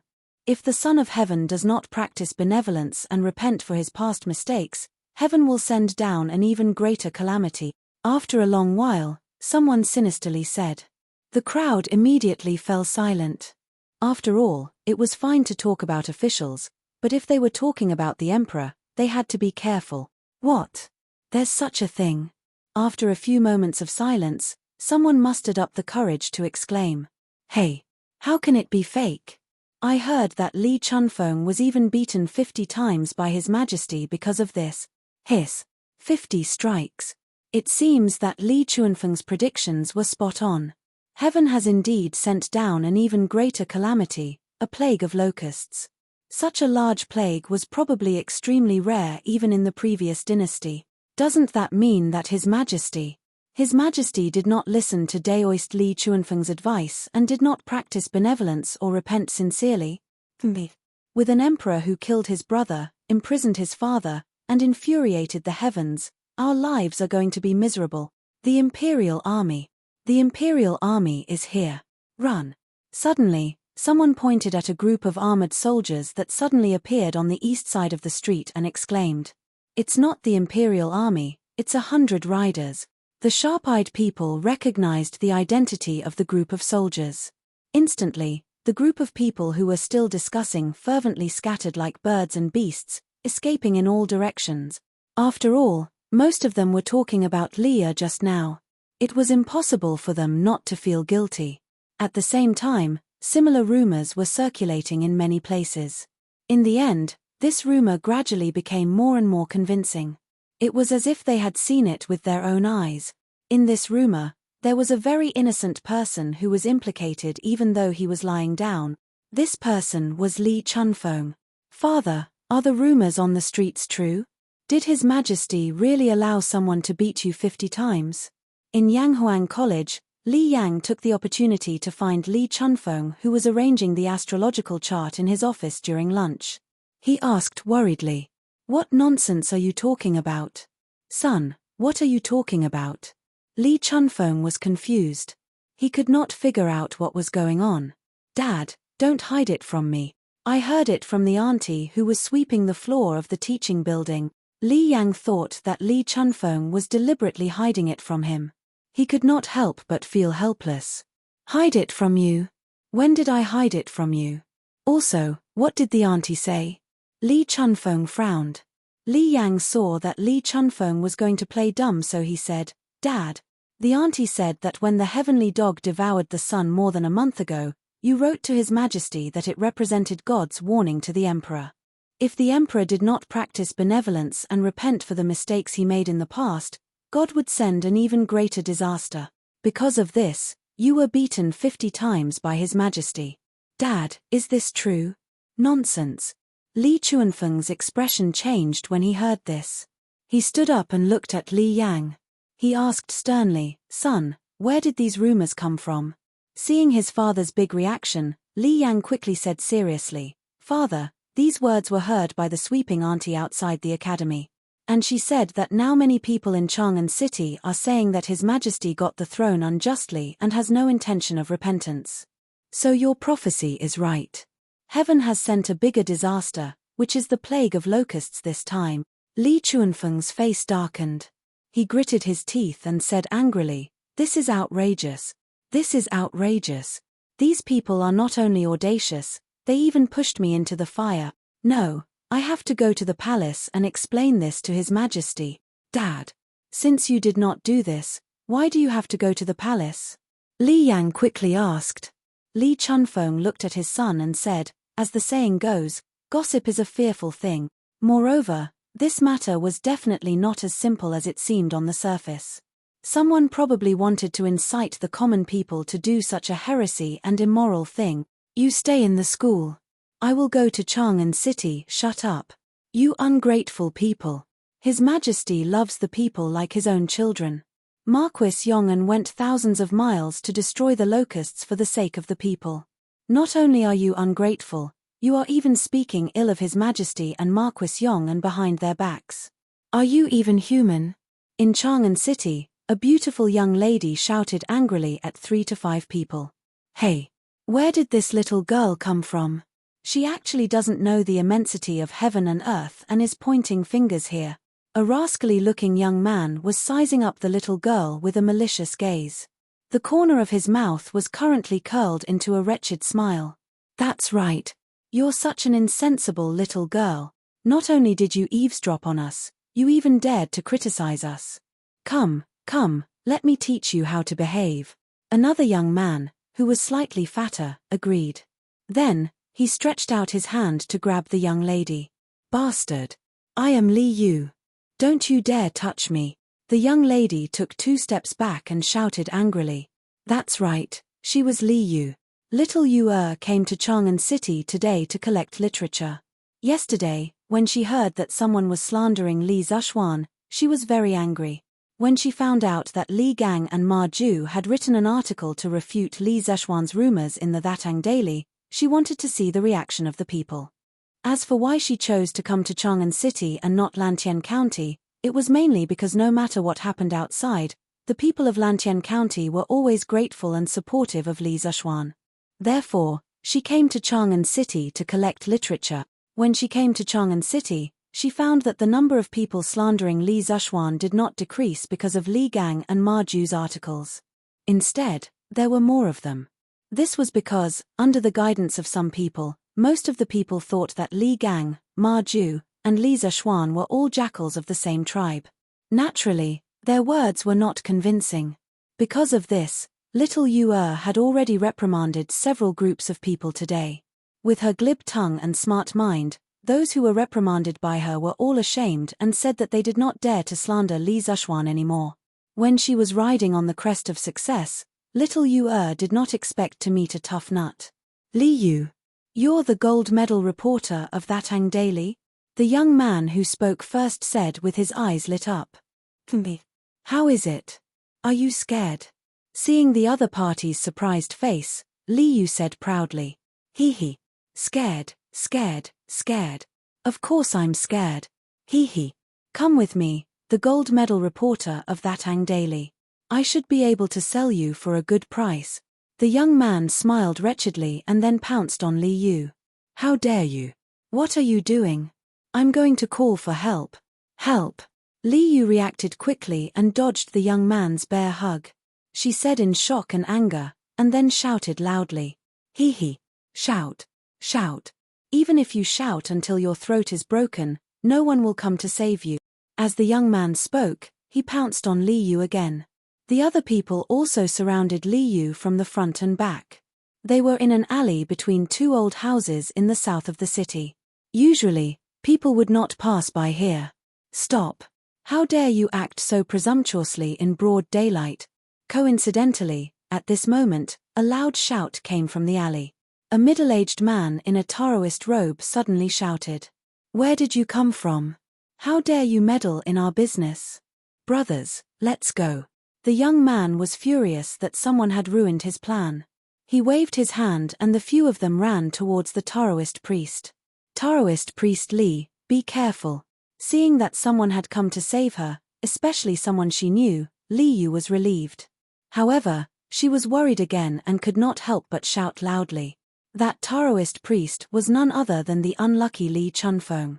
Li Chunfeng and Li Yu were caught in the crossfire, while Li Chunfeng was like a fish swimming in shallow water.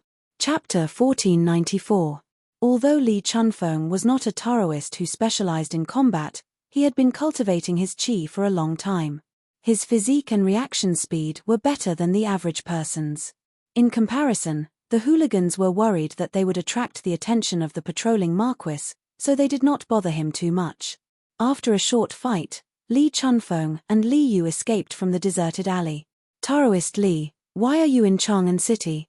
Li Yu, who had just survived a disaster, did not need a few days to recover like the other weak girls. She had a big heart, and in just a short while, she was back to her usual lively self. She looked at Li Chunfeng and asked. Li Chunfeng replied, I need to go to the palace for something. Miss Li Yu, you are a girl, and you are alone. It is best that you don't do such dangerous things alone in the future. So what if I am a girl? Li Yu rolled her eyes and mumbled softly. She didn't argue with Li Chunfeng because he had just saved her life. If it was someone else, she wouldn't have been so polite. Haha. Taoist Li, are you going to the palace to meet the emperor because of those rumors? Suddenly, Li Yu rolled her eyes and smiled. Haha, Taoist Li, you don't have to worry. The emperor is a wise man, and he knows what is right and what is wrong. Why would he believe those rumors? Li Chunfeng looked at Li Yu and said in a serious tone, I don't care about my own reputation, but I will not allow someone to use my name to do such a thing. If I don't clear the rumors soon, I will not be able to eat or sleep in peace. Stealing the sky and changing the sun? Taoist Li, have you also noticed that someone behind these rumors is trying to take advantage of this opportunity to create trouble? Li Yu raised her eyebrows in surprise when she heard this. Li Chunfeng nodded solemnly. Although the locust plague has engulfed the entire Guangzhou area, the imperial court has been actively helping the people. The people are far from being in dire straits, and there will not be so many people slandering the emperor and the Marquis of Yong'an. If there is no one behind this, I will not believe it. Taoist Li, you are right. Shall I go to the palace with you? I've also been investigating the source of these rumors these past few days. It's a good opportunity to report to His Majesty. Li Yu thought for a moment and looked up at Li Chunfeng. Yes.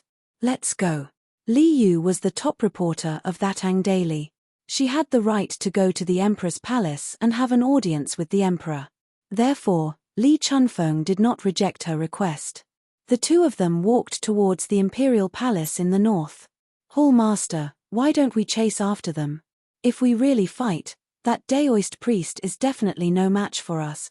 After Li Yu and Li Chunfeng left, the 5 hooligans walked out.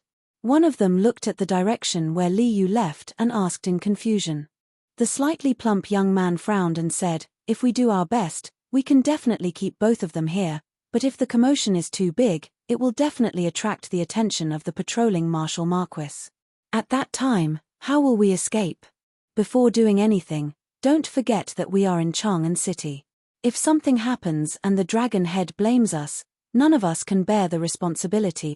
The other 4 people quickly cupped their fists and said, yes, Hall Master.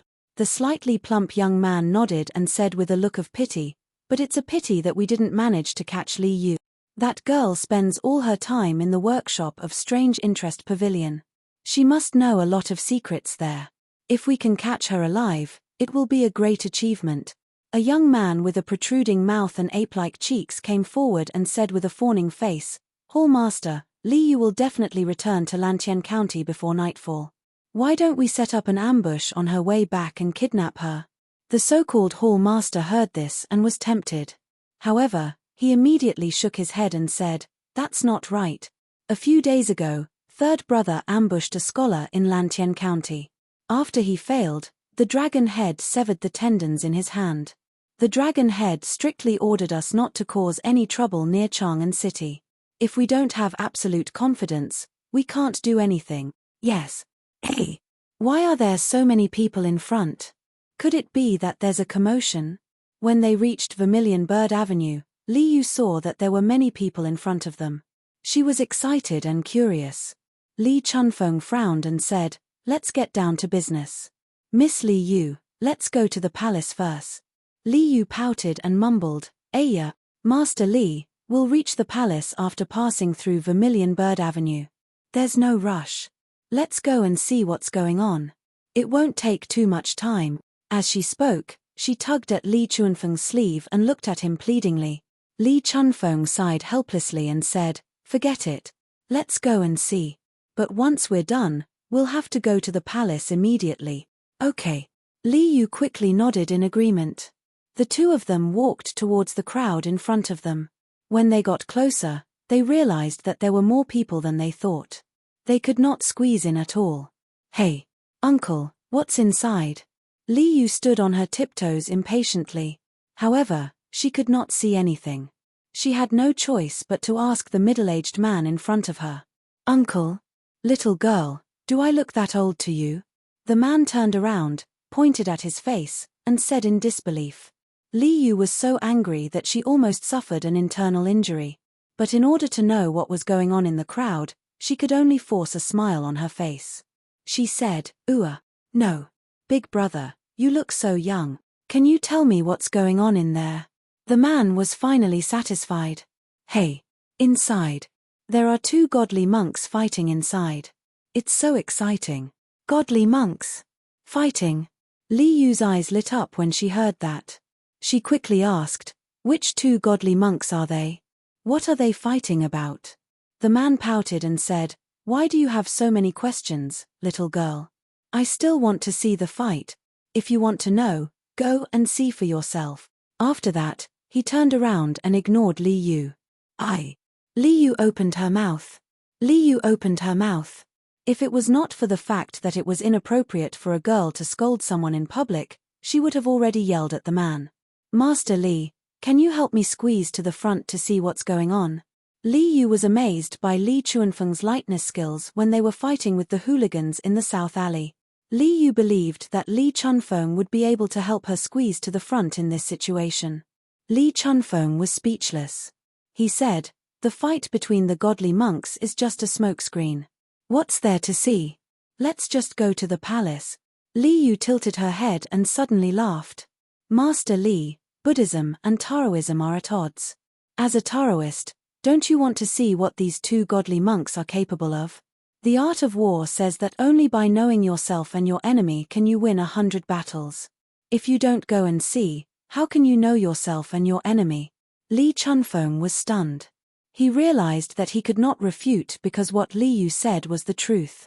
In fact, the conflict between Buddhism and Taoism did not happen when Buddhism came from the East. As a foreign religion, Buddhism and Taoism had the same purpose when they first arrived in China. Therefore, the relationship between the two religions was relatively harmonious. However, as Buddhism and Taoism continued to be perfected in China, the two religions gradually formed an independent religious consciousness. Subsequently, the two religions developed a strong exclusionary ideology. Therefore, the two religions started to compete fiercely for the support of the upper class and the support of the lower class. Especially during the West Jin dynasty, Buddhism developed very quickly and put a lot of pressure on Taoism. Now, the Tang dynasty's ruler did not have any obvious hostility towards Buddhism and Taoism, although Liu seemed to be closer to Taoism. Taoism and Buddhism developed together. Under such circumstances, the two religions fought even harder to gain the ruler's favor. Follow behind this poor Taoist. Li Chunfeng, who was tempted by Li Yu's words, took the lead and walked in front to help Li Yu open the way. Okay. Thank you so much, Taoist Li. Li Yu quickly followed behind Li Chunfeng with a smile. Li Chunfeng seemed to be surrounded by a strong and invisible force field. Wherever he went, the crowd would make way for him. After a while, the two of them arrived at the front of the line. Wow. Taoist Li, you're so good. Li Yu patted Li Chunfeng's arm and praised him. Although Li Chunfeng did not show it on his face, he was quite proud of himself. However, what Li Yu said next made him lose all his pride. He almost vomited blood. Taoist Li, since you're so capable, does that mean you don't have to line up at the academy's cafeteria? If I go to the academy next time, I'll look for you to have a meal together. If he could swear, Li Chunfeng would be cursing right now. He had cultivated for more than 10 years and finally managed to cultivate some pure Daoist vital qi. In Li Yu's eyes, this vital qi was only used to cut in line. Who was he looking down on? However, Li Chunfeng did not argue with Li Yu. Instead, he looked at the crowd. The monk standing to the west had a dark complexion, but he was wearing a red kasaya embroidered with golden threads. He held a pure gold staff in his hand.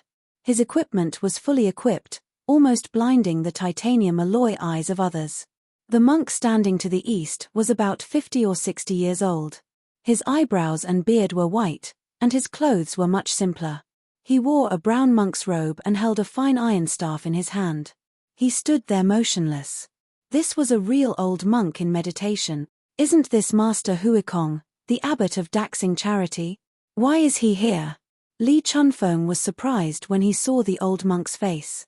In the second year of Emperor Wen's founding emperor, Daxing City was built and the temple was moved to the new capital. It was named the National Temple. When Emperor Wen was in northern Zhu, he was the Duke of Daxing County. The temple was located in Jingshan Square. Hence, it was named after the two words Daxing and Jingshan Square. The annals of Chang'an stated that after the temple was built, its main hall was the largest in the capital. The system was the same as that of the Imperial Ancestral Temple. The founder of Daxing Charity Temple was Master Ling Kang. He was a close friend of Emperor Wen of Sui, Yongjian. At the same time, he was the Zhao Xiandu monk who was in charge of the affairs of monks and nuns. Later Zhao Xiandu monk Meng, the successor Zhao Xiandu monk Tan Yang, and their followers all lived in the temple. In the 7th year of founding Emperor, Huiyuan, Huizang, Senghu, Baozhen, Hongzuan, and Tan Yang were summoned to the capital. They were the 6 great virtues. More than 300 monks entered the temple to worship them. To the west of Vermilion Bird Avenue was Xuanju Temple. To the east was Daxing Charity Temple. Hence, Li Chunfeng had seen the abbot of Daxing Charity Temple before. Master Huikong? Then who is that monk? Li Yu didn't think that she would be able to see such an important person like Hui Kong just by watching the show. She couldn't help but open her small mouth with a face full of surprise. Then she pointed at the monk in the west and asked. Li Chunfeng shook his head and said, I don't know. Look. Divine Monk Du Yi is going to attack. At this moment, several people around them suddenly exclaimed in surprise. Li Yu and Li Chunfeng immediately focused their attention on the two monks. The monk in the red cassock bowed with one hand and said, Thank you for your kindness, Brother Li Amitabha. It has been more than 40 years since the Tantric Buddhism was introduced to the Tang of the East, but it has been declining and declining in your hands. This has made the Buddha sad. Hui Kong, you can't escape the blame. Why don't you abdicate and let me take your place to promote Buddhism and manage the Daxing Shan Temple? Tantric Buddhism of India? This monk is from Tantric Buddhism of India? Li Chunfeng was shocked when he heard that. Daoist Li, is Tantric Buddhism of India very powerful? What does it have to do with Master Hui Kong? Li Yu was confused. Li Chunfeng nodded and said, Of course. Actually, Master Hui Kong is also from Tantric Buddhism of India. Daxing Charity Temple is the ancestral court of Tantric Buddhism of the 8 sects of Buddhism. It was the royal temple of the Sui dynasty and one of the 3 major scripture translation centers in Chang'an. During the reign of Emperor Kai Huang, Tantric Buddhism of India came to Chang'an and translated scriptures at Daxing Charity Temple. Master Hui Kong is Tantric Buddhism's last disciple. Oh. So this divine monk Du Yi came from India to compete with Master Hui Kong for the position of the abbot? Li Yu nodded and said softly. Li Chunfeng pursed his lips and did not say anything. He felt that things were not as simple as Li Yu said. Master Hui Kong looked at the monk in the kasaya expressionlessly and bowed with one hand. Then, he said, What do you mean by decline and what do you mean by glory? A monk should jump out of the secular world. Du Yi. You are still too stubborn. People don't believe you and Buddha doesn't protect you. You are not declining.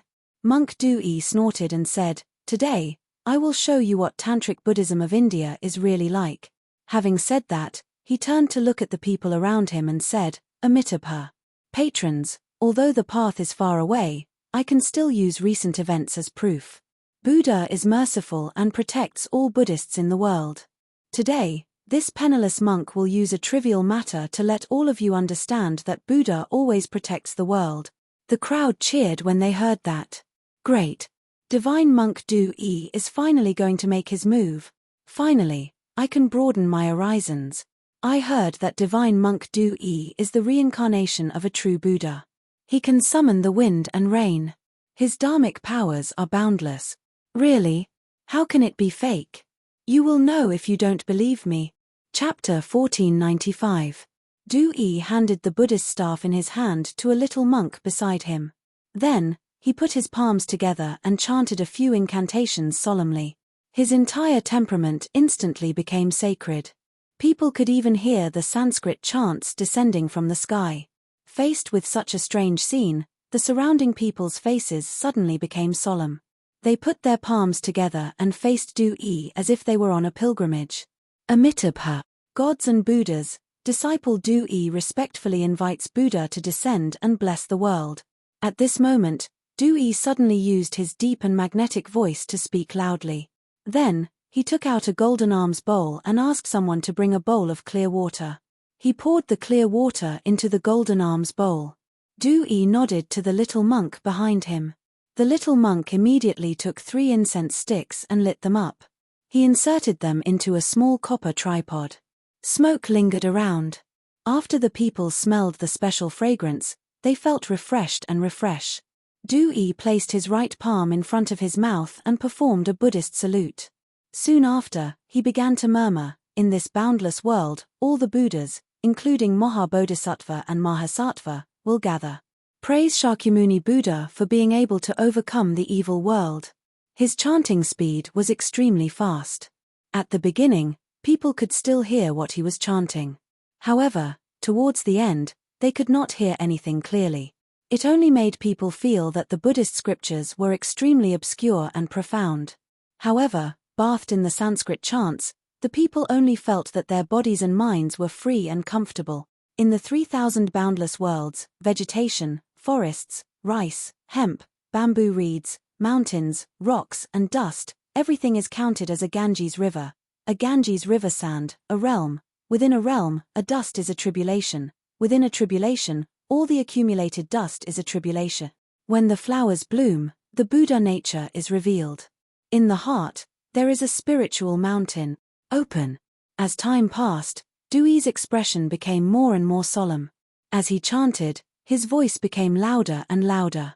All of a sudden, he opened his eyes like an angry Arhat Vajra. He used his right hand to form a seal and pointed at the golden arms bowl that was filled with clear water. Following his last word, open, a magical scene appeared. Without any warning, an emerald green stalk grew out of the golden arms bowl. The stalk grew longer and longer, followed by a lotus leaf.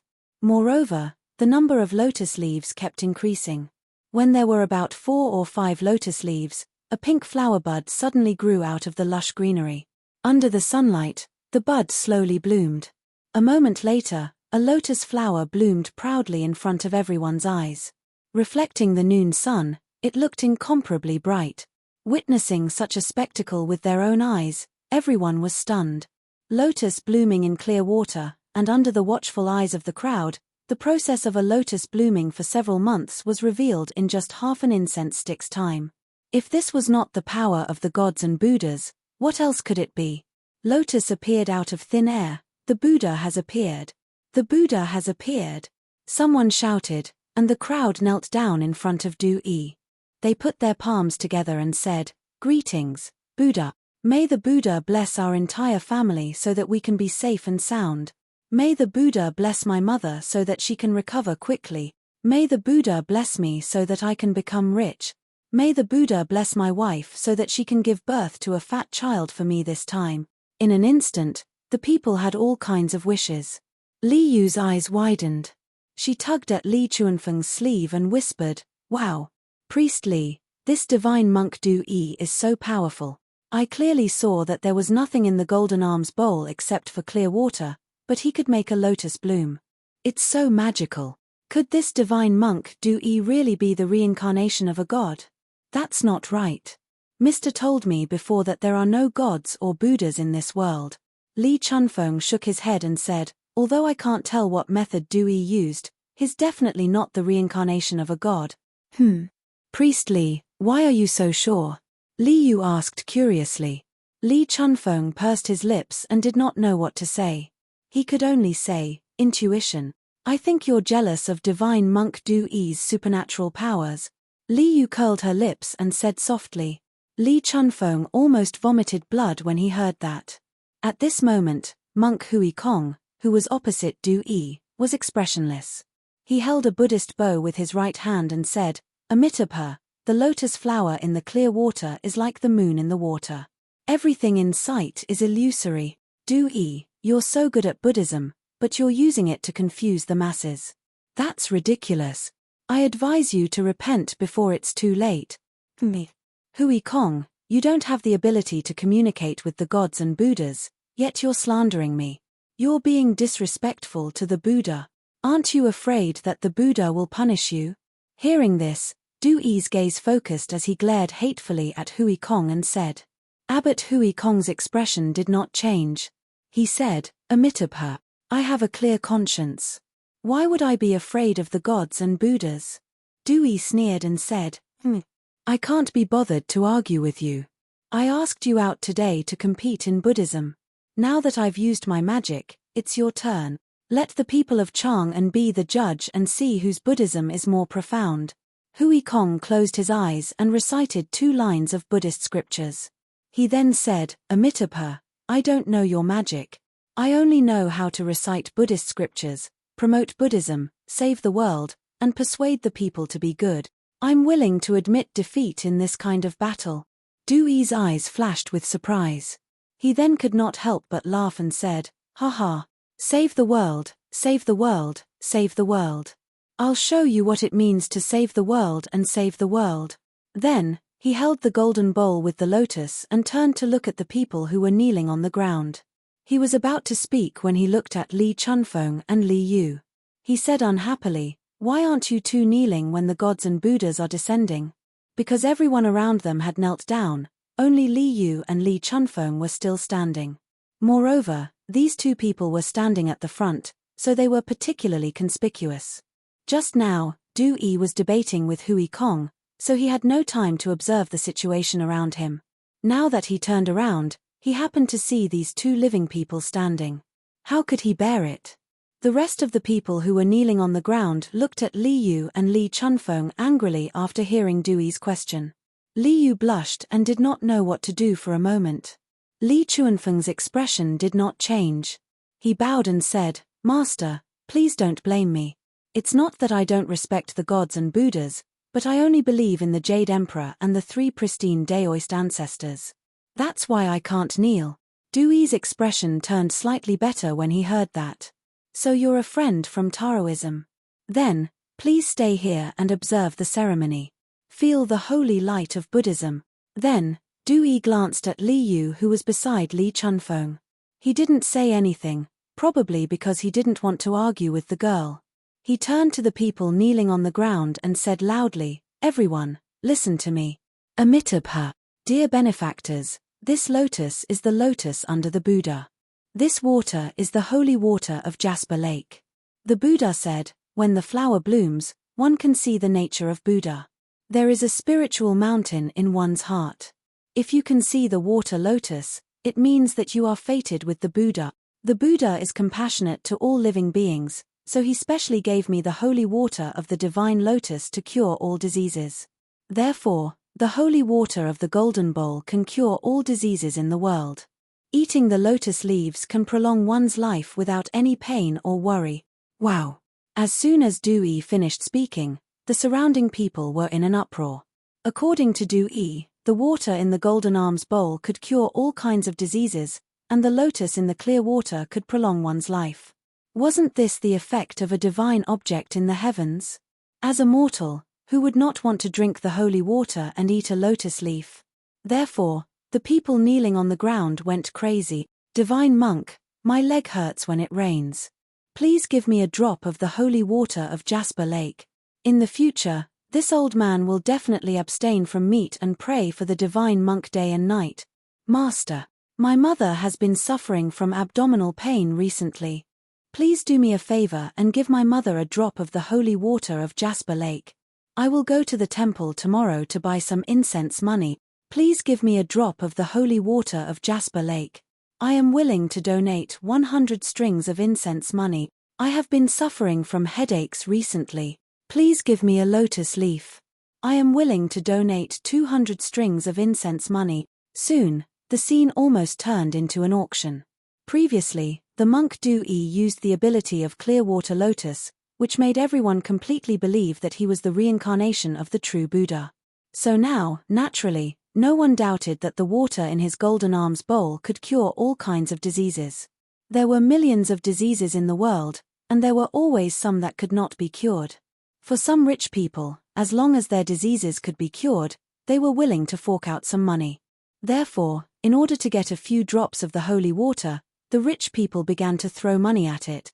Li Chunfeng, who was standing at the side, frowned imperceptibly. Seeing this, Li Yu quickly asked in a low voice, "Master, can the water and lotus really cure all diseases and prolong one's life? Should I go and ask for a piece too?" Li Chunfeng replied without hesitation, "Impossible. I am not good at medicine, but ever since I entered Yanghuang College, I have often talked with Master Sunday. There is no such thing as a miracle medicine that can cure all diseases in this world. However, your body is fine. Why do you want to ask for water and lotus like those people?" At the end of his sentence, Li Chunfeng looked at Li Yu with a puzzled expression. Li Yu said embarrassedly, "Didn't divine monk Du Yi say that the lotus can prolong one's life? I want to live for a few hundred more years." A few hundred more years. Li Chunfeng's mind was in a mess.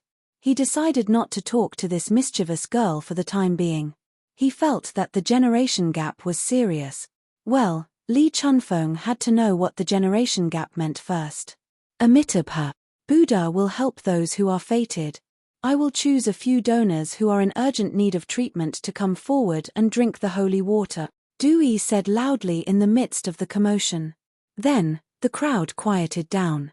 Everyone looked at Dewey with eager eyes and prayed that he would choose them. Almsgiver, come forward. Dewey pointed at the old man who said that his leg hurt and said, Master, you called for me.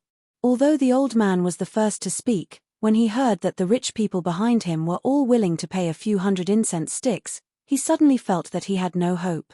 Now that Dewey chose him first, he could not believe it. That's right. Donor, please come forward. Monk Dewey nodded and said, Yes, yes, yes. Thank you, Master. The old man bowed respectfully, then limped out of the crowd and came to Dewey's side. Dewey asked someone to bring a teacup and poured some of the water from the golden arms bowl into the teacup. He then passed it to the old man and said, Donor, drink it quickly. Let's see if your leg will be better. Thank you, Master. The old man received the teacup with both hands respectfully. Then, he held the teacup to his mouth impatiently and drank it in one gulp. At this moment, there were already thousands of people around. Thousands of pairs of eyes stared at the old man without blinking. They all wanted to see if Dewey's holy water could really cure all diseases. Hey, my leg doesn't hurt anymore. It's much better now. It's amazing. It's amazing. Thank you, divine monk. Thank you, divine monk. After the old man drank the tea, he paused for a moment and tried to walk 2 steps. Then, he shouted excitedly, Wow! The surrounding people were in an uproar. This time, those who were sick became even crazier. Master, Master, Master, please give me a bowl of holy water. I'm willing to pay 300 strings of incense money. Master, I'm willing to pay 400 strings of incense money. Master, please give me the Jade Lake holy water. Master, I'm willing. Seeing that the people were so crazy, Dewey revealed an imperceptible smile at the corner of his mouth. He made a Buddhist salute and said in a loud voice, Amitabha. Benefactors, please don't be impatient. Listen to this poor monk. Hearing this, the people quieted down. Dewey pointed at the old man and said, This benefactor's leg disease has been around for a long time. Just now, half a bowl of holy water didn't completely cure it. He needs to take another bowl of holy water in half a month to completely cure it. Master, where can I get the holy water in half a month?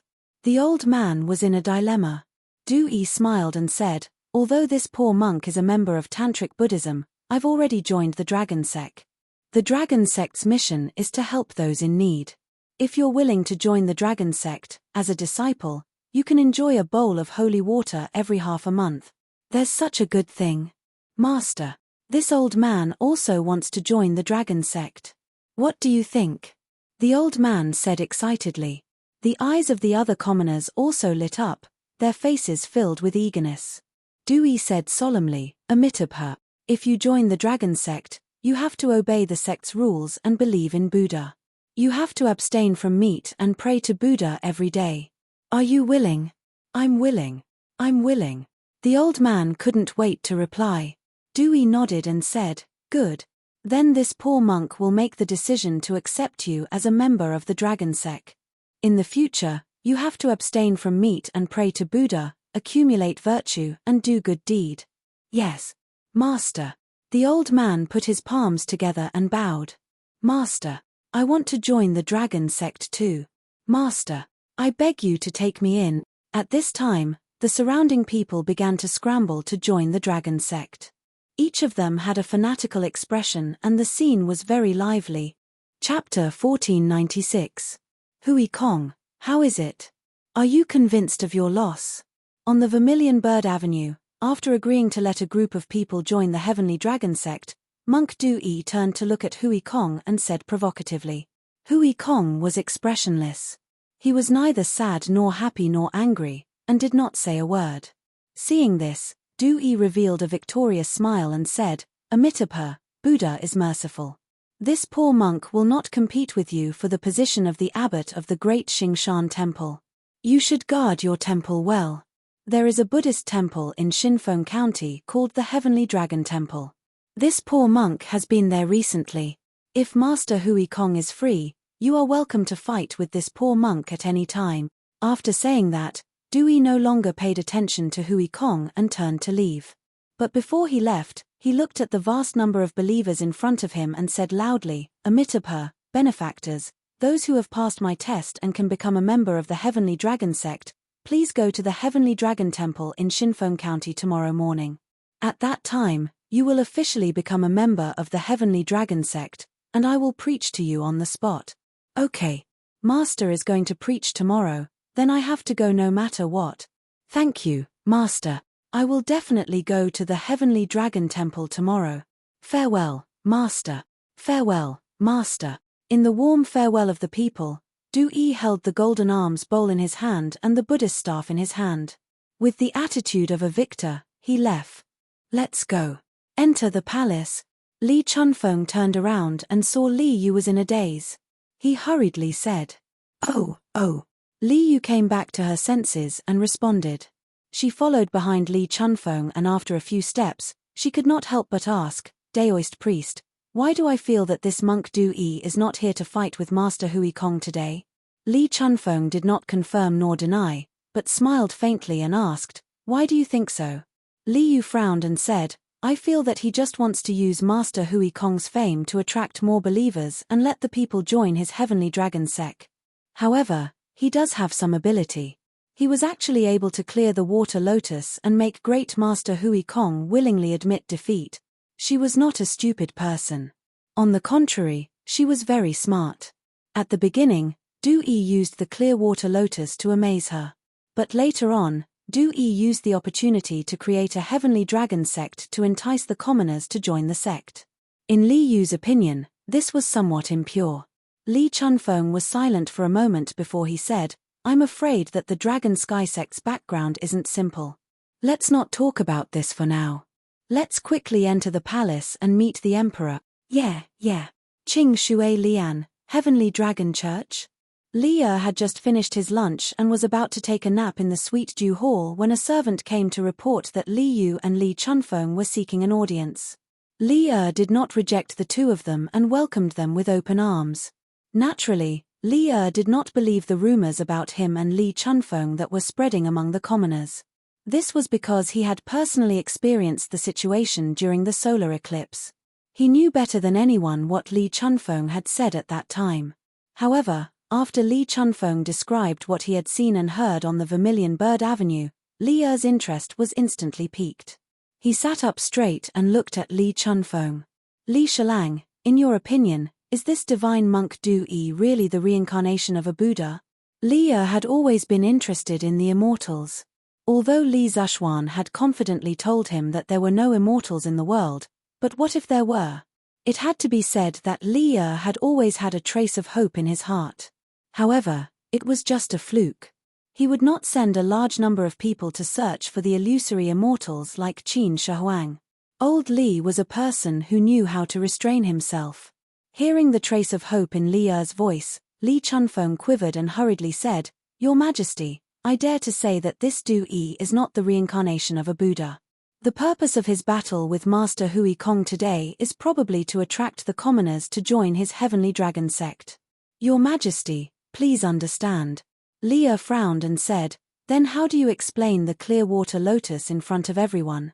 Li Chunfeng cupped his hands and said, Your Majesty, although I can't see the mystery behind the clear water lotus, I think it's just a slightly better illusion technique. If Du-yi is really the reincarnation of a Buddha, why is he unknown before?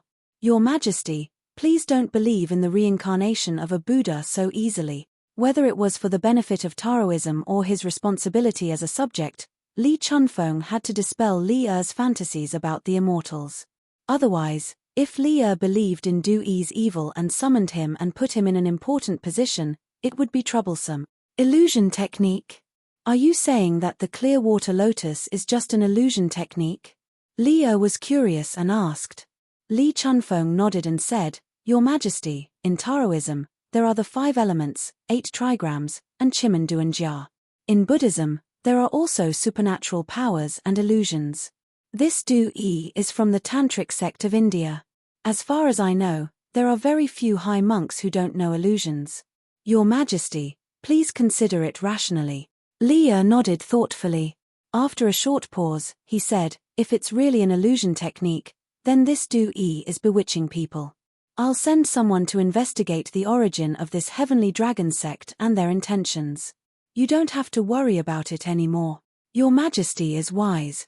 Li Chunfeng cupped his hands and said, Your Majesty, in order to save the locust plague, Mr. traveled thousands of miles to the various counties to provide relief. Now, there are many unfavorable rumors about Mr. Your Majesty, please help Mr. to clear Mr.'s name. At this moment, Li Yu stood out and bowed to Li Er. Li Er nodded and said, I've heard about the rumors about the Duke of Yong'an. I've already ordered people to investigate the source of the rumors. When the time comes, I'll definitely give the Duke of Yong'an an explanation. I'm not a muddle-headed ruler. I won't believe in slanderous rumors. Li Yu heaved a sigh of relief and said, Your Majesty is wise. I'm impressed. Li Er couldn't help but laugh and said, You little girl, what benefits did the Duke of Yong'an give you for you to speak up for him like this? He always felt that Li Yu was very familiar. There was an indescribable feeling that was very close to him. That was why he gave Li Yu the title of a gold medal reporter. Moreover, his attitude towards Li Yu was more tolerant. If it was someone else who said this to him, he would definitely punish them for the crime of gossiping about the imperial court. However, since it was Li Yu who brought it up, he didn't have any thoughts of getting angry. Li Yu quickly said, Your Majesty, Li Yu isn't speaking up for Sir, I'm speaking up for justice. Even if I don't say anything, I'm sure Your Majesty knows what kind of person Sir is. However, the rumors about Sir are endless. Not only that, aren't there many rumors about Your Majesty among the people? Li Er's face darkened. Li Chunfeng had mentioned those rumors before, but he said it in a more tactful manner. Now that Li Yu said it again, it was the same as exposing his scars again. Looking at everything together, I feel that there must be someone with bad intentions behind this.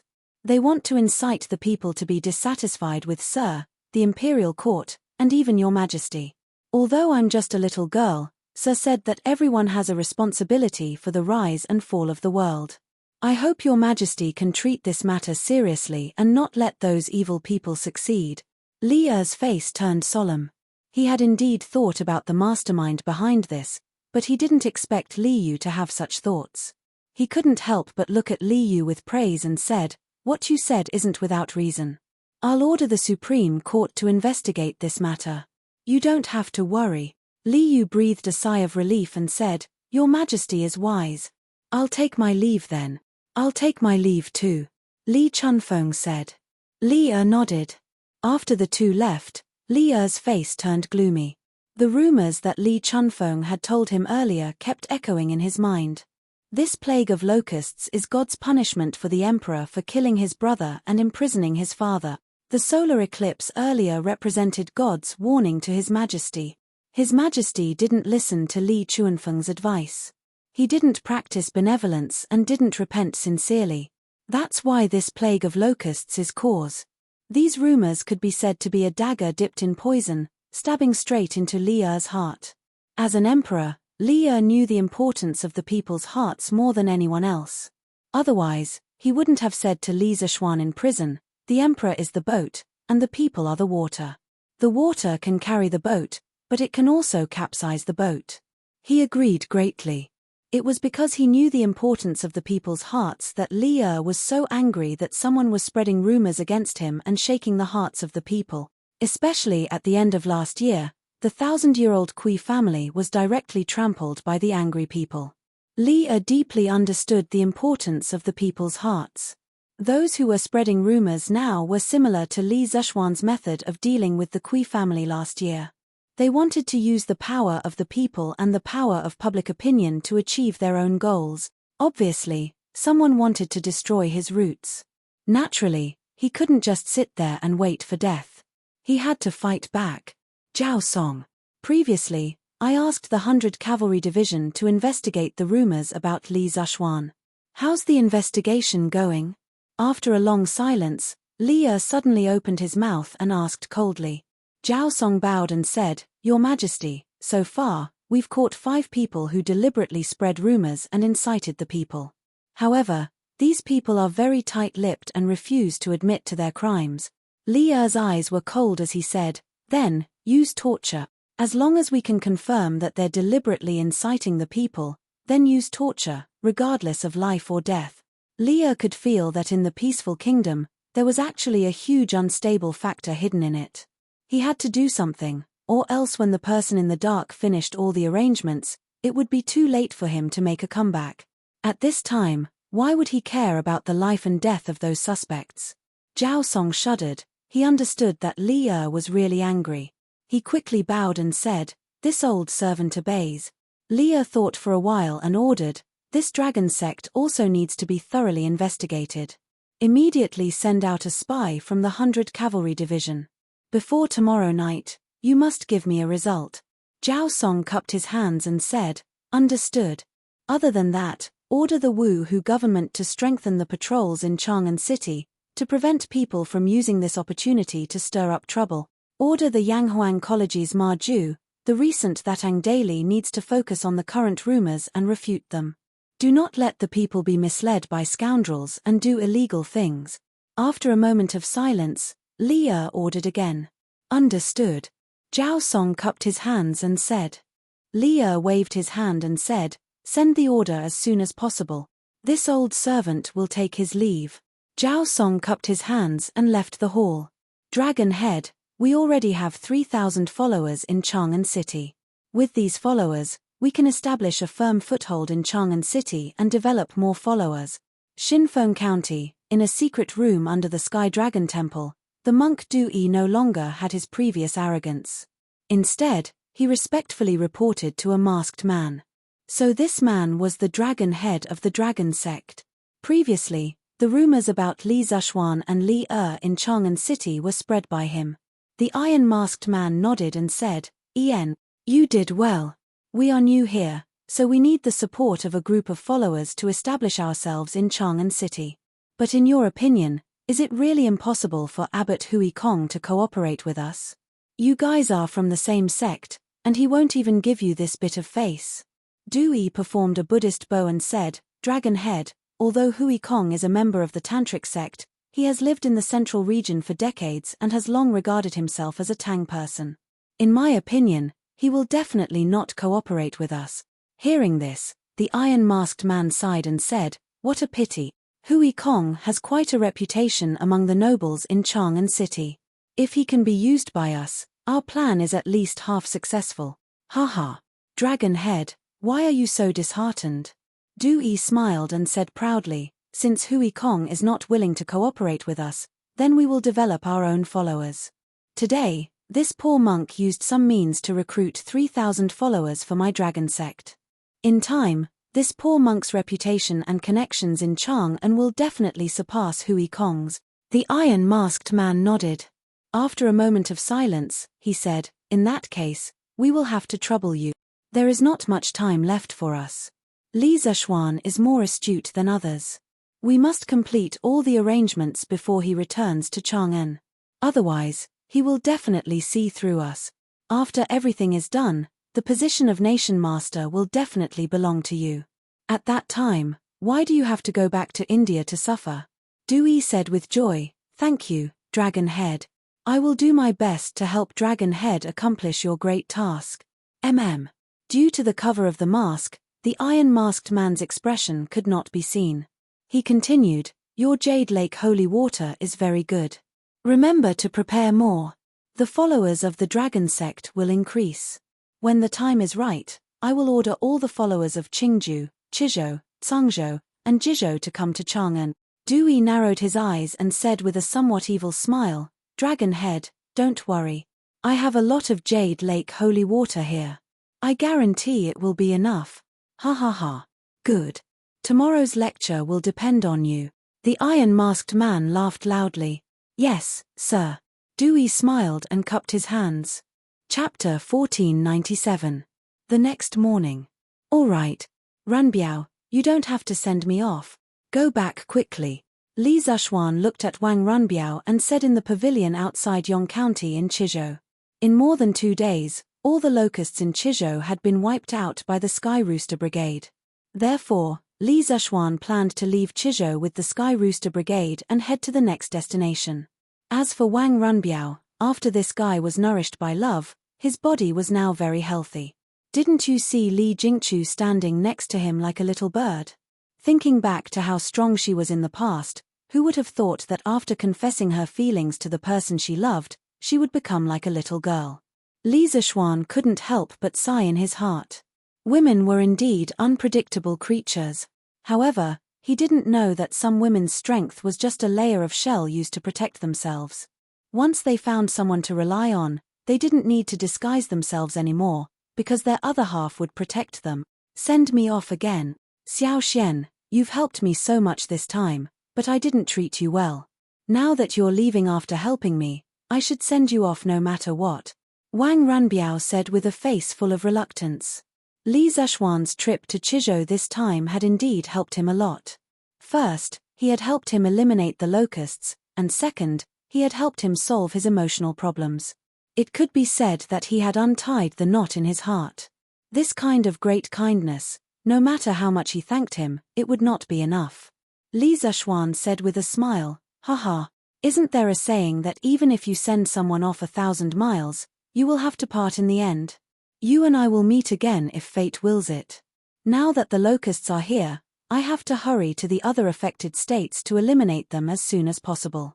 I can't stay in Chizhou any longer. On the other hand, Runbiao, if the eldest princess knows about the matter between you and Miss Li, she will definitely strongly oppose it. You should be mentally prepared in this regard. At the end, Li Zishuan's face became serious. Wang Runbiao's face stiffened. He had obviously thought about these problems before, but the happy life of the past 2 days had made him choose to temporarily avoid these problems.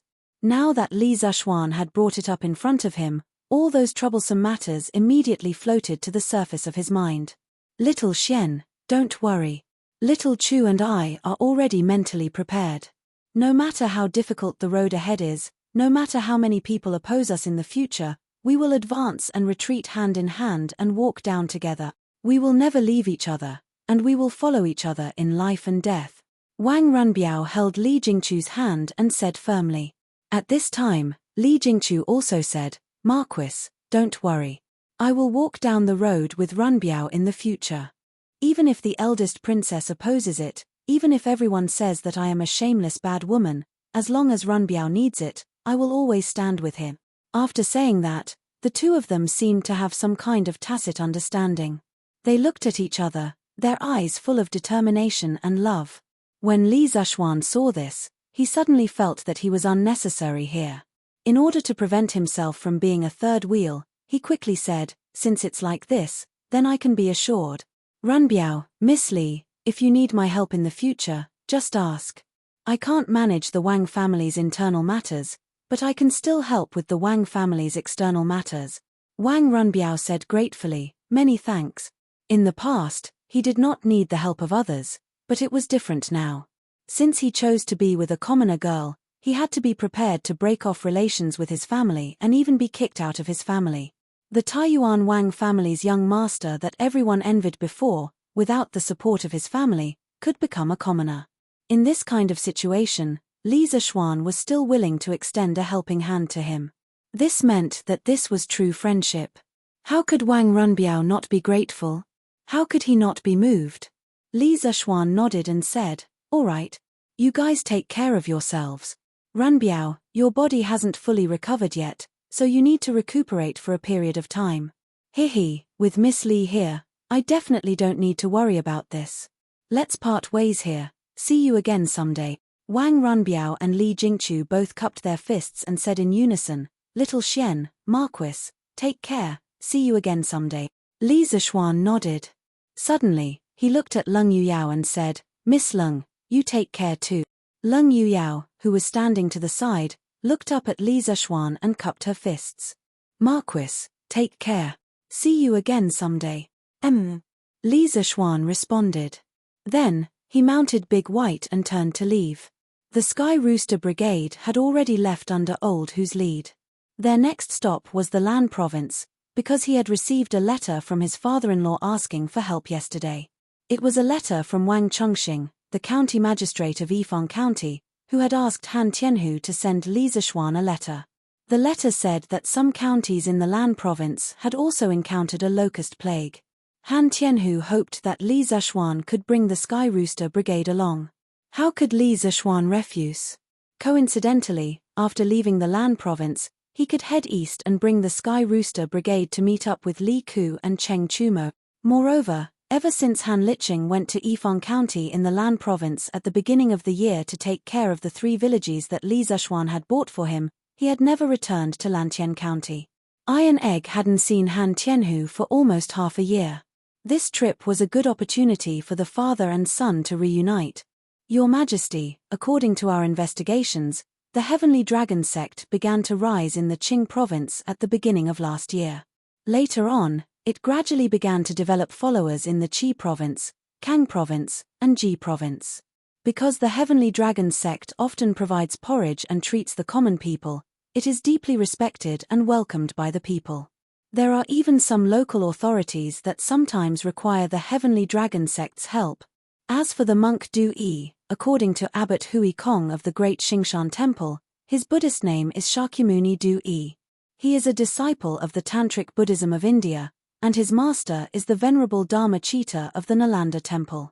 Nalanda Temple is the holy land of Buddhism in India, and the Venerable Dharma Chita is the most famous monk in India. It is said that he is more than 700 years old, but he has the face of a man in his 30s. The Indians call him the living Buddha. At noon, Li Junxian arrived at the Sweet Dew Palace and reported to Li Er. Due to the urgency of Li Er's order yesterday, the entire 100 Horsemen department had been mobilized in order to find out what Li Er had told them as soon as possible. Including him, he hadn't slept a wink since he received the order yesterday. However, his efforts had paid off and he had found out something. That is Nalanda Temple, Dharma Chita. Li Er frowned. This Dharma Chita is really more than 700 years old. Li Junxian had a troubled expression. This subordinate has no way to investigate this, but according to Abbot Hui Kong, Dharma Chita is very profound, and he is the most likely venerable to become a Buddha in the past thousands of years. In fact, this venerable Dharma Chita did indeed have a great background. Dharma Chita, also known as Dragon Wisdom Bodhisattva, Samantabhadra Ali, Dragon Body, and so on, was born in India, now India. He was the direct disciple of Dragon Fierce Bodhisattva, and was the 4th-generation founder of Tantric Buddhism. Dragon Wisdom Bodhisattva had ascended to the Holy Land, and his divine power was unimaginable. His virtue was known throughout the 5 heavens, and his name spread far and wide. It was said that when Xuanzang traveled to India to study, he met Dragon Wisdom Bodhisattva at the eastern border of the Great Forest. Seeing that Dragon Wisdom Bodhisattva was about 700 years old and looked like he was in his 30s, he decided to learn Buddhism from him. Thus, from a certain perspective, Tang Xuanzang could be considered Dragon Wisdom Bodhisattva's disciple. In fact, in another few decades, in the Kaiyuan era, Dragon Wisdom Bodhisattva, who was also Dharma Chita's other disciple, Shan Wuwei, would also come to Great Tang. According to the official records, Shan Wuwei was deeply favored by Tang Xuanzong, and he became the revered state teacher. At this moment, Li Er nodded thoughtfully. After a moment of silence, he asked, "How many members does the Heavenly Dragon sect have now? Who is the person in charge?" Li Junxian clasped his fists. "Your Majesty, the Heavenly Dragon sect has around 3,000 members in Chang'an. As for how many members there are in the other 4 provinces, this general has yet to find out.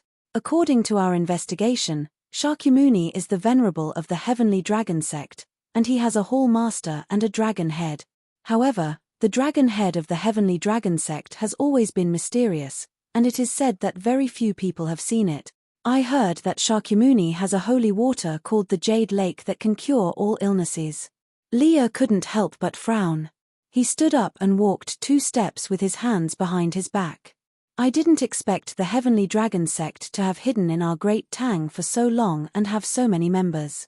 In the long run, they will be a great threat to the imperial court.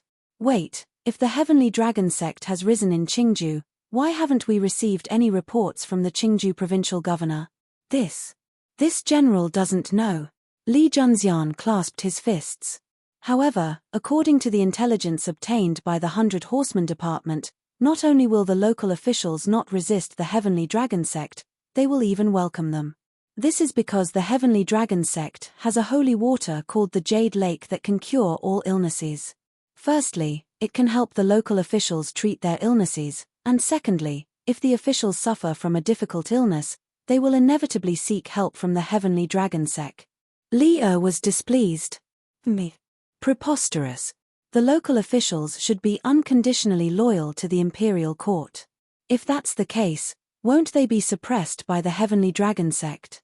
It's fine if the Heavenly Dragon sect is wholeheartedly benevolent, but if they harbor evil intentions, won't these local officials become accomplices? Li Junxian decisively shut his mouth, not daring to interrupt. Even if he was beaten to death, he wouldn't say a word when it came to the affairs of the imperial court, because he understood what his duty was.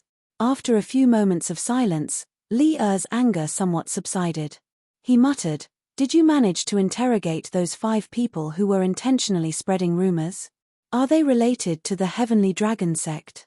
To tell the truth, Li really wanted to obtain evidence of the Heavenly Dragon sect's crimes, so that he could use this opportunity to arrest all of them.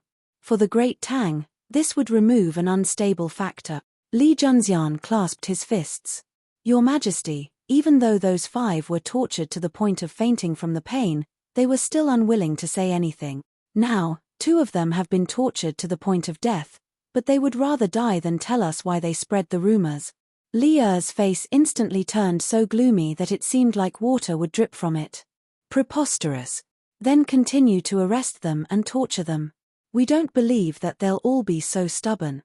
Li Junxian hesitantly said, "Your Majesty, if we make such a big fuss, we might harm the innocent, and if word gets out, the court might criticize us and harm Your Majesty's reputation.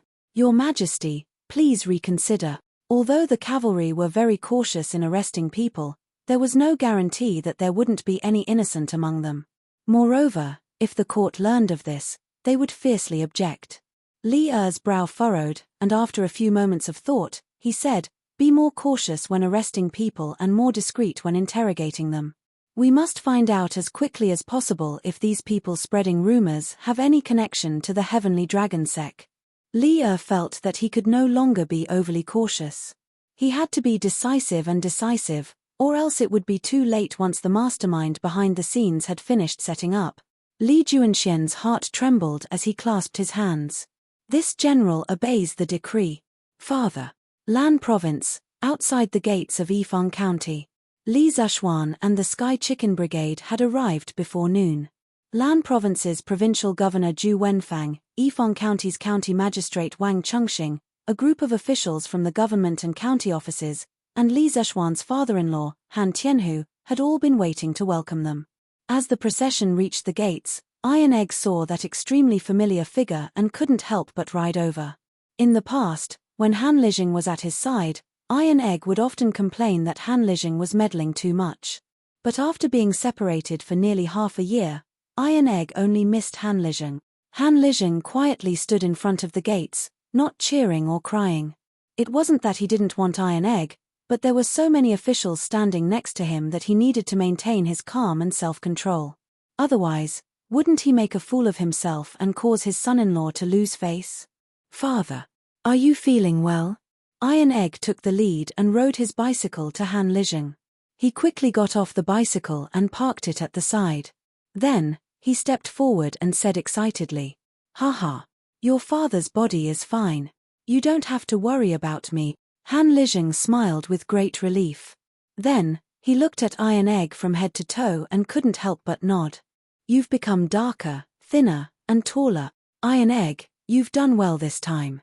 More or less, you've accumulated some merit.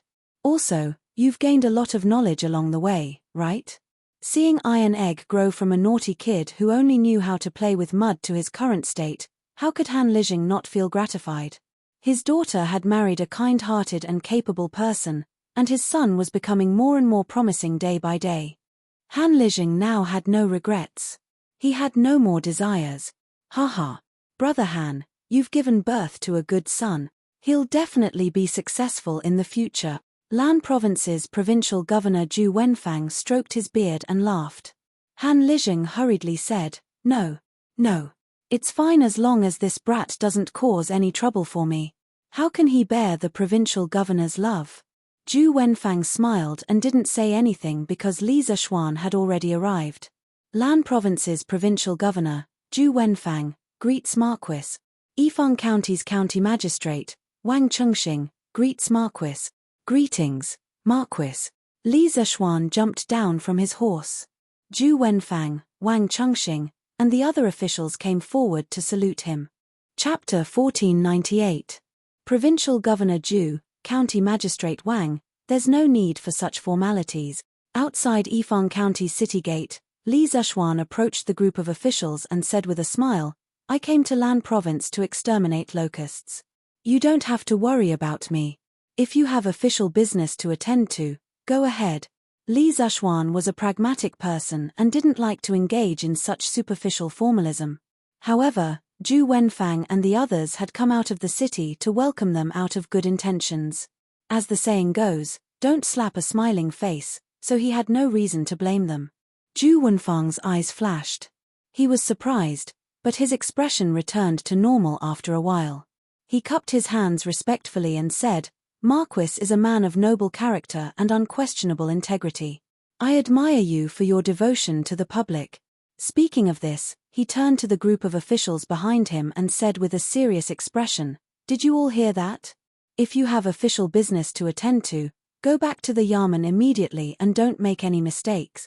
Lan Province's capital was Yifang County, so Zhu Wenfang's words were not only directed to the subordinates of the provincial governor's office, but also to the officials of Yifang County's Yamen. Yes. The 30-odd officials standing behind couldn't help but look at each other. After a while, they cupped their hands and said in unison. Zhu Wenfang pointed to the hundreds and thousands of people around him and said to Li Zishuan with a smile, Haha, Marquis. These people came to welcome you on their own accord after hearing the news. I didn't ask them to come. I can't chase them away. Li Zishuan pursed his lips and looked at the people around him who were looking at him with anticipation. Li Zishuan said loudly, Folks of Lan Province, I'm here, so you don't have to worry about the plague of locusts anymore. The sun is so hot, everyone should go back and eat. This afternoon, the Sky Rooster Brigade will head to the villages to exterminate the locust. Actually, on their way here, they had met quite a number of enthusiastic citizens. Li Zishuan was naturally aware of the pleas of the citizens. It was noon, and the scorching sun was blazing above their heads. It was as if it was going to burn people to death. Therefore, Li Zishuan didn't waste any time. With just a few words, he made the citizens feel completely at ease. Thank you, Marquis. Thank you, Marquis. Li Zishuan's voice was very loud, and almost all the people around him heard it clearly. Hearing this, they couldn't help but cheer loudly and express their gratitude. Let's go back and eat, Li Zishuan said kindly. After receiving the reply they wanted from Li Zishuan, the citizens did not stay any longer and left in satisfaction. The Sky Rooster Brigade is finally here. The locusts in our county should be wiped out soon, right? Of course. It said that the Sky Rooster Brigade only took 2 days to exterminate the locusts in Chizhou. Good boy. So fast. Hey. We still have to thank Master Han. Do you know why the Sky Rooster Brigade came to Lan directly after exterminating the locusts in Chizhou? Why? Because Master Han is the father-in-law of the Marquis of Yong'an. Willow Village, Nanping Village, and Kaiyang Village were originally bought by the Marquis of Yong'an for Master Han. Now that our Lan province is suffering from a locust plague, how could the Marquis of Yong'an not help? Oh. I remember now. It seems like there is such a thing. Speaking of which, the farmers in these 3 villages are close to the coal mines and iron mines. Just by working in the mines, they can earn a lot of money every month. Who asked the coal mines and iron mines to belong to the Marquis of Yong'an? The Marquis of Yong'an is famous for being nice to his subordinates. Before this, although Li Zishuan had never been to Lan province, many citizens in Lan province had received Li Zishuan's kindness, especially the citizens of Yifang County. This was because Li Zishuan not only owned coal mines, but also iron and aluminum mines. Although mining would pollute the local environment, ever since Han Lijing came here, he had been using the method that Li Zishuan taught him to treat sewage. Therefore, after half a year, the local environment was not polluted much. Instead, the citizens earned a lot of money working in the mines. Marquis, this official has prepared some light wine in the residence. There are no delicacies, only some ordinary home-cooked meals. I hope that Marquis will honor me with your presence. Outside the city gates, Li Zishuan and Han Lijing exchanged a few words. At this moment, Zhu Wenfang stepped forward and cupped his hands. Actually, this lunch banquet was not just a home-cooked meal. However, after seeing Li Zishuan's actions, Zhu Wenfang guessed that Li Zishuan did not like their extravagance and waste. Therefore, he changed the delicacies into a home-cooked meal. Li Zishuan nodded and said, "A home-cooked meal is just right. I'll have to trouble Provincial Governor Zhu to prepare some home-cooked meals for the children as well." Regarding Zhu Wenfang's character, Li Zishuan had heard from Han Lijing that he was a smart person who knew how to curry favor with his superiors but would not overly curry favor with them. This kind of person could not simply be defined as a corrupt official, because he was not corrupt. He only knew a little about the way to curry favor with his superiors. Compared to an upright and plain-spoken official like Wei Zheng, under normal circumstances, people like Zhu Wenfang who knew how to curry favor with his superiors and knew how to be flexible would do better. Therefore, Li Zishuan did not have any bad feelings towards Zhu Wenfang, but he also did not have a good impression of him. Moreover, his father-in-law, Han Tianhu, was still in Zhu Wenfang's territory. He did not need to embarrass Zhu Wenfang over such a trivial matter. Therefore, after thinking for a moment, Li Zishuan agreed to Zhu Wenfang's invitation. Under Li Zishuan's exemplary leadership, the lunch in the provincial governor's residence ended very quickly. It only took about half an hour from start to finish. After lunch, Li Zishuan bade farewell and led the group of children out of the county town to kill the locust. Of course, Han Lijing followed behind them. Along the way, not only did Iron Egg stick to Han Lijing, the children of the Han family manor also liked to surround Han Lijing and call him Lijing Lijing non-stop. Although Han Tianhu was no longer in the Han family manor, the children did not treat him as an outsider. Along the way, he left behind a trail of laughter. It was very lively. Looking at the noisy children around him, Han Tianhu could not help but sigh. "I never thought that these little rascals who only knew how to play with mud and dig out bird nests would become heroes who saved the world after learning the art of controlling chickens from Hu Jing and Hu Guo. Haha. It's not easy for them to be heroes."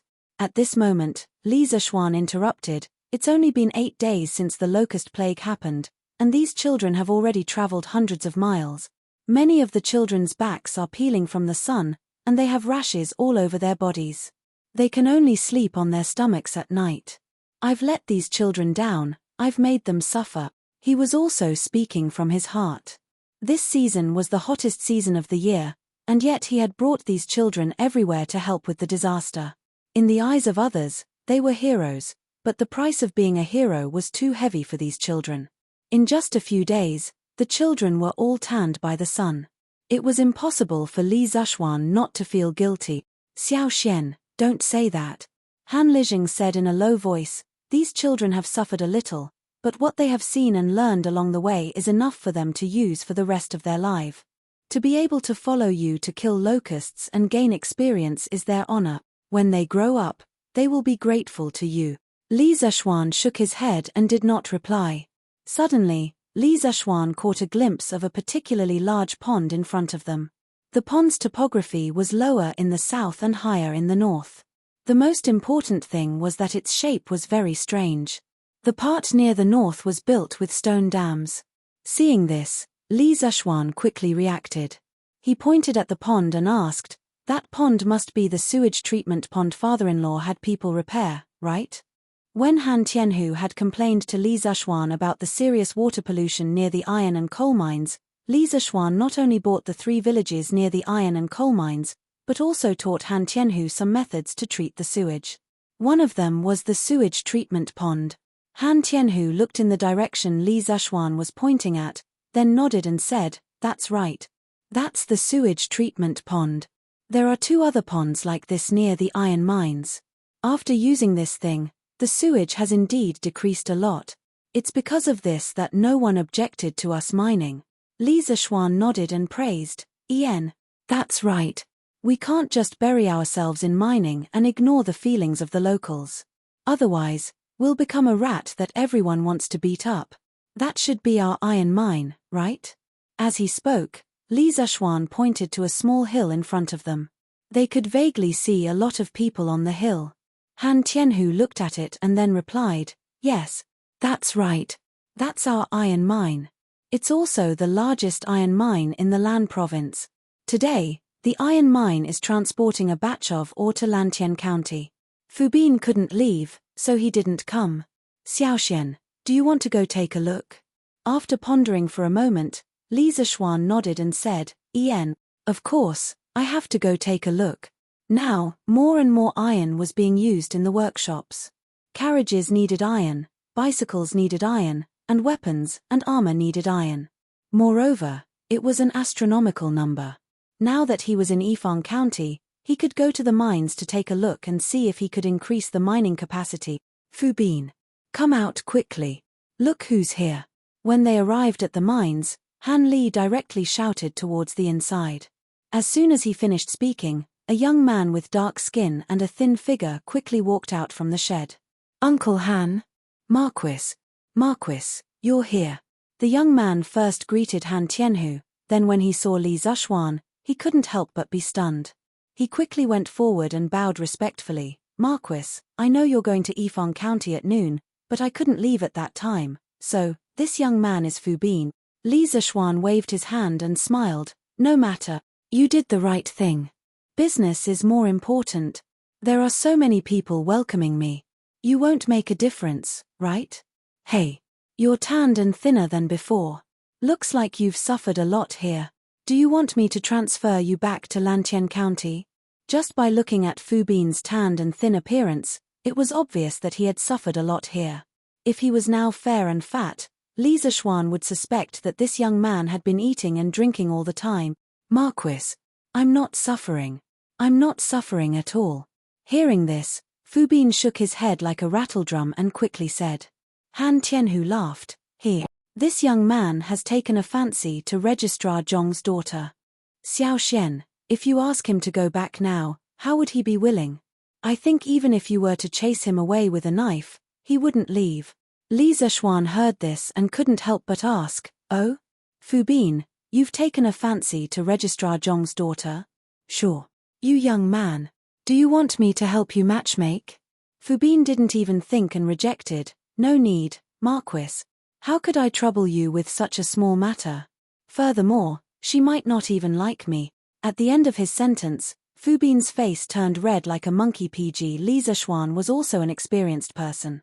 How could he not see that this couple was about to become a couple? He smiled and said, All right. Then I won't interfere. But when the both of you get married, I will be attending the wedding banquet. Oh, if you have time, go back and visit Forbert. He is getting older. A trace of shame flashed across Fubin's face when he heard that. He nodded and said, After I'm done with my work, I will make a trip back. Forbert didn't have any children and had always treated Fubin as his own son. Fubin knew this very well. Li Zishuan nodded and didn't dwell on this matter. He said seriously, Xiaobing, how is the iron mine's production now? When it came to serious matters, Fubin's face immediately turned serious. He quickly replied, Marquis, this iron mine can now mine about 5,000 catties of ore a day. Under normal circumstances, we have to send a batch of iron ore out of the warehouse every 3 days. Oh, last month, I found that the quality of the ore deeper underground is better and there are more of it. I got someone to dig a mine that is 4 to 5 feet deep and plan to mine from the bottom. This way, we can mine at least twice as much iron ore. The ancient people couldn't dig tens of meters deep into the ground like the modern people. At that time, due to the lack of advanced machinery and technology, most of the ore they mined was near the surface. Fubin could think of using a mine to mine directly from the bottom. This was considered a new approach. However, this method of his could easily lead to danger. What?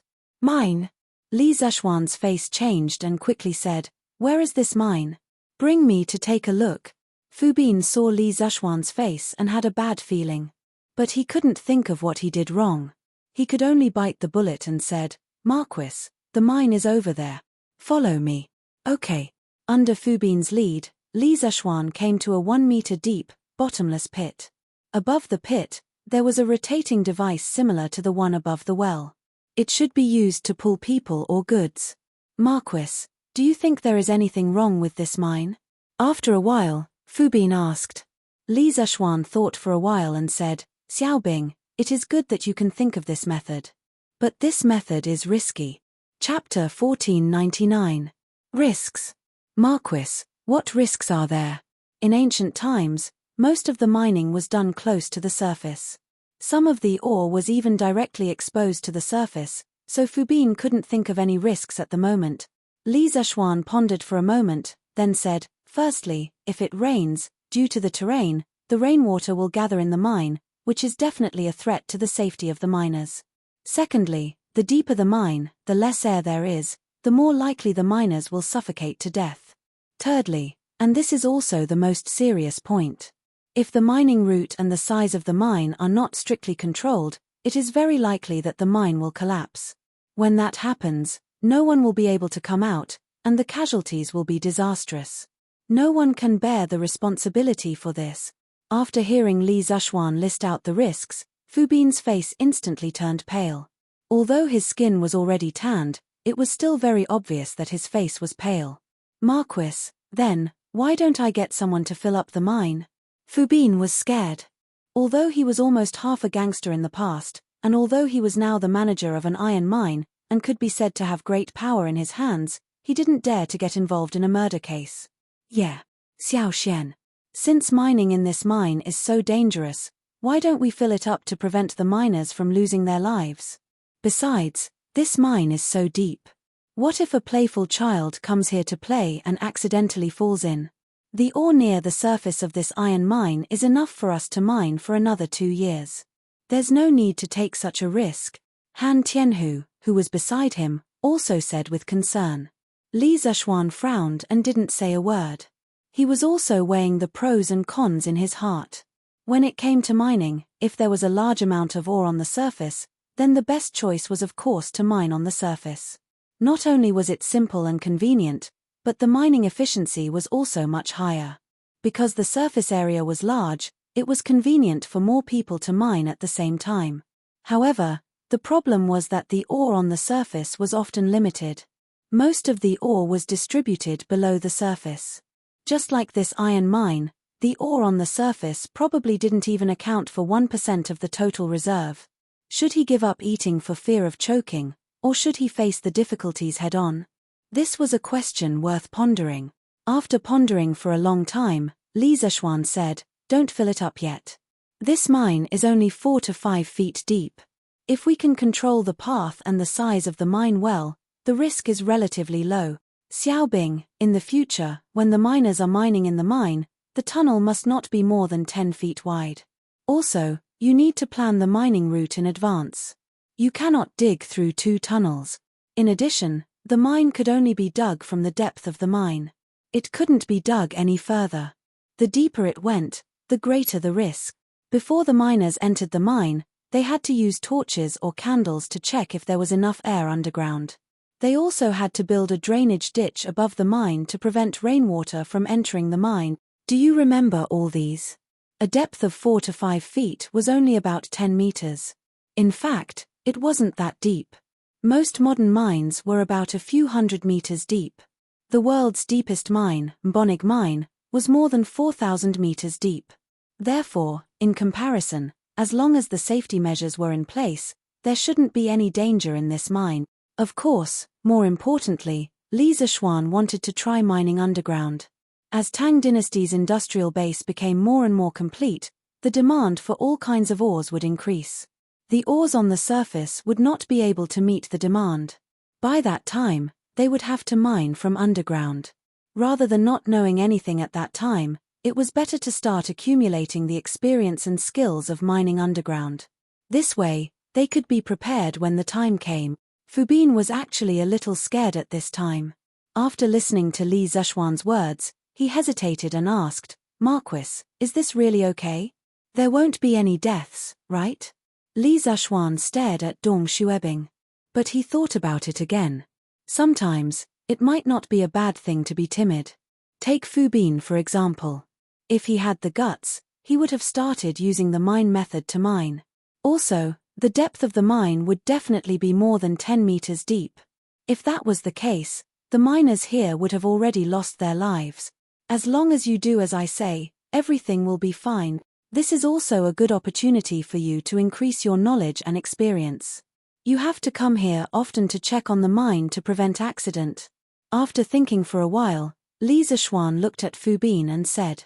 Fu Bin gritted his teeth and said, Fine. During this time, I will keep an eye here and do everything according to Marquis's instructions.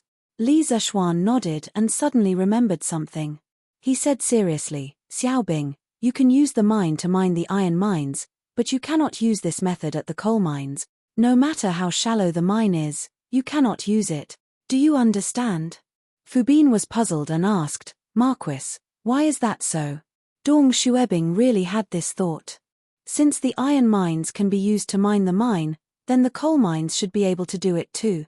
Mining in a mine is more efficient than mining in an open pit. After all, mining in an open pit requires the soil to be removed from the surface. Mining in an open pit can be done directly from the mine. Li Zishuan said seriously, don't ask why. Just do as I say. Remember, do not dig on top of a coal mine. I would rather waste more manpower digging in an open pit than dig on top of a coal mine, or else, a lot of people will die. A coal mine is different from an iron mine. If you dig a mine, there will be gas inside. This gas will explode when it comes in contact with a flame. To light up the mine, you must have special explosion-proof lamps. If not, the mines will explode. With the current conditions, explosion-proof lamps can't be manufactured in a short period of time. So, Li Zishuan asked Fu Bin to give up on the idea of digging on top of a coal mine.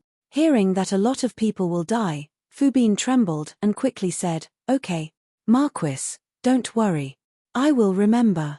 I will definitely not dig on top of a coal mine. Li Zishuan nodded and walked around the mine 2 more times before leaving with Han Tianhu. Then, under Han Tianhu's lead, Li Zishuan went to the other nearby mines to inspect. He felt guilty. Ever since he got these mines from Liya last year, he hadn't seen them in person. Now that he was in Lan province, how could he not take the opportunity to take a look? However, after looking at the mine, Li Zishuan felt a little bloated. In his previous life, people often joked, if you charge a few thousand yuan for a game, you must have a mine at home. XXXXX, you have a mine at home.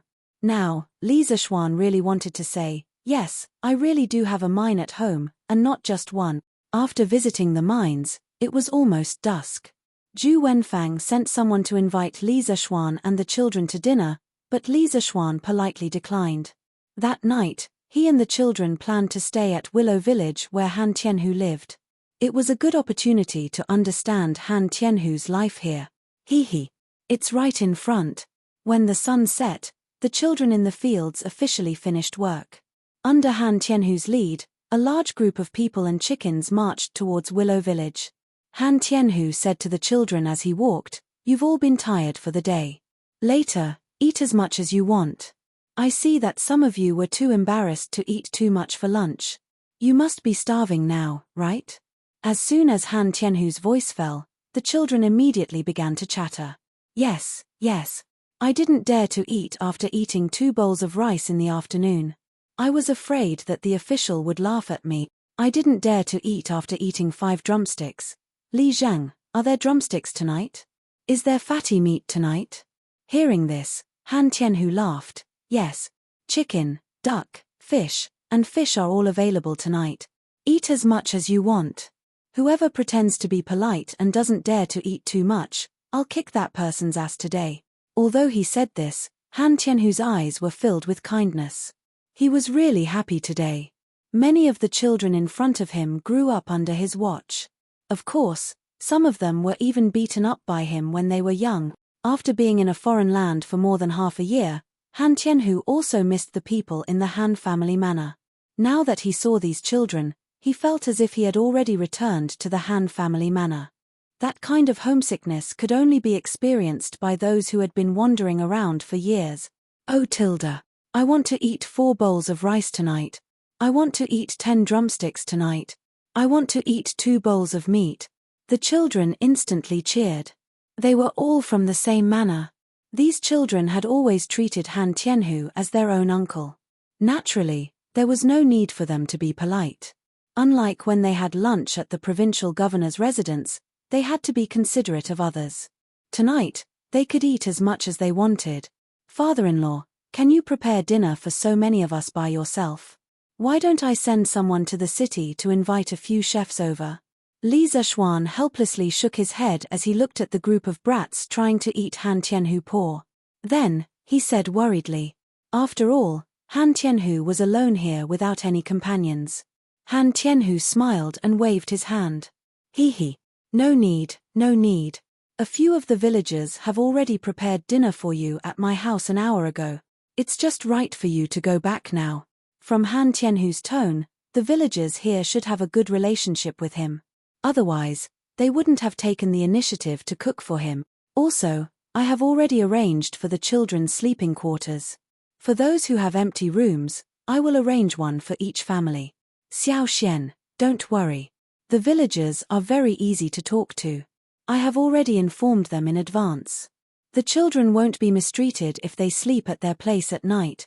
Seeing that Li Zishuan didn't say anything, Han Tianhu added on. Li Zishuan nodded and said, since father-in-law has already made arrangements, then of course I'm not worried. Han Tianhu's love for these children was no less than his. Li Zishuan naturally didn't have any reason to worry. Yo, Tianhu, you're back? This is Marquis, right? This humble one, Ma Jiang, greets Marquis. After entering Willow Village, the group came to a courtyard. A bare-chested, burly man walked out from the door.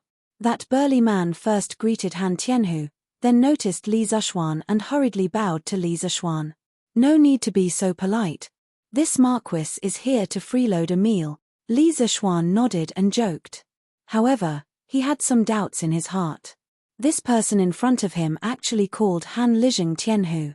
This was very rare. One must know that even in the Han family manor, when the villagers saw his father-in-law, they would only call him Lijing.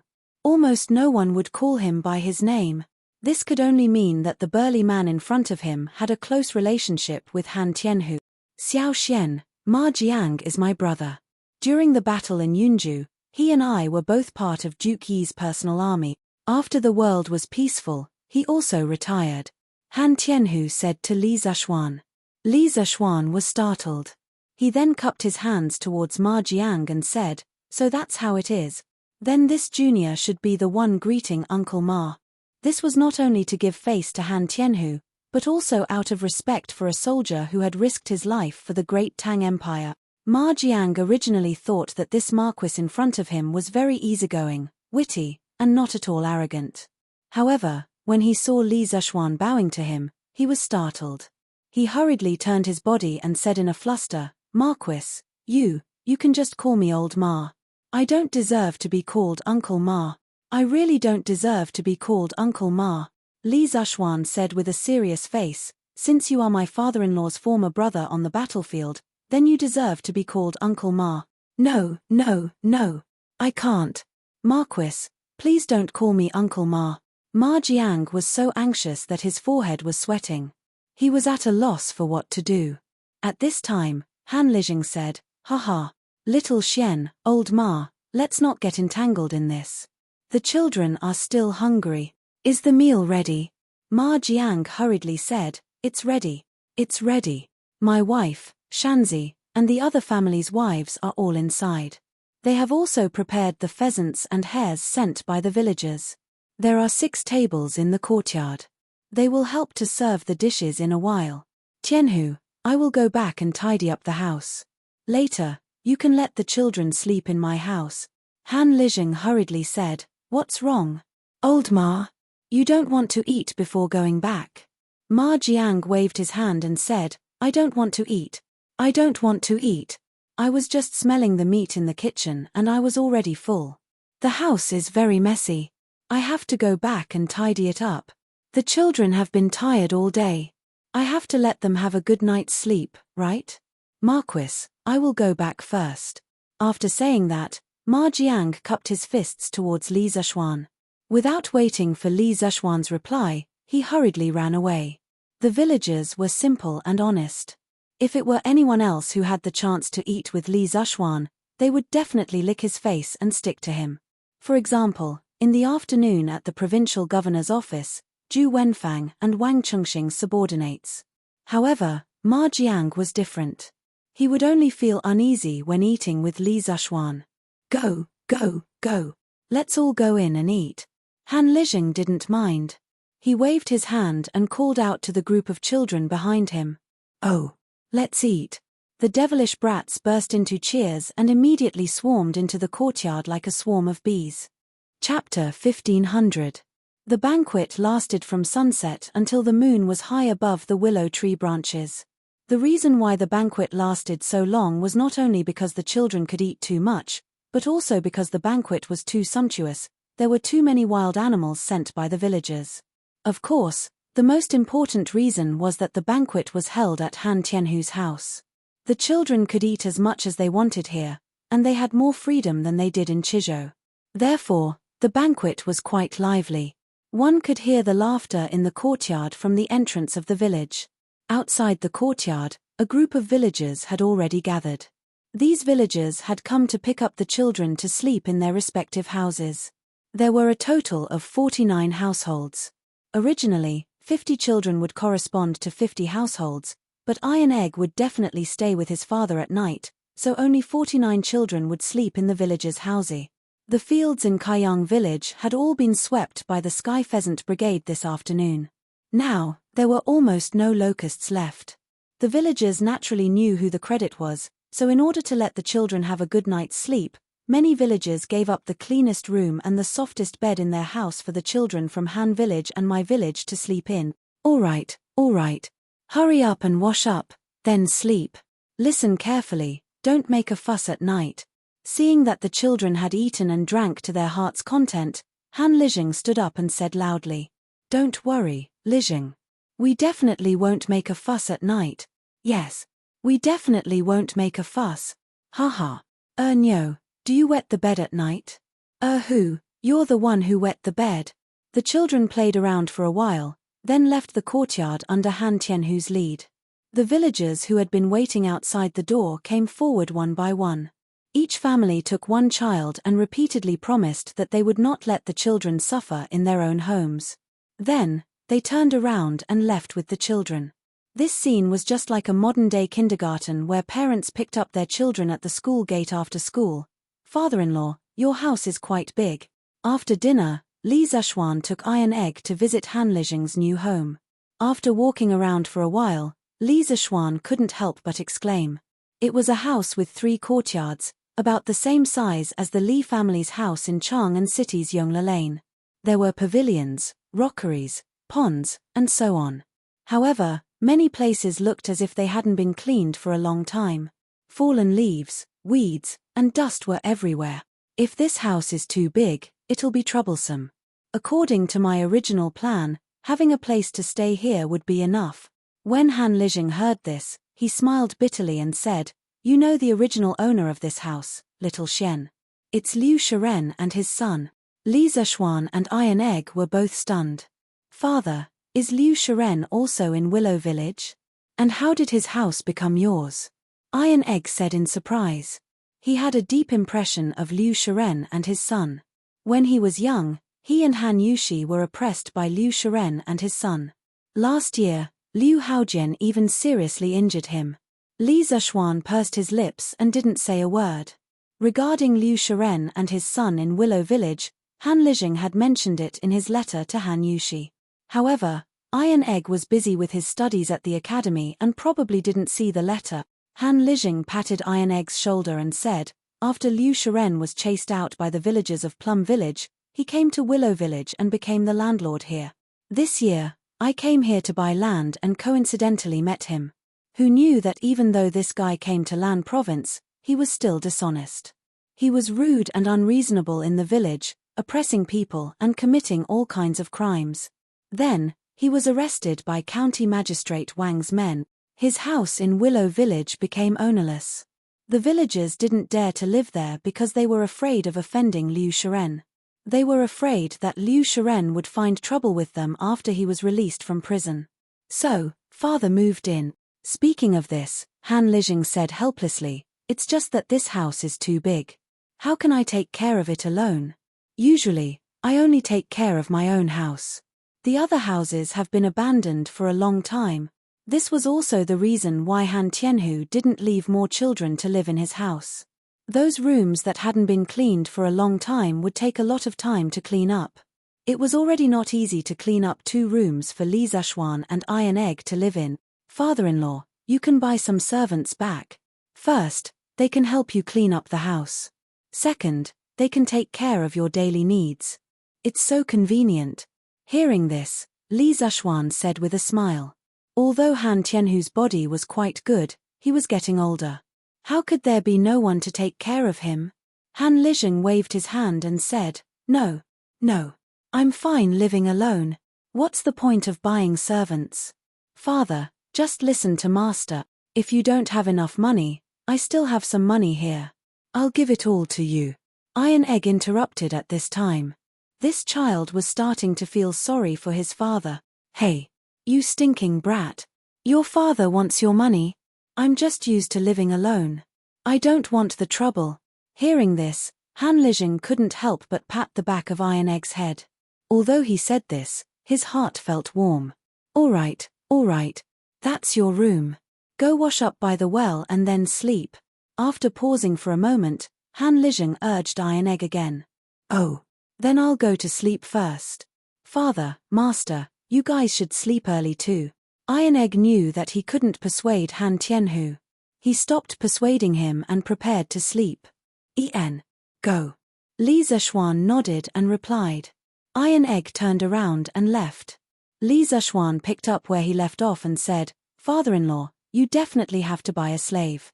Otherwise, you'll be the only one living in such a large residence." "What kind of person is that?" "I'll pay for it. Tomorrow, I'll get someone to help you find a few loyal servants." This wasn't a problem of money, nor was it a problem of being used to living alone.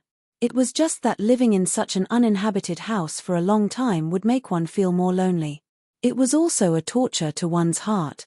Seeing Li Zishuan's determined face, Han Lijing thought for a moment and replied, "All right, let's just buy a few servants.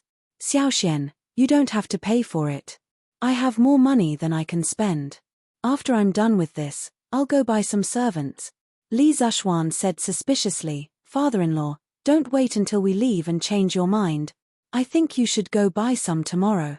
Han Lijing glared at him and said angrily, "You little brat. Do I look like someone who doesn't keep his word? Hee. What a joke. What a joke." Li Zishuan laughed dryly and suddenly asked, "That's right. Father-in-law, how do you know that Ma Jiang? Did he used to live here?" Han Lijing thought for a moment and said, "That's right. Old Ma was originally from Willow Village. He joined the army first. I joined half a month later than him. When I first joined the army, I didn't know anything. With Old Ma's help, I didn't have to suffer a lot of beatings. Later, we were transferred to the personal guard camp and became the personal guards of Duke Yi. Back then, in the Battle of Yunju, we were heavily surrounded. I blocked an arrow for Duke Yi. Old Ma wasn't bad either. His martial arts were even better than mine. He killed dozens of Turkic soldiers alone. However, I had to return home early because of my leg injury. Old Ma waited until the world was at peace before he retired. He had a lot of military achievements.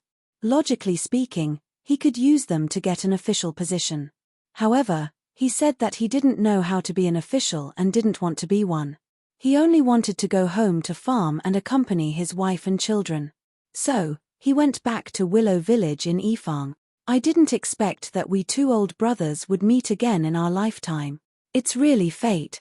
Li Zishuan sighed and said, "That's really a coincidence. It's really a coincidence." Han Lijing nodded. Then, his face suddenly became sad. He sighed and said, It's a pity that some people, no matter how coincidental, will never meet again. After saying that, Han Tianhu's figure became inexplicably lonely. His back also became bent, as if he had suddenly aged a few years. Li Zishuan's heart moved. He thought for a while and asked, "Father-in-law, are you thinking of your old comrades?" Han Lijing nodded and said, "Yes, yes. Many of us died in that battle. We couldn't bring back the bodies of our brothers. In the end, we could only bury them near the border of Yunju. Now that I'm living in Yifang, it's not far from Yunju. Every Qingming festival, I can go and pay my respects to my brothers. It's pretty good." Hearing that, Li Zishuan suddenly remembered that at the end of last year, Han Tianhu went to Yunju. After he came back, his temperament changed greatly. He became even more silent. Later, in order to help him deal with the sewage around the mine, Han Tianhu bought Willow Village, Nanping Village, and Kaiyang Village with his sponsorship. Then, he completely lived in Lanju. Now that he thought about it, Han Tianhu insisted on going to Yunju and living in Willow Village.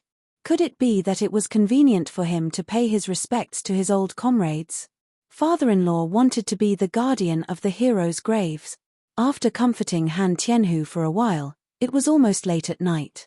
Li Zishuan went to the well and took a simple cold shower. Then, he went back to his room to sleep. The next day, early in the morning, the sky was not completely bright. The children who stayed in the villagers' houses had already come to Han Lijing's courtyard to have breakfast. In this era, many people did not eat breakfast in the morning. However, because the children had to lead the Sky Chicken Brigade to kill locusts in the morning, this was very tiring work. Therefore, Han Lijing still prepared breakfast for them. Breakfast was also very simple.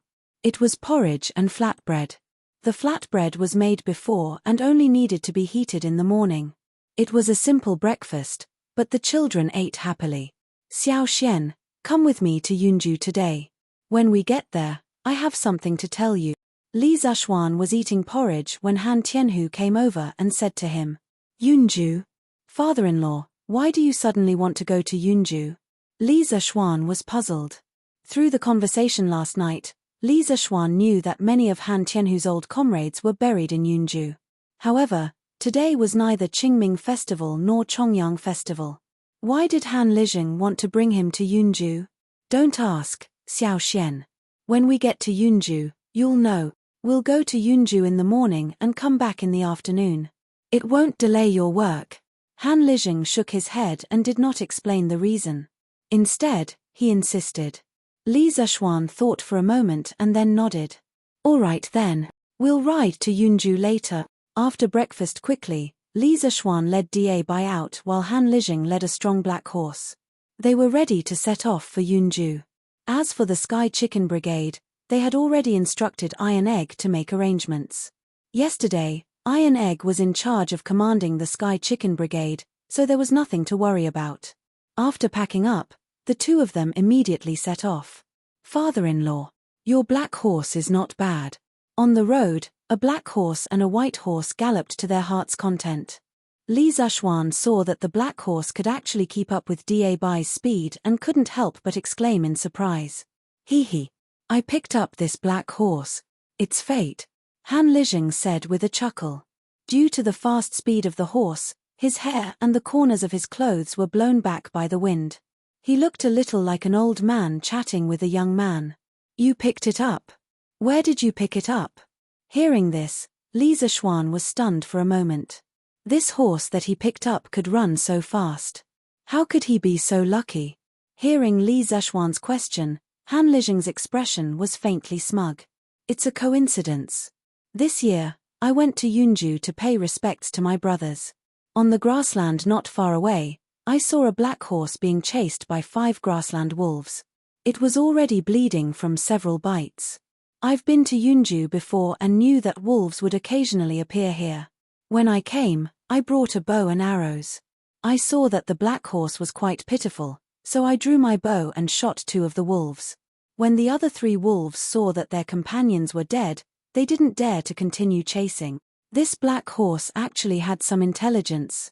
It knew that I saved it, so it ran to my side and didn't leave. When I saw the wounds on its body, its hind legs and buttocks were bleeding, I hurriedly led it to a nearby county and found a doctor who could treat livestock to treat it. After a few days, its wounds were healed, but it didn't leave. It was as if it wanted to rely on me, so I took it as a mount. When Li Zishuan heard this, he couldn't help but click his tongue in wonder. This horse knows how to be grateful. It's really intelligent. And looking at the speed of this horse, it's not inferior to some of the grassland's precious horses. Father-in-law, you've picked up a treasure. Han Lijing smiled indifferently. I'm not going to the battlefield now. I only go out to ride occasionally. What's the use of a good horse? It's fine as long as it can run. Xiao Xian, if you need it, I'll give this horse to you. I heard from Yushi a while ago that His Majesty has appointed you as an adjutant of the Black Armored Army. How can you not have a good horse in the army? You'll be looked down upon by the soldiers. Li Zishuan smiled and refused. There's no need, father-in-law. My Whitey isn't inferior to your black horse. Isn't that right, Whitey? As he spoke, Li Zishuan patted the neck of Whitey's horse. Whitey seemed to understand that someone, a horse wanted to steal its rice bowl. Thus, it completely became a runaway wild horse. It ran at full speed and in the blink of an eye, it left the big black horse behind. Heh! Whitey can run so fast. Higher.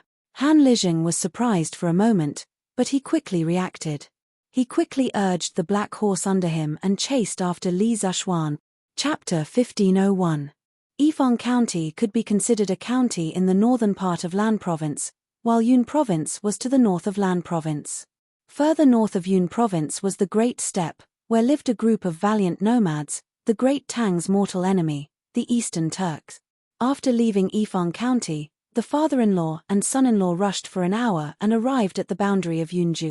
Cloud Province was one of the 16 provinces of Yangyun between the Great Tang and the Turks. Since ancient times, it had been an important military base on the northern border, a barrier between the Great Tang and the Turks. There were not many people here, but many soldiers were garrisoned here. According to Han Lijing, Yunzhong County had 40 to 50,000 soldiers. Cloud Province only had one county under its jurisdiction, Yunzhong County. After reaching Yunju, Han Lijing had no intention of stopping. Instead, he continued to gallop northward. Li Zishuan wondered, could it be that my father-in-law wants to bring me to the border of the Great Tang?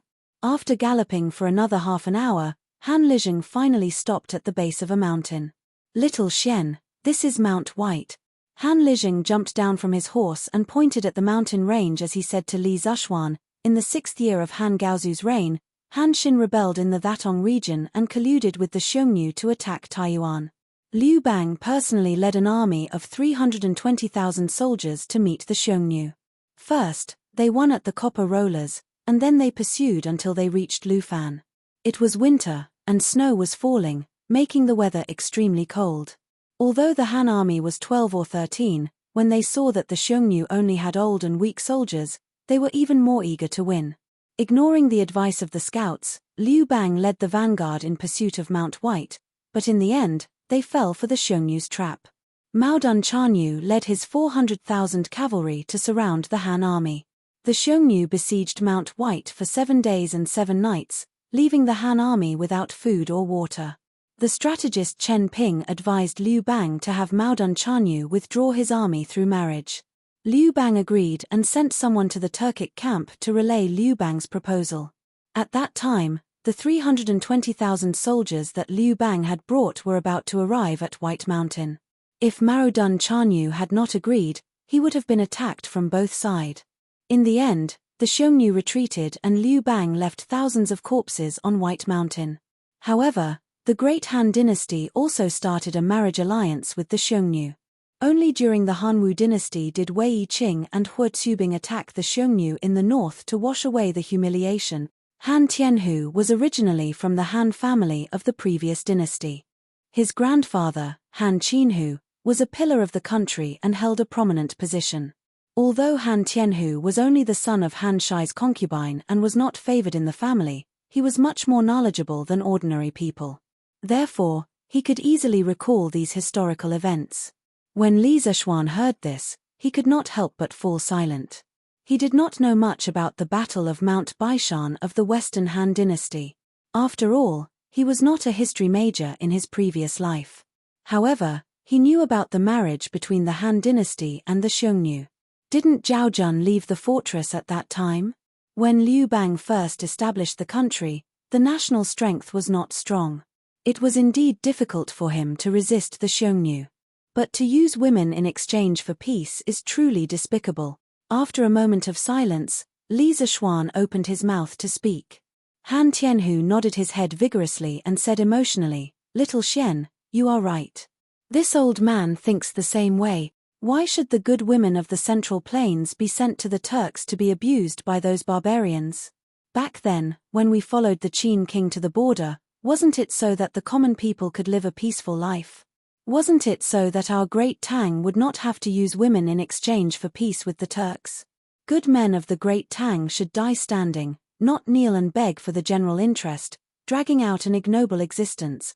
Therefore, thousands of good men of great Tang were buried at the foot of Mount Baishan. At this moment, the two of them led their horses around a bend and followed the direction that Han Lijing was pointing at. When Li Zishuan took a closer look, he was stunned. Thousands of mounds of different sizes were neatly arranged at the foot of the mountain. In front of each mound was a small wooden plaque that was about a foot long. He could vaguely make out the words carved on the wooden plaque. Clearly, this was a graveyard for thousands of people. In front of the thousands of mounds was a huge mound. It was so huge that even 20 people holding hands would not be able to encircle it. In front of the mound was a tombstone that was about 1 zhong tall. On it were the words Heroes of Great Tang. Inexplicably, Li Zishuan felt like crying. The tomb at the front is full of soldiers whose bodies were incomplete and whose identities could not be identified. Back then, we didn't know their names, so we could only bury them here. Looking at the huge tomb in front of him, Han Lijing said faintly.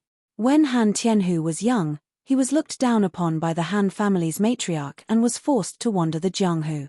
He did not have much affection for the Sui dynasty. Later, Li Yuan raised his army from Taiyuan and broke through Chang'an with the momentum of wind and thunder, establishing the Great Tang Empire. In the following war, he was unstoppable and showed signs of pacifying the entire country. Suddenly, the Turks invaded the borders. It was also at that time that Han Tianhu officially joined the army and slowly became Qin Qiong's personal guard. In the war between Great Tang and the Turks, Han Lijing had experienced life and death. His feelings for his comrades and for his country had deepened. It was because of this that he volunteered to come to Lan province to guard the tombs of these heroes. Influenced by Han Tianhu, Li Zishuan also felt a little sad, especially when he thought of the people buried under this huge tomb. They had risked their lives for this country, but in the end, their corpses were not even pieced together. They did not even have a tomb of their own. Li Zishuan did not feel good about it. What he didn't know was that this was already considered good. In many dynasties, soldiers would bury their fallen soldiers in a mass grave after the battle. Like this, every soldier had a grave and a tombstone. This was already very humane. As for those incomplete corpses being buried in a mass grave, there was nothing that could be done about it. Li Zishuan walked up to the massive tomb and took a deep breath. Then, he respectfully bowed to the tombstone. "You can go in peace. I will protect this great Tang for you. Little Xian, come with me." At this moment, Han Lijing sighed and walked up the mountain. He said to Li Zishuan. Li Zishuan did not know what was going on, but he could only follow. Mount White was a mountain range that included many peaks. The peaks here were not steep, and the two could easily reach the top with their horses. "Little Xian, look over there." When they reached the top of the mountain, Han Lijing pointed to the north and said to Li Zishuan. Li Zishuan looked in the direction of Han Lijing's finger and saw flocks of sheep on the grassland to the north of the mountain range. Near each flock of sheep, there were 2 people following them. They must be the shepherds who looked after the flock. The Turks are actually herding sheep here? Aren't they afraid that the imperial court soldiers will rob their sheep? Li Zishuan frowned. These flocks of sheep were not far from the border between Great Tang and the Turks. In Li Zishuan's view, these people dared to herding sheep here. Han Lijing shook his head and said, "No. They are not Turks, they are Han. Han? Li Zishuan could not help but ask in surprise, since they are Han, why would they be herding sheep on the grassland? Aren't they afraid of being robbed by the Turks? Han Lijing closed his eyes in pain and sighed. He replied, to be precise, they are Han who were enslaved by the Turks. They are all shackled on their feet and tied with ropes around their necks. The Turks raised them like livestock and forced them to work for them. After so many years, they can't escape, nor do they want to escape. If we send soldiers to rescue them, the Turks behind them will immediately shoot them down and then escape. Li Zishuan widened his eyes in shock. Hearing Han Lijing's words, he could not help but grit his teeth and clench his fists. He could not help but emit a thick killing intent. Li Zishuan took a deep breath and suppressed the anger in his heart. He then asked, "Father-in-law, why would the Han work for the Turks on the grassland? Were they captured by the Turks?" Han Lijing shook his head and said, "Some of them were captured by the Turks from the border counties. Most of them were captured by the Turks during the end of the Sui dynasty when the people of the Central Plains escaped from the chaos of war. These people, no one knows how many there are in total. It could be hundreds of thousands, or it could be 1,000,000, but no matter what, most of the Han people on the grassland were controlled by the Turks. They either became slaves, worked like cattle or horses, or were sent to the Turks' army. When there was a war, they were usually arranged to be at the front as human shield." Li Zishuan was shocked. 1,000,000. There are really so many Han people who fled to the Turks? Han Tianhu nodded and said, "Of course. Now Sheli Khan claims to have 1,000,000 control bowstring warriors. So many people, where do you think they came from?" Li Zishuan was speechless. He did not expect that among the 1,000,000 control bowstring warriors of the Turks, there were actually many Han people. Shelley was really vicious to use Han people to attack Han people. In truth, Han Tianhu wasn't exaggerating at all. The Great Tang had just been founded, and its national strength was weak, but it had encountered the Eastern Turks, whose national strength was at the peak. This was a peak that had never been seen in the history of the Turks. In the Book of Sui, Biography of the Turks, it was written, at the end of the Sui dynasty, there were many people returning to China. Then the Turks became strong and prosperous, and their power surpassed the Middle Shia. Their power surpassed the Middle Shia.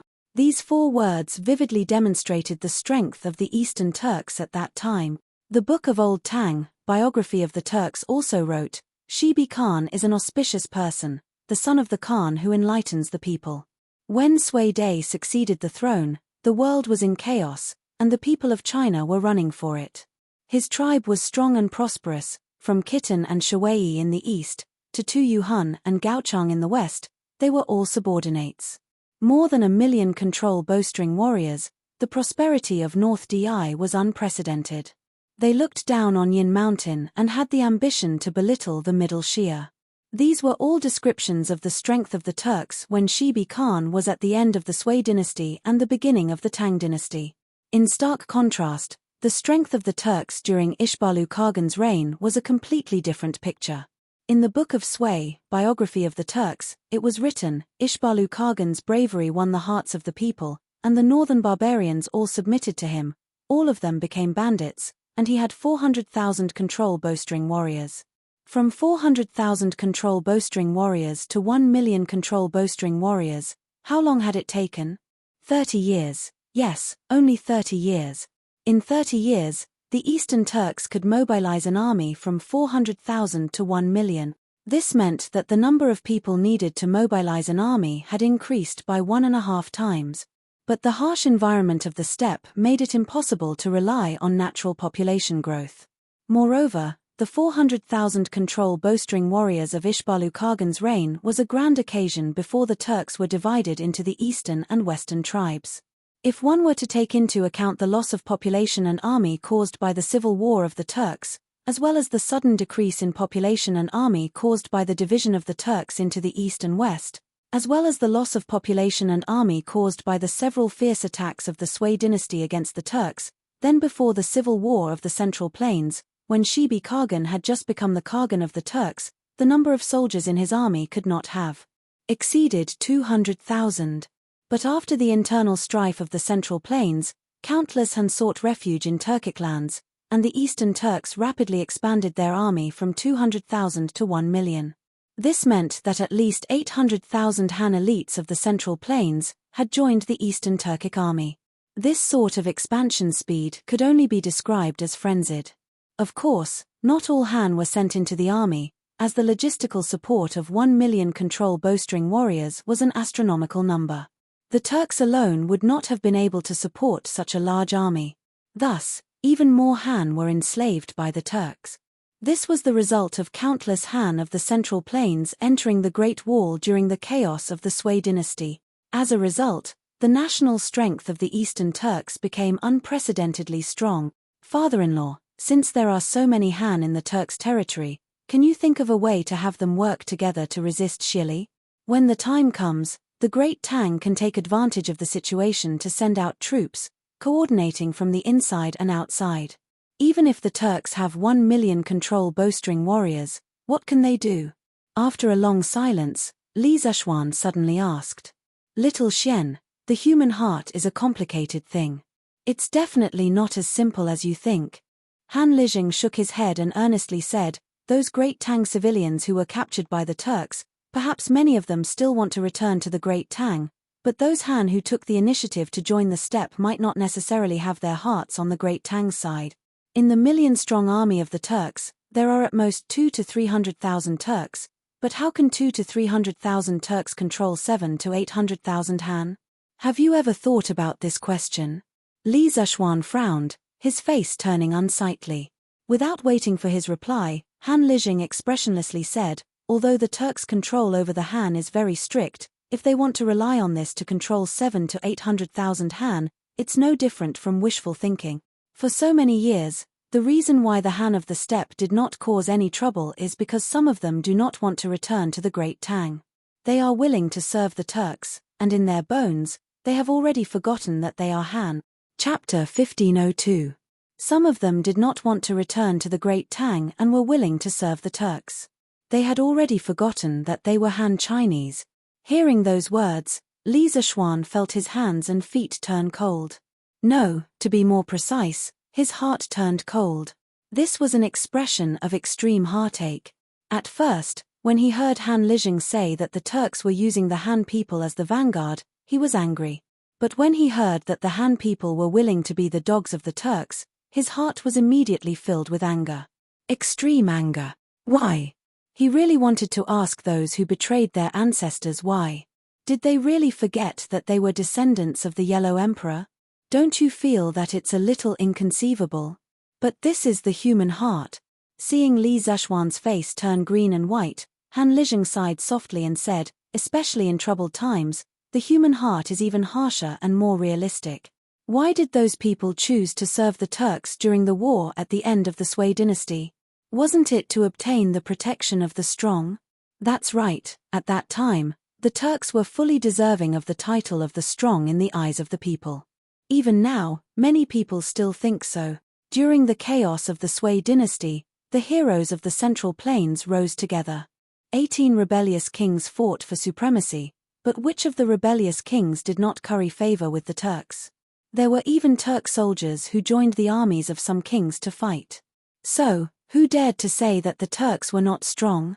For the sake of this expert's protection, some of the Han people were willing to become the dogs of the Turks, even selling their lives for them.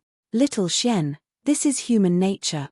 Those Han Chinese who were kidnapped by the Turks to the Central Plains as slaves are lamentable, but those who were willing to become the lackeys of the Turks and betray their ancestors are even more hateful. Because in order to obtain the favor of their masters, they would also brandish their butcher's knife when necessary and viciously cut down their former compatriot.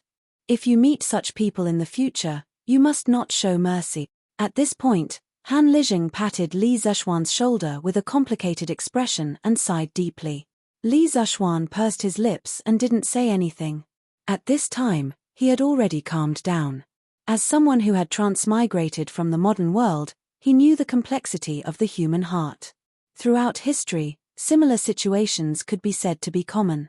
For example, the most typical example was the million-strong Ming army that surrendered to the Manchus at the end of the Ming dynasty. After Li Zicheng conquered Beijing, the Ming army, which was originally serving the Ming dynasty, saw that Li Zicheng was strong, so they flocked to him. However, Li Zicheng was overconfident. Unexpectedly he used 60,000 troops to deal with Wu Sangui. Wu Sangui's 60,000 men were not dealt with, on the contrary, they were besieged and defeated by more than 100,000 Qing troops and Wu Sangui's combined forces. Furthermore, because Li Zicheng's torture in various regions was an enormous threat to the corrupt officials, landlords, and tyrants, it triggered their fierce counterattack. In order to suppress these rebellions and prevent new rebellions, he had no choice but to station a large number of troops in various regions. It was to the extent that after the defeat of the First Rock, he was unable to quickly mobilize a large number of troops to counterattack. In the end, he was forced to retreat step by step. At this time, the surrendered Ming army thought that the 8 banners of Manchuria were the strongest of the strong, so they all submitted to the 8 banners of Manchuria and fiercely chopped at Li Zicheng several times. In order to obtain the protection of the 8 banners of Manchuria, their counterattack against Li Zicheng's rebel army was extremely cruel, but also extremely tenacious. That brave and fierce fighting spirit was who knows how many times stronger than the 8 banners of Manchuria. Even Yongjing later said when Taizu Jiao Emperor first established the Ming dynasty, there were only 13 soldiers. Later, the 9 surnames master defeated the Ming dynasty's 4 roads. When Taizu Zhonghuangdi entered the capital, there were only 100,000 soldiers. With 100,000 soldiers, he subdued 15 provinces. How could a single person be strong enough?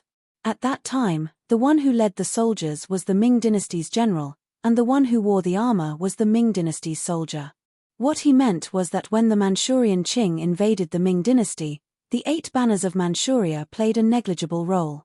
Furthermore, because the Manchurian descendants from White Mountain and Blackwater had almost zero resistance to the smallpox virus wreaking havoc in the Central Plains and Jiangnan, in the war south of the Huai River and Qinling Mountains, there were no real Manchurian soldiers at all.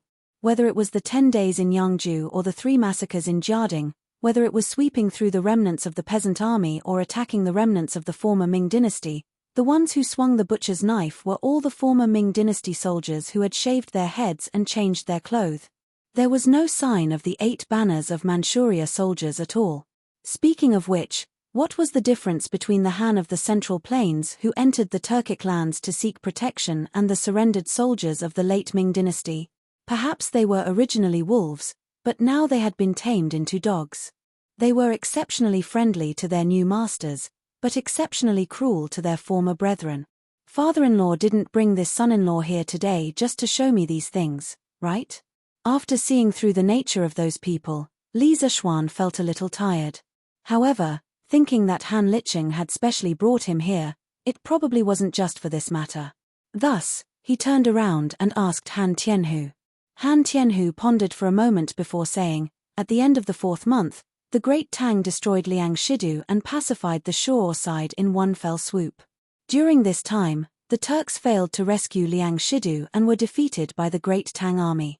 From then on, the Great Tang and the Turks were already in a state of full preparation for war.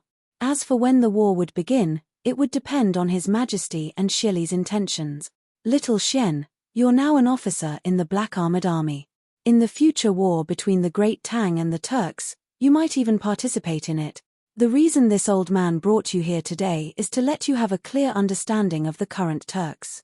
In the future, when you meet those people who have forgotten their ancestors on the battlefield, don't be merciful. In addition, this old man has a vague feeling that the war between the Great Tang and the Turks is coming soon, because 5 days ago, in the afternoon, I saw a few Turks on White Mountain. They went straight south from the Nyopi Pass, and I don't know where they went. Turks? Li Zishuan's heart suddenly jumped. He hurriedly asked, Father-in-law, are they really Turks and not Han? Han Liqing said with certainty, they're definitely Turks. Those few people's riding skills are superb, and the way they ride is different from the people of the Central Plains. This old man has fought with Turks before. On this point, I'm definitely not wrong. Hearing this, Li Zishuan couldn't help but frown deeply. He whispered to himself, why did these Turks come to our Great Tang? The Turks sneaking into the Great Tang could be a big or small matter. If they came to spy on the military, it would be slightly better. However, if they came with some conspiracy, it would be difficult to deal with them. After all, the enemy was in the dark while the Great Tang was in the light. It would be easy for them to be ambushed. Han Tianhu said, generally speaking, this kind of small-scale Turks sneaking into the Great Tang is mostly to spy on intelligence. Chang'an City catches at least a few dozen spies every year, if not hundreds, so it's not surprising. However, the leader of the Turks seems to be a little unusual. Li Zishuan curiously asked, "Why do you say so?" Han Tianhu shook his head and said, "This old man doesn't know either. It's just my intuition." After that, he closed his eyes and recalled twice. Then, he said, the leader of the Turks was wearing a black robe. It's obviously hot in this season, but he was wrapped in a black robe. It's really strange.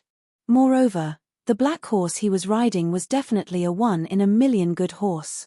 I think his identity must be extraordinary. Black robe, a steed. Li Zishuan frowned. He had an inexplicable bad feeling in his heart. All right. Don't think about it anymore. Counter soldiers with arms, water with an earth weir. It's time for us to go back. Han Lijing let out a sigh and said, Li Zishuan nodded. The father-in-law and son-in-law led their horses down the mountain and galloped towards Lan Province. Chang'an City. Ah, Madam Wang, why do you look so good today? A lady looked at another lady in surprise. Haha, do I? Why didn't I feel it? The lady touched her face and said in disbelief. Although she said this, the smile at the corner of her mouth betrayed her. Of course. Madam Wang, did you buy some new rouge? Which store is it? I'll go back and ask someone to buy some. Haha. What new rouge? I guess it's because I went to Shinfeng County to listen to Master Du Yi's lecture yesterday. What? Listening to someone's lecture can make one's complexion better? Is that true? That depends on who's lecturing. Master Du Yi's Buddhist teachings are profound. I can understand everything he lectured. After listening to it, I felt very comfortable and slept very well at night. That's why my complexion looks better than before. Isn't that too magical? Then, when is Master Du Yi going to lecture again? I want to go and listen too. Master Du Yi will lecture again the day after tomorrow. But only people from the Dragon Sect can go. Sister Chen, I'm afraid you can't go. People from the Dragon Sect? Sister Wang, so you've joined the Dragon Sect? Yes. Not only me, but my husband has also joined the Dragon Sect. With the holy water given by the divine monk, my husband's injured leg no longer hurt. I think this Master Du Yi is the reincarnation of a Buddha.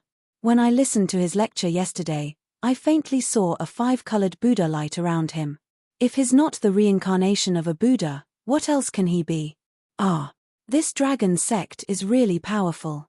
I want to join it too. After 2 days of fermenting, the reputation of the Dragon Sect in Chang'an City and the surrounding counties could be said to be like the sun in the sky. In the marketplace, tea houses, taverns, shops, and even on the streets, there were people everywhere talking about the Dragon Sect and Sokia Du Yi's magical magic. Of course, this also reflected how many people had joined the Dragon Sect in these 2 days. Dragon Head, we already have 8,000 followers near Chang'an City. I think we should be able to reach 10,000 before tomorrow. In a secret room, Sokia Du Yi respectfully said to the iron-masked man. Yes. Very good. The iron-masked man nodded slightly and then said, give the name list of all the followers to Zhongliang and ask him to pick out those who have official positions or prominent family backgrounds from the list as soon as possible. Then focus on training these people. Your next task is to make these people completely convinced by you and obey your orders. Yes. Dragon Head, don't worry. I have ways to make those people obedient and obedient. Du Yi cupped his hands and said proudly, yes. The iron-masked man nodded with satisfaction. Sokia Du Yi suddenly thought of something and said, oh right. Dragon Head. I've already found out the information you asked me to find out. Jin Wanfu is imprisoned in cell B8 of the Supreme Court. Did he confess anything? The iron-masked man said in a deep voice. Sokia Du Yi bowed and said, not at the moment, but it's hard to say in the future. In addition, The few disciples that we sent to spread the rumors never came back after they were captured. I've investigated and found that they are not in the capital office, the Supreme Court, or the Ministry of Justice. It's really strange. The iron-masked man was silent for a moment and muttered to himself, "It seems that Li Shimin is beginning to be vigilant. I think our people are either captured by the Imperial Army or the 100 Cavalry. There is no one in the Supreme Court, Ministry of Justice, or the capital office." Sokia Du-E said in surprise, "Dragon Head, what should we do? Will those followers betray us?" The iron-masked man let out a hoarse laugh. "Hey, do you think they will dare to?" I don't think so." Sokia Du-E was stunned for a moment. Then he said, "Dragon Head, Jin Wanfu's family is not in our hands. If he betrays us, won't Dragon Sect be in danger?" The iron-masked man was silent for a moment and then said coldly, "Then let him never open his mouth. I'll leave this matter to you. Do it cleanly and don't give yourself away." Sokia Du-E bowed and said, "Yes, Dragon Head. Also, stop spreading rumors. Now that Li Shimin is vigilant, we should be more careful." The iron-masked man said after thinking for a moment. "Yes, Dragon Head. Your Majesty, the 5 suspects have all committed suicide by biting their tongues. This subordinate has failed in his duty. Please punish me." In the afternoon, Li Junxian came to the Sweet Dew Hall and bowed to Li Er. "What? The 5 of them committed suicide by biting their tongues? How preposterous." Li Er slammed the table and said in shock and anger, "Investigate. Continue investigating. These people would rather die than confess. There must be a conspiracy behind this. Capture a few more suspicious people for interrogation. If you let them commit suicide by biting their tongues again, I'll settle all my debts with you." At this point, Li Er was more and more convinced that those who spread the rumors must have a powerful force behind them. Otherwise, they wouldn't have chosen to die rather than confess. Li Juanxian's heart trembled and he quickly clasped his fist and said, "This general obeys." After hesitating for a moment, Li Junxian said, "Your Majesty, more and more people have joined the Dragon Sect in the past 2 days. Even some officials have secretly joined." Li Er's face turned ugly. After pondering for a long time, Li Er said, "Li Chunfeng said that Du-E is good at using illusions, but it won't be easy to make the people believe that it's an illusion. I heard that Du-E has a kind of holy water that can cure all kinds of diseases in the world. Find a way to get some and send it to the Great Tang Alliance Medical Center to Divine Dr. Sun." Chapter 1503. In the Sweet Dew Hall. After hearing Li Er's wonderful idea, Li Junxian felt troubled. It wasn't that he hadn't heard of the Jade Lake holy water of the Heavenly Dragon Sect, but only the members of the Heavenly Dragon Sect could obtain it.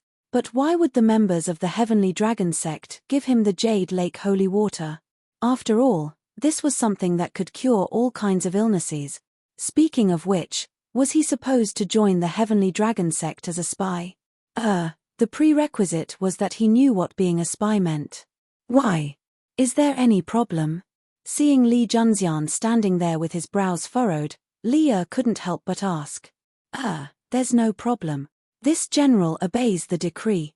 Li Junxian came back to his senses and replied subconsciously.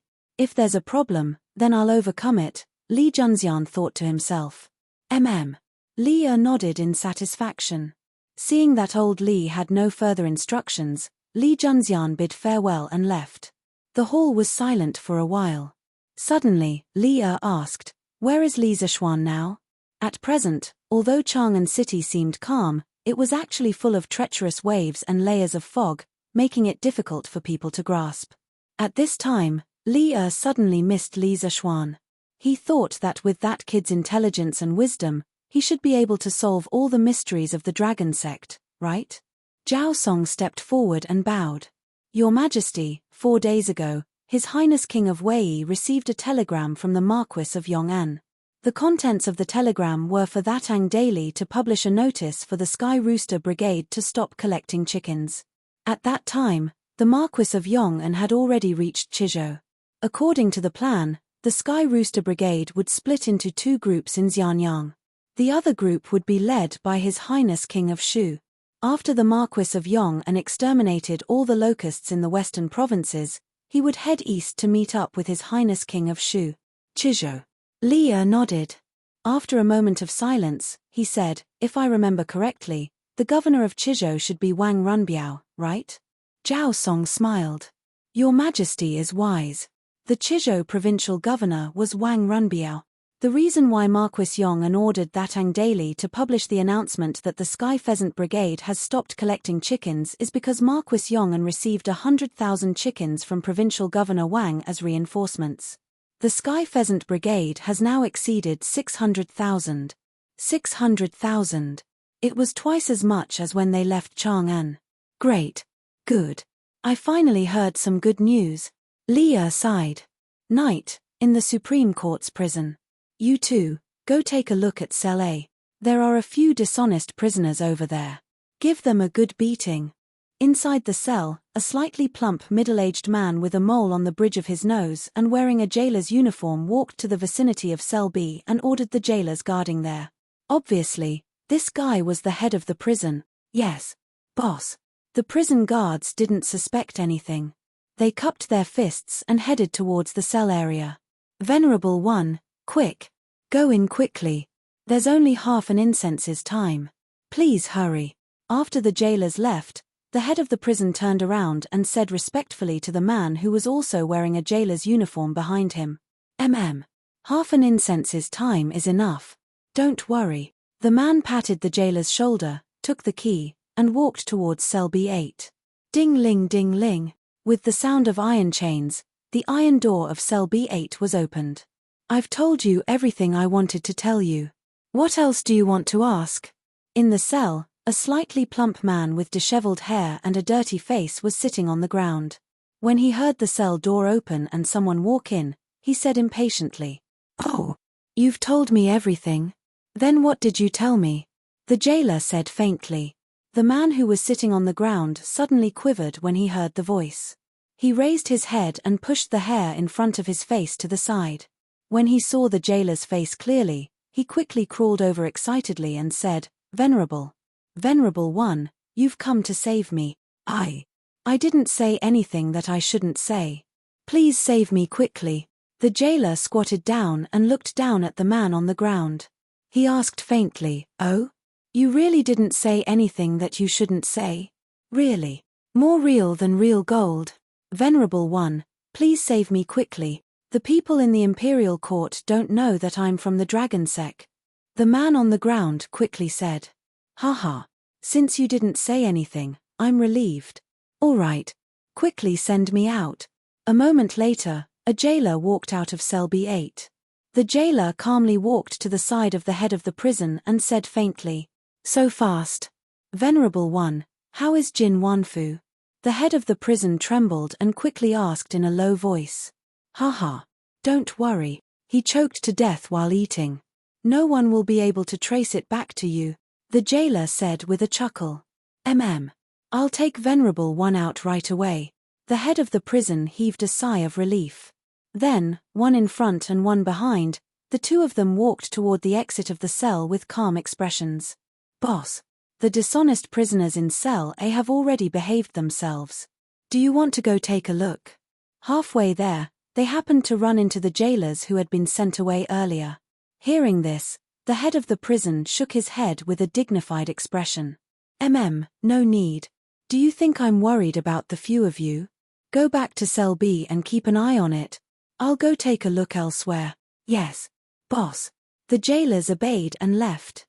The head of the prison exchanged glances with the Venerable One, then hurriedly continued walking toward the exit. "Hey, who's that brother following behind boss? Why does he look so unfamiliar?" In cell B, when the jailers saw that their head of the prison wasn't nearby, they began to whisper among themselves. "Isn't that Wang Ming? Isn't he always by boss's side? Bah, what's with that look? How can that be Wang Ming? He's much taller than Wang Ming. Oh, then I don't know. Maybe he's a newcomer." "A newcomer? Why haven't I heard of any newcomers here recently?" "Hey, who cares? Sleep. Before boss comes back, we can still sleep for a while. Jin Wanfu. I'm calling you. Get up and eat. Hey, what did I say about you being an old bastard? Do you still want to eat? The next day, at the door of cell B8, a jailer carrying a rice bucket walked over and shouted at Jin Wanfu, who was opposite him. He shouted once, but no one responded. He shouted twice, but still, no one responded. Gradually, the jailer realized that something wasn't right. He hurriedly put down the rice bucket, opened the cell door, and walked in quickly. At this moment, Jin Wanfu was lying on his back on the straw bed. His eyes were wide open, and the whites of his eyes were rolling up. His mouth was slightly open, and the rice inside could be faintly seen. His hand was on his neck, and it looked like he had choked on his food. The jailer panicked and hurriedly stretched out his hand to check Jin Wanfu's breathing. This test caused his heart to turn cold. Someone. The prisoner in cell B8 choked to death. Reporting to Shaoqing, the shopkeeper of Yanghuang Bank, Jin Wanfu, who was escorted back to the capital from Xinfeng County a few days ago, died last night. Dai Ju had just returned to the Supreme Court after the morning court when a bailiff hurriedly ran over and bowed with cupped fists. Jin Wanfu died in the cell last night? How did he die? Hearing this, Dai Ju was horrified and hurriedly asked. Regarding Jin Wanfu's case, it could have been closed early for accepting bribes and illegal loans, but Dai Ju had asked the Ministry of Revenue's experts to check accounts. Anti-piracy chapter unlocking after half an hour. Anti-piracy chapter unlocking after half an hour. Anti-piracy chapter unlocking after half an hour. Anti-piracy chapter unlocking after half an hour. Anti-piracy chapter unlocking after half an hour. Anti-piracy chapter unlocking after half an hour. Anti-piracy chapter unlocking after half an hour. Anti-piracy chapter unlocking after half an hour. Anti-piracy chapter unlocking after half an hour. Anti-piracy chapter unlocking after half an hour. Anti-piracy chapter unlocking after half an hour. Anti-piracy chapter unlocking after half an hour. Anti-piracy chapter unlocking after half an hour. Anti-piracy chapter unlocking after half an hour. Anti-piracy chapter unlocking after half an hour. Anti-piracy chapter unlocking after half an hour. Anti-piracy chapter unlocking after half an hour. Anti-piracy chapter unlocking after half an hour. Anti-piracy chapter unlocking after half an hour. Anti-piracy chapter unlocking after half an hour. Anti-piracy chapter unlocking after half an hour. Anti-piracy chapter unlocking after half an hour. Anti-piracy chapter unlocking after half an hour. Anti-piracy chapter unlocking after half an hour. Anti-piracy chapter unlocking after half an hour. Chapter 1504. Zhongli, what is the cause of Jin Wanfu's death? In the Supreme Court's mortuary, a middle-aged man was packing up his tools and covering Jin Wanfu's corpse with a white cloth. At this moment, Dai Ju frowned and quickly asked. That middle-aged man quickly cupped his hands and said, Shaoqing, Jin Wanfu's body didn't have any wounds, not even a needle-sized wound. Furthermore, Jin Wanfu's complexion, lips, tongue, and fingernails were all normal. This Zhong also used the silver token to check his mouth. The silver token didn't change color, which proves that he didn't die from poison. There were no external injuries or poison. Furthermore, when he was found, there was a lot of food in his mouth. It seems that he really choked to death. Ancient coroners often used a thin silver token the size of a pinky finger to check if the deceased had died from poison. Usually, they would dip a cloth in water and first wipe the silver token until it was shiny. Then, they would pinch the chin of the deceased and open the corpse's mouth to insert the silver token before closing the mouth again. After an hour, the silver token would be taken out. If it turned black, it could be concluded that the deceased had died from poison. The coroner in front of them obviously used this method to check. When Dai Ju heard this, his old face couldn't help but turn black. He angrily said, Nonsense. How could a person choke to death while eating? Is the food in the Supreme Court's prison that delicious? This, Coroner Zhongli was choked by Dai Ju's words and was speechless. If possible, he didn't want to say that Jin Wanfu choked to death. However, all the signs and expressions showed that Jin Wanfu choked to death and wasn't killed. All right. Zhongli is just stating facts. Xian Yin, don't vent your anger on him. Dai Ju, courtesy name Xian Yin. At this moment, Liu Jui spoke up. He had also rushed over after hearing that Jin Wanfu had died in prison. After stabilizing Daiju, Liu Jui looked at Zhongli and said, Zhongli, Jin Wanfu was the shopkeeper of Yanghuang Bank in Xinfeng County when he was alive. It could be said that he lived a luxurious life. What kind of delicacies had he not eaten? How could he possibly choke himself to death just because of a prison meal? Therefore, before you come to a conclusion, you must be extremely careful, unless you are absolutely certain that he choked to death. After hearing Liu Jui's words, Zhongli couldn't help but hesitate. After hesitating for a moment, he cupped his hands and said, Minister Liu, people who choke to death are usually choked to death by lumps of food in the upper part of the esophagus. They would open up the esophagus and compress the airway, or even completely compress the airway, resulting in death by suffocation. It's simple to determine if Jin Wanfu was choked to death. We just need to cut open his throat and take a look. But if we do that, we will have to destroy the body of the deceased. Speaking to the end, Zhongli started to feel awkward again.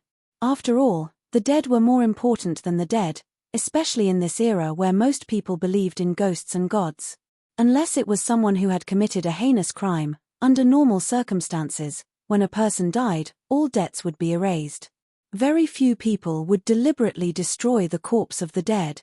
Liu Jui frowned and raised his head to look at Daiju. Seeing Daiju secretly nodding at him, he muttered to himself for a moment and waved his hand. This case is of great importance. Immediately perform an autopsy. There are too many mysteries surrounding Jin Wanfu. Now that he died without knowing the cause of his death, we must find out the cause of his death. You don't need to have too many misgivings. Zhongli's expression turned solemn as he cupped his hands and said, Yes, my lord. After saying that, he hurriedly picked up the toolbox on the table and prepared to perform an autopsy. Time slowly passed and Zhongli was sweating profusely. Fortunately, Jin Wanfu had died not long ago. Otherwise, the stench of the corpse in the room would be unbearable. About half an hour later, Zhongli stood up. Before he could heave a sigh of relief, Daiju asked, How is it? Did this Jin Wanfu choke to death? Liu Jui also looked over with an inquiring expression. Zhongli cupped his hands and said, reporting to the two sirs, after this Zhong's examination, the food in Jin Wanfu's mouth didn't completely enter the esophagus, let alone compress the airway. Therefore, this Jin Wanfu definitely wasn't choked to death. The food in his mouth looked like it was forcefully stuffed in after he died. As expected. Daiju's expression changed slightly and said, Then how did Jin Wanfu die? Zhongli shook his head and said, At present, we can only confirm that Jin Wanfu didn't choke to death. As for the specific cause of death, it still needs to be investigated. Although there was some food in his esophagus, it definitely wouldn't cause death. Previously, this Zhong said that there were no external injuries on his body and that he didn't die from poisoning. Therefore, this Zhong suspects that he should have died from internal injuries. This subordinate needs to perform a full autopsy on Jin Wanfu's body. Sirs, please leave. He was worried that the scene would be too bloody and frighten or disgusting Liu Jui and Daiju. Do as you wish. You must investigate the cause of Jin Wanfu's death thoroughly. Liu Jui said earnestly to Zhongli and then left the mortuary with Daiju. Minister Liu. Since Jin Wanfu didn't choke to death, then he must have been killed. However, the Supreme Court's prison has always been heavily guarded. It's almost impossible for outsiders to enter without making a sound. Therefore, this subordinate suspects that this matter must have been done by people from the Supreme Court.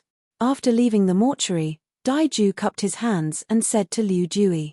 Hearing that, Liu Jui pondered for a moment, then nodded with a serious face and said, Shenyin's words are very reasonable. This official orders you to immediately interrogate the prison guard who was on duty last night. Understood. Daiju's spirits were lifted, and he hurriedly cupped his hands and accepted the order. Are you sure that the Supreme Court's people won't be able to find out that it was you? I heard that Daiju of the Supreme Court is impartial and resolves cases like a god. Ever since he took office, he has never been wronged. Can your methods really hide from his eyes? Outside Xinfeng County, in a secret room. The iron-masked man had his hands behind his back and was facing Shujiadu-e as he asked lightly. Don't worry, Dragon Head. Jin Wanfu has no injuries on his body, and there are 5 poisons in his body. The Supreme Court's people will definitely not be able to find out the cause of Jin Wanfu's death. Unless they completely dissect Jin Wanfu's body, Jin Wanfu can only be choked to death. Shujiadu smiled confidently. If the Supreme Court's people really dissect Jin Wanfu's body, what should we do? The iron-masked man was somewhat displeased. Shujiadu's face froze. After hesitating for a moment, he said, even if they dissect the body, it will be difficult for them to find any clues because they won't be able to find the murder weapon this poor monk used to kill. The iron-masked man nodded, expressing his satisfaction with Shujiadu's answer. After a moment, he said coldly, this Jin Wanfu could have left to do more for the Heavenly Dragon sect, but because of his greed for women, he exposed himself and almost ruined my plan. And that Zhong Liang, HMPH. These 2 idiots deserve to die, Your Majesty. The Supreme Court has news that the shopkeeper of Yanghuang Bank, Jin Wanfu, who was first arrested and brought to justice, suddenly died in prison last night. At this moment, the Supreme Court's coroner is investigating the cause of his death. After the morning court, Leo read for a while in the Sweet Dew Hall.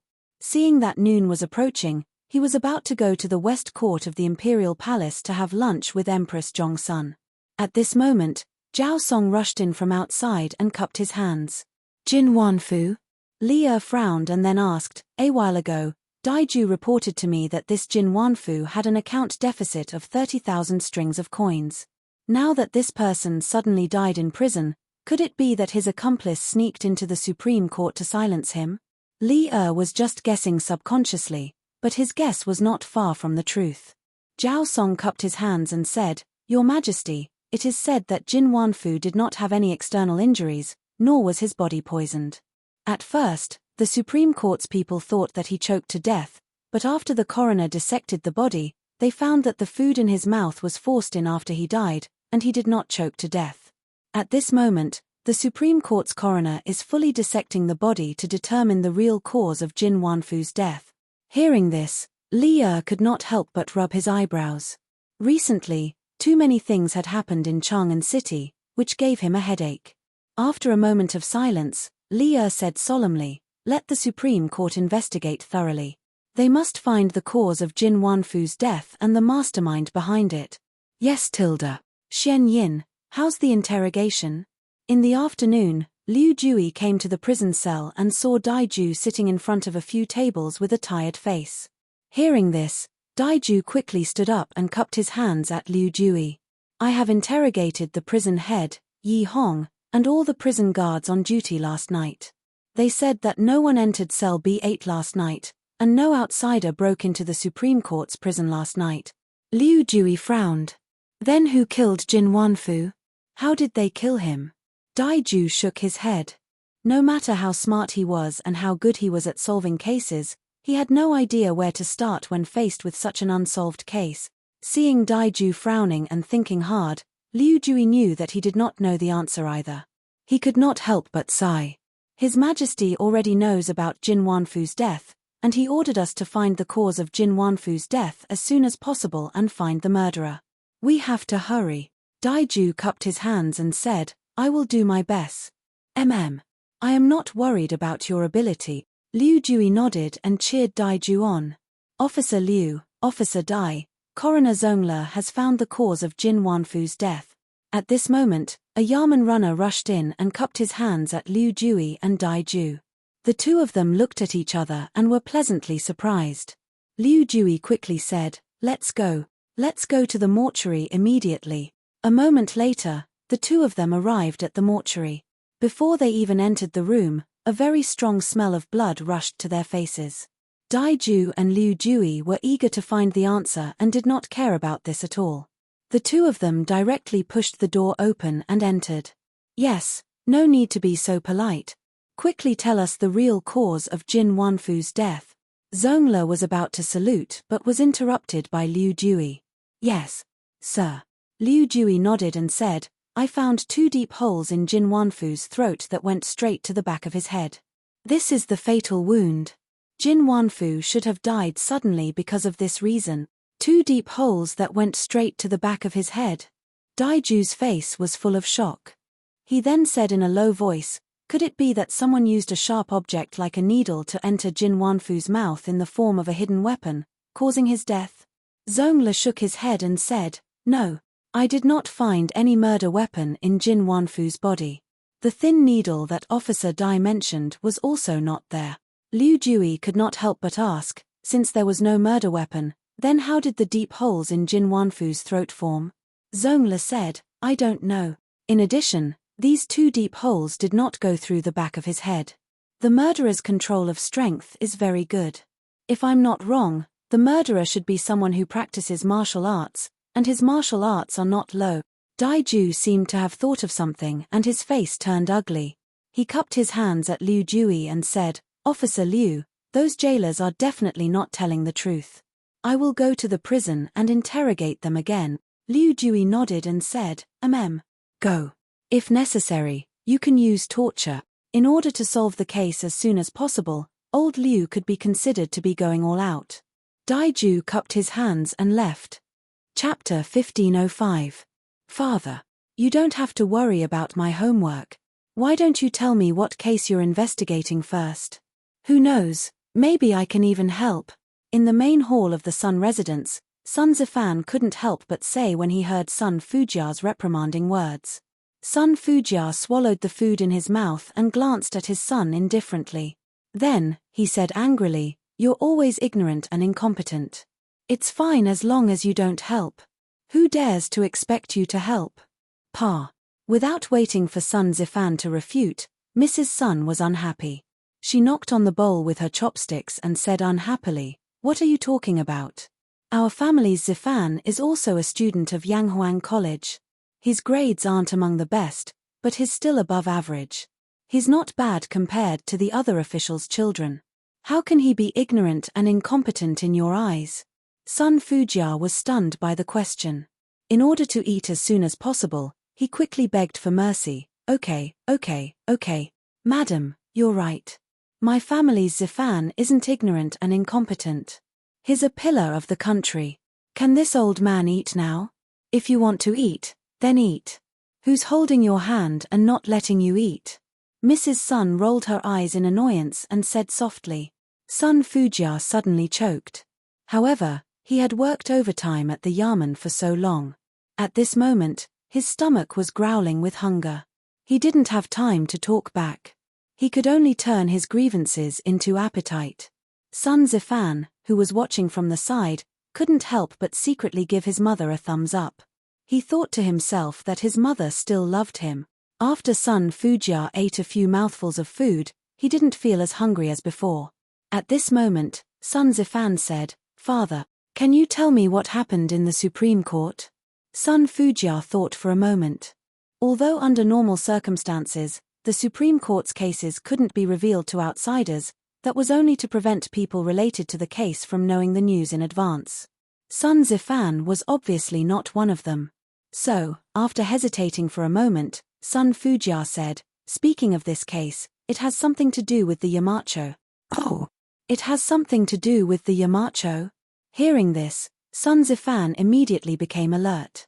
Sun Fujia nodded and said, "A few days ago, your Yamacho brought the Sky Pheasant Brigade to Shinfeng County and discovered that the manager of Yanghuang Bank, Jin Wanfu, had violated the rules by accepting bribes and lending money to local grain merchants. Hence, Jin Wanfu was arrested by the Shinfeng County magistrate and escorted back to the capital. Originally, Dai Shaoqing thought that Jin Wanfu was only guilty of this one crime. However, when Dai Shaoqing asked an expert from the Ministry of Revenue to investigate, he discovered that Jin Wanfu's account book actually had 30,000 Tang Yuan missing. With such a huge sum of money, the whereabouts of it had to be investigated thoroughly. Thus, Dai Shaoqing reinterrogated Jin Wanfu. However, Jin Wanfu refused to reveal the whereabouts of the 30,000 Tang Yuan. Dai Shaoqing could only lock him up in the Supreme Court's prison and slowly interrogate him. But who would have thought that last night, Jin Wanfu would suddenly die in his cell? Sudden death. Father, how did he die? Could it be that his accomplice went to the Supreme Court's prison last night to silence him? Sun Zifan hurriedly asked. Sun Fujia ate another mouthful of food and continued, "At first, we all thought that Jin Wanfu had choked to death, But then, Shinfeng County, Tianlong Temple. Speaking of which, this temple was originally not called Tianlong Temple. It used to be called Tian for temple. It was a temple that had been abandoned for a long time. However, ever since the people of Tianlong sect came over, this temple had been tidied up and became livable again. Furthermore, it had changed its appearance and became Tianlong Temple. It was considered a small stronghold of Tianlong sect in Chang'an City. Venerable One, someone has sent a letter saying that it's for you. A man wearing a red shirt and a red headscarf came to the room where Sokia and Du-yi were. He took out a letter from his bosom and bowed. Du-yi, who was meditating, opened his eyes and said lightly, "Put it on the table." "Yes." Venerable One, the disciple respectfully placed the letter on the table next to him and then retreated quietly.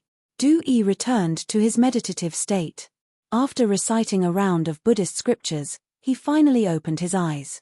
At this time, he got up and walked to the table. He picked up the letter and opened the envelope. Sokia held the letter in his hand with a calm face and began to read it carefully. However, the calmness on his face instantly disappeared without a trace and was replaced by surprise and panic.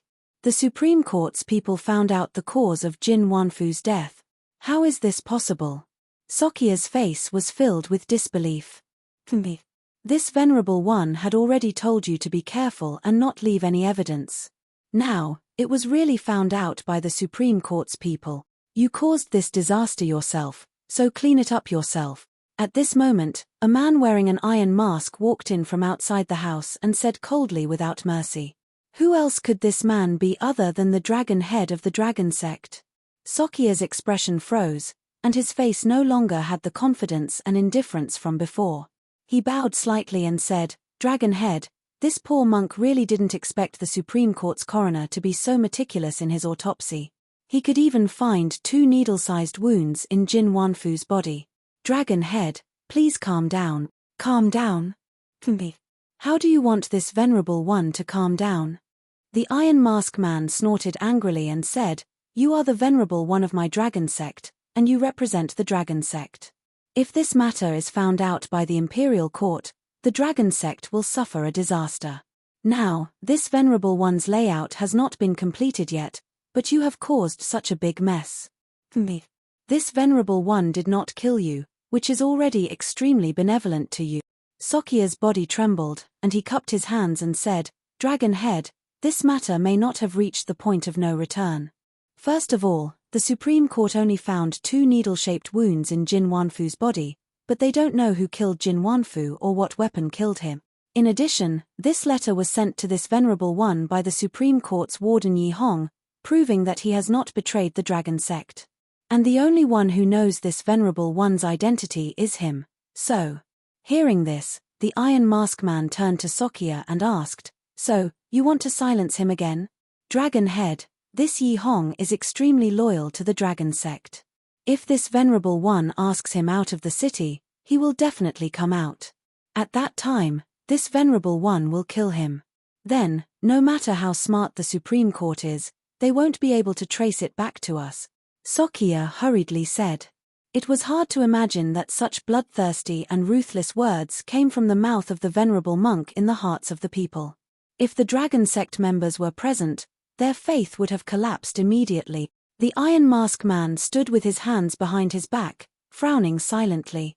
After a moment, he said, "Although Yi Hong is loyal to the dragon sect, his sacrifice is worth it for the sake of the dragon sect's success.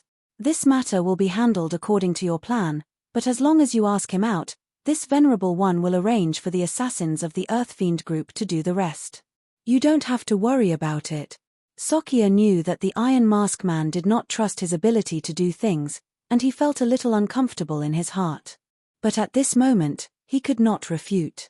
He could only bow slightly and said, "This Venerable One obeys the Dragon Head's order.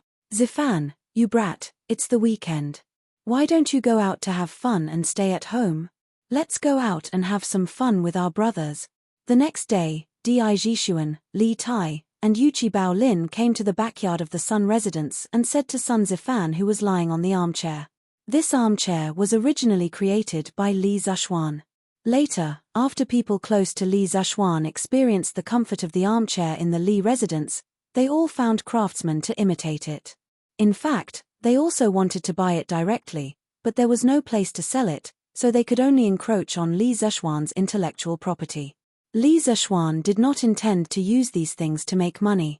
After learning about the situation, most of them just laughed it off and did not take it to heart. Zhishuan, Qingqiu, Bao Lin, why are you all here? Hearing this, Sun Zifan hurriedly stood up and looked at the people in front of him and asked. Of course we're here to have fun with you. Li Tai closed the folding fan in his hand very showily and then found an armchair nearby. After sitting down, he said, Zifan, Chang'an City has been very lively recently. I heard that a divine monk called Du Yi, who is the reincarnation of God and Buddha, has come here. He can use all kinds of magic. The people are talking about him like a god. Sun Zifan said with a look of disbelief, Qingqiu, Yamacho said that there are no immortals in this world. This divine monk Du Yi must be a liar. The reason why so many people believe him is that his deception skills are better. Qingqiu, Zhishuan, do you still believe this? Li Tai said carelessly, it's not about whether we believe it or not, but the people have already talked about this divine monk Du Yi like a god. Isn't it a pity if we don't go and see for ourselves? Besides, if Du Yi is really a liar who fooled the people, we can expose him on the spot. Let's see if he dares to pretend to be a god and fool the people in the future. Di Zhishuan nodded and said, Qingqiu is right. We are all disciples of engineering. Naturally, we don't believe in the reincarnation of God and Buddha. This Du Yi either wants to use this trick to cheat money, or he wants to use the identity of the reincarnation of God and Buddha to bewitch the people for his use. No matter what the situation is, we can't sit by and let him continue to pretend to be a god. Sun Zifan frowned and said, if you want to expose Du Yi's deception, you can go.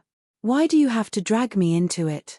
Li Tai and Di Zhishuan looked at each other and wanted to say something but stopped on second thought. Yuqi Baolin was more straightforward. He scratched his head and said, Zifan, we are here to find your father. Lord Sun is the Shaoqing of the Supreme Court and is very good at judging cases. He can definitely see what kind of trick Du Yi is playing at a glance. As it turned out, these people were not here for him, but for his father, Sun Fujia. At most, he could be considered as a dispensable accessory. When Sun Zifan heard this, he immediately received a critical hit of 10,000 points. Hey, you are bad friends. I, Sun Zifan, am really careless in making friends. Sun Zifan pointed at Li Tai and Di Zhishuan. Then, he changed the topic and said, but if you want to find my father, maybe it's not the right time. An important case happened in the Supreme Court yesterday. My father is so busy investigating the case that his feet don't touch the ground. How can he have time to care about that monk Du Yi? An important case happened in the Supreme Court? What important case? Di Zhishuan was stunned and asked subconsciously. Li Tai said in a deep voice, it should be the case of Jin Wanfu's sudden death in prison, right? Sun Zifan asked curiously, eh? Qingqiu, how did you know? This was the information he had asked his father with great difficulty yesterday. But where did Li Tai find out about it? Li Tai shook his head and said softly, this morning, I went to the palace to pay my respects to Imperial Mother. Imperial Mother told me. She said that Imperial Father has been worried about this matter since yesterday. Di Zhishuan was speechless. What are you talking about? Why do Baolin and I not know anything? Can't you tell us more clearly? Li Tai looked at Sun Zifan and said, Zifan should know more about the situation. It's better for Zifan to tell us. Sun Zifan thought for a while and then nodded. Okay, I'll tell you about it, but you mustn't tell anyone else about it. Di Zhishuan and Li Tai couldn't help but frown as Sun Zifan spoke. Yuqi Baolin, on the other hand, didn't have much of a reaction. His expression was still normal. There were no external injuries and 5 internal poisons. Only a needle-sized hole was found in Jin Wanfu's throat. Moreover, the hole didn't completely penetrate the back of his head, so no wound could be seen from the outside. More importantly, the wound was found in the body, but the murder weapon was not found. Hiss. This case is really strange. Di Jishuan couldn't help but gasp in shock. Li Tai had only learned from Empress Zhong's son that Jin Wanfu had suddenly died in the Supreme Court's prison, but he didn't know the details. After listening to Sun Zifan's story, he was also very shocked. After a moment of silence, he said, "The murderer's method is really strange. If it weren't for Dai Shaoqing's keen observation and the Supreme Court's coroner's autopsy, I'm afraid Jin Wanfu would have really choked to death." Di Jishuan's eyes lit up as if he suddenly thought of something. He looked at Li Tai and hurriedly said, "Qingqiu, don't you feel that the murderer doesn't seem human?" Li Tai was inexplicably stunned. He was also a smart person. After a moment's thought, he nodded and said, "Indeed, he doesn't seem human. He killed without leaving a trace, and there was no murder weapon. He didn't make a sound and treated the Supreme Court's prison guards as if they didn't exist. Such methods and abilities are really inhuman." Clap tilde. Di Jishuan clapped his hands excitedly and said, "Haha, that's right." Sun Zifan was confused. He couldn't help but jump up and down and said, "What do you mean right? What's right? You just said that you don't believe in ghosts and gods in the world. Why are you saying that the murderer doesn't seem human now?" Di Jishuan laughed and said, "Haha, Zifan. There's no contradiction between what you said and what you said. We only said that the murderer doesn't seem human, but we didn't say that he's not human but a god. Also, think about it carefully. What kind of person doesn't seem human?" Sun Zifan's face was full of black lines. He said angrily, "I say, Jishuan, just say what you want to say. Don't keep me in suspense." Hee. "All right then, I won't keep you in suspense." Seeing that Sun Zifan was about to go berserk, Di Jishuan smiled and explained, "What I mean is that the murderer's modus operandi is strange and doesn't seem like something a mortal can do. Isn't there a person who doesn't seem human near Chang'an City right now? There might be some connection between the two." "You mean that monk Dui?" Sun Zifan thought for a moment and understood. He widened his eyes and couldn't help but exclaim,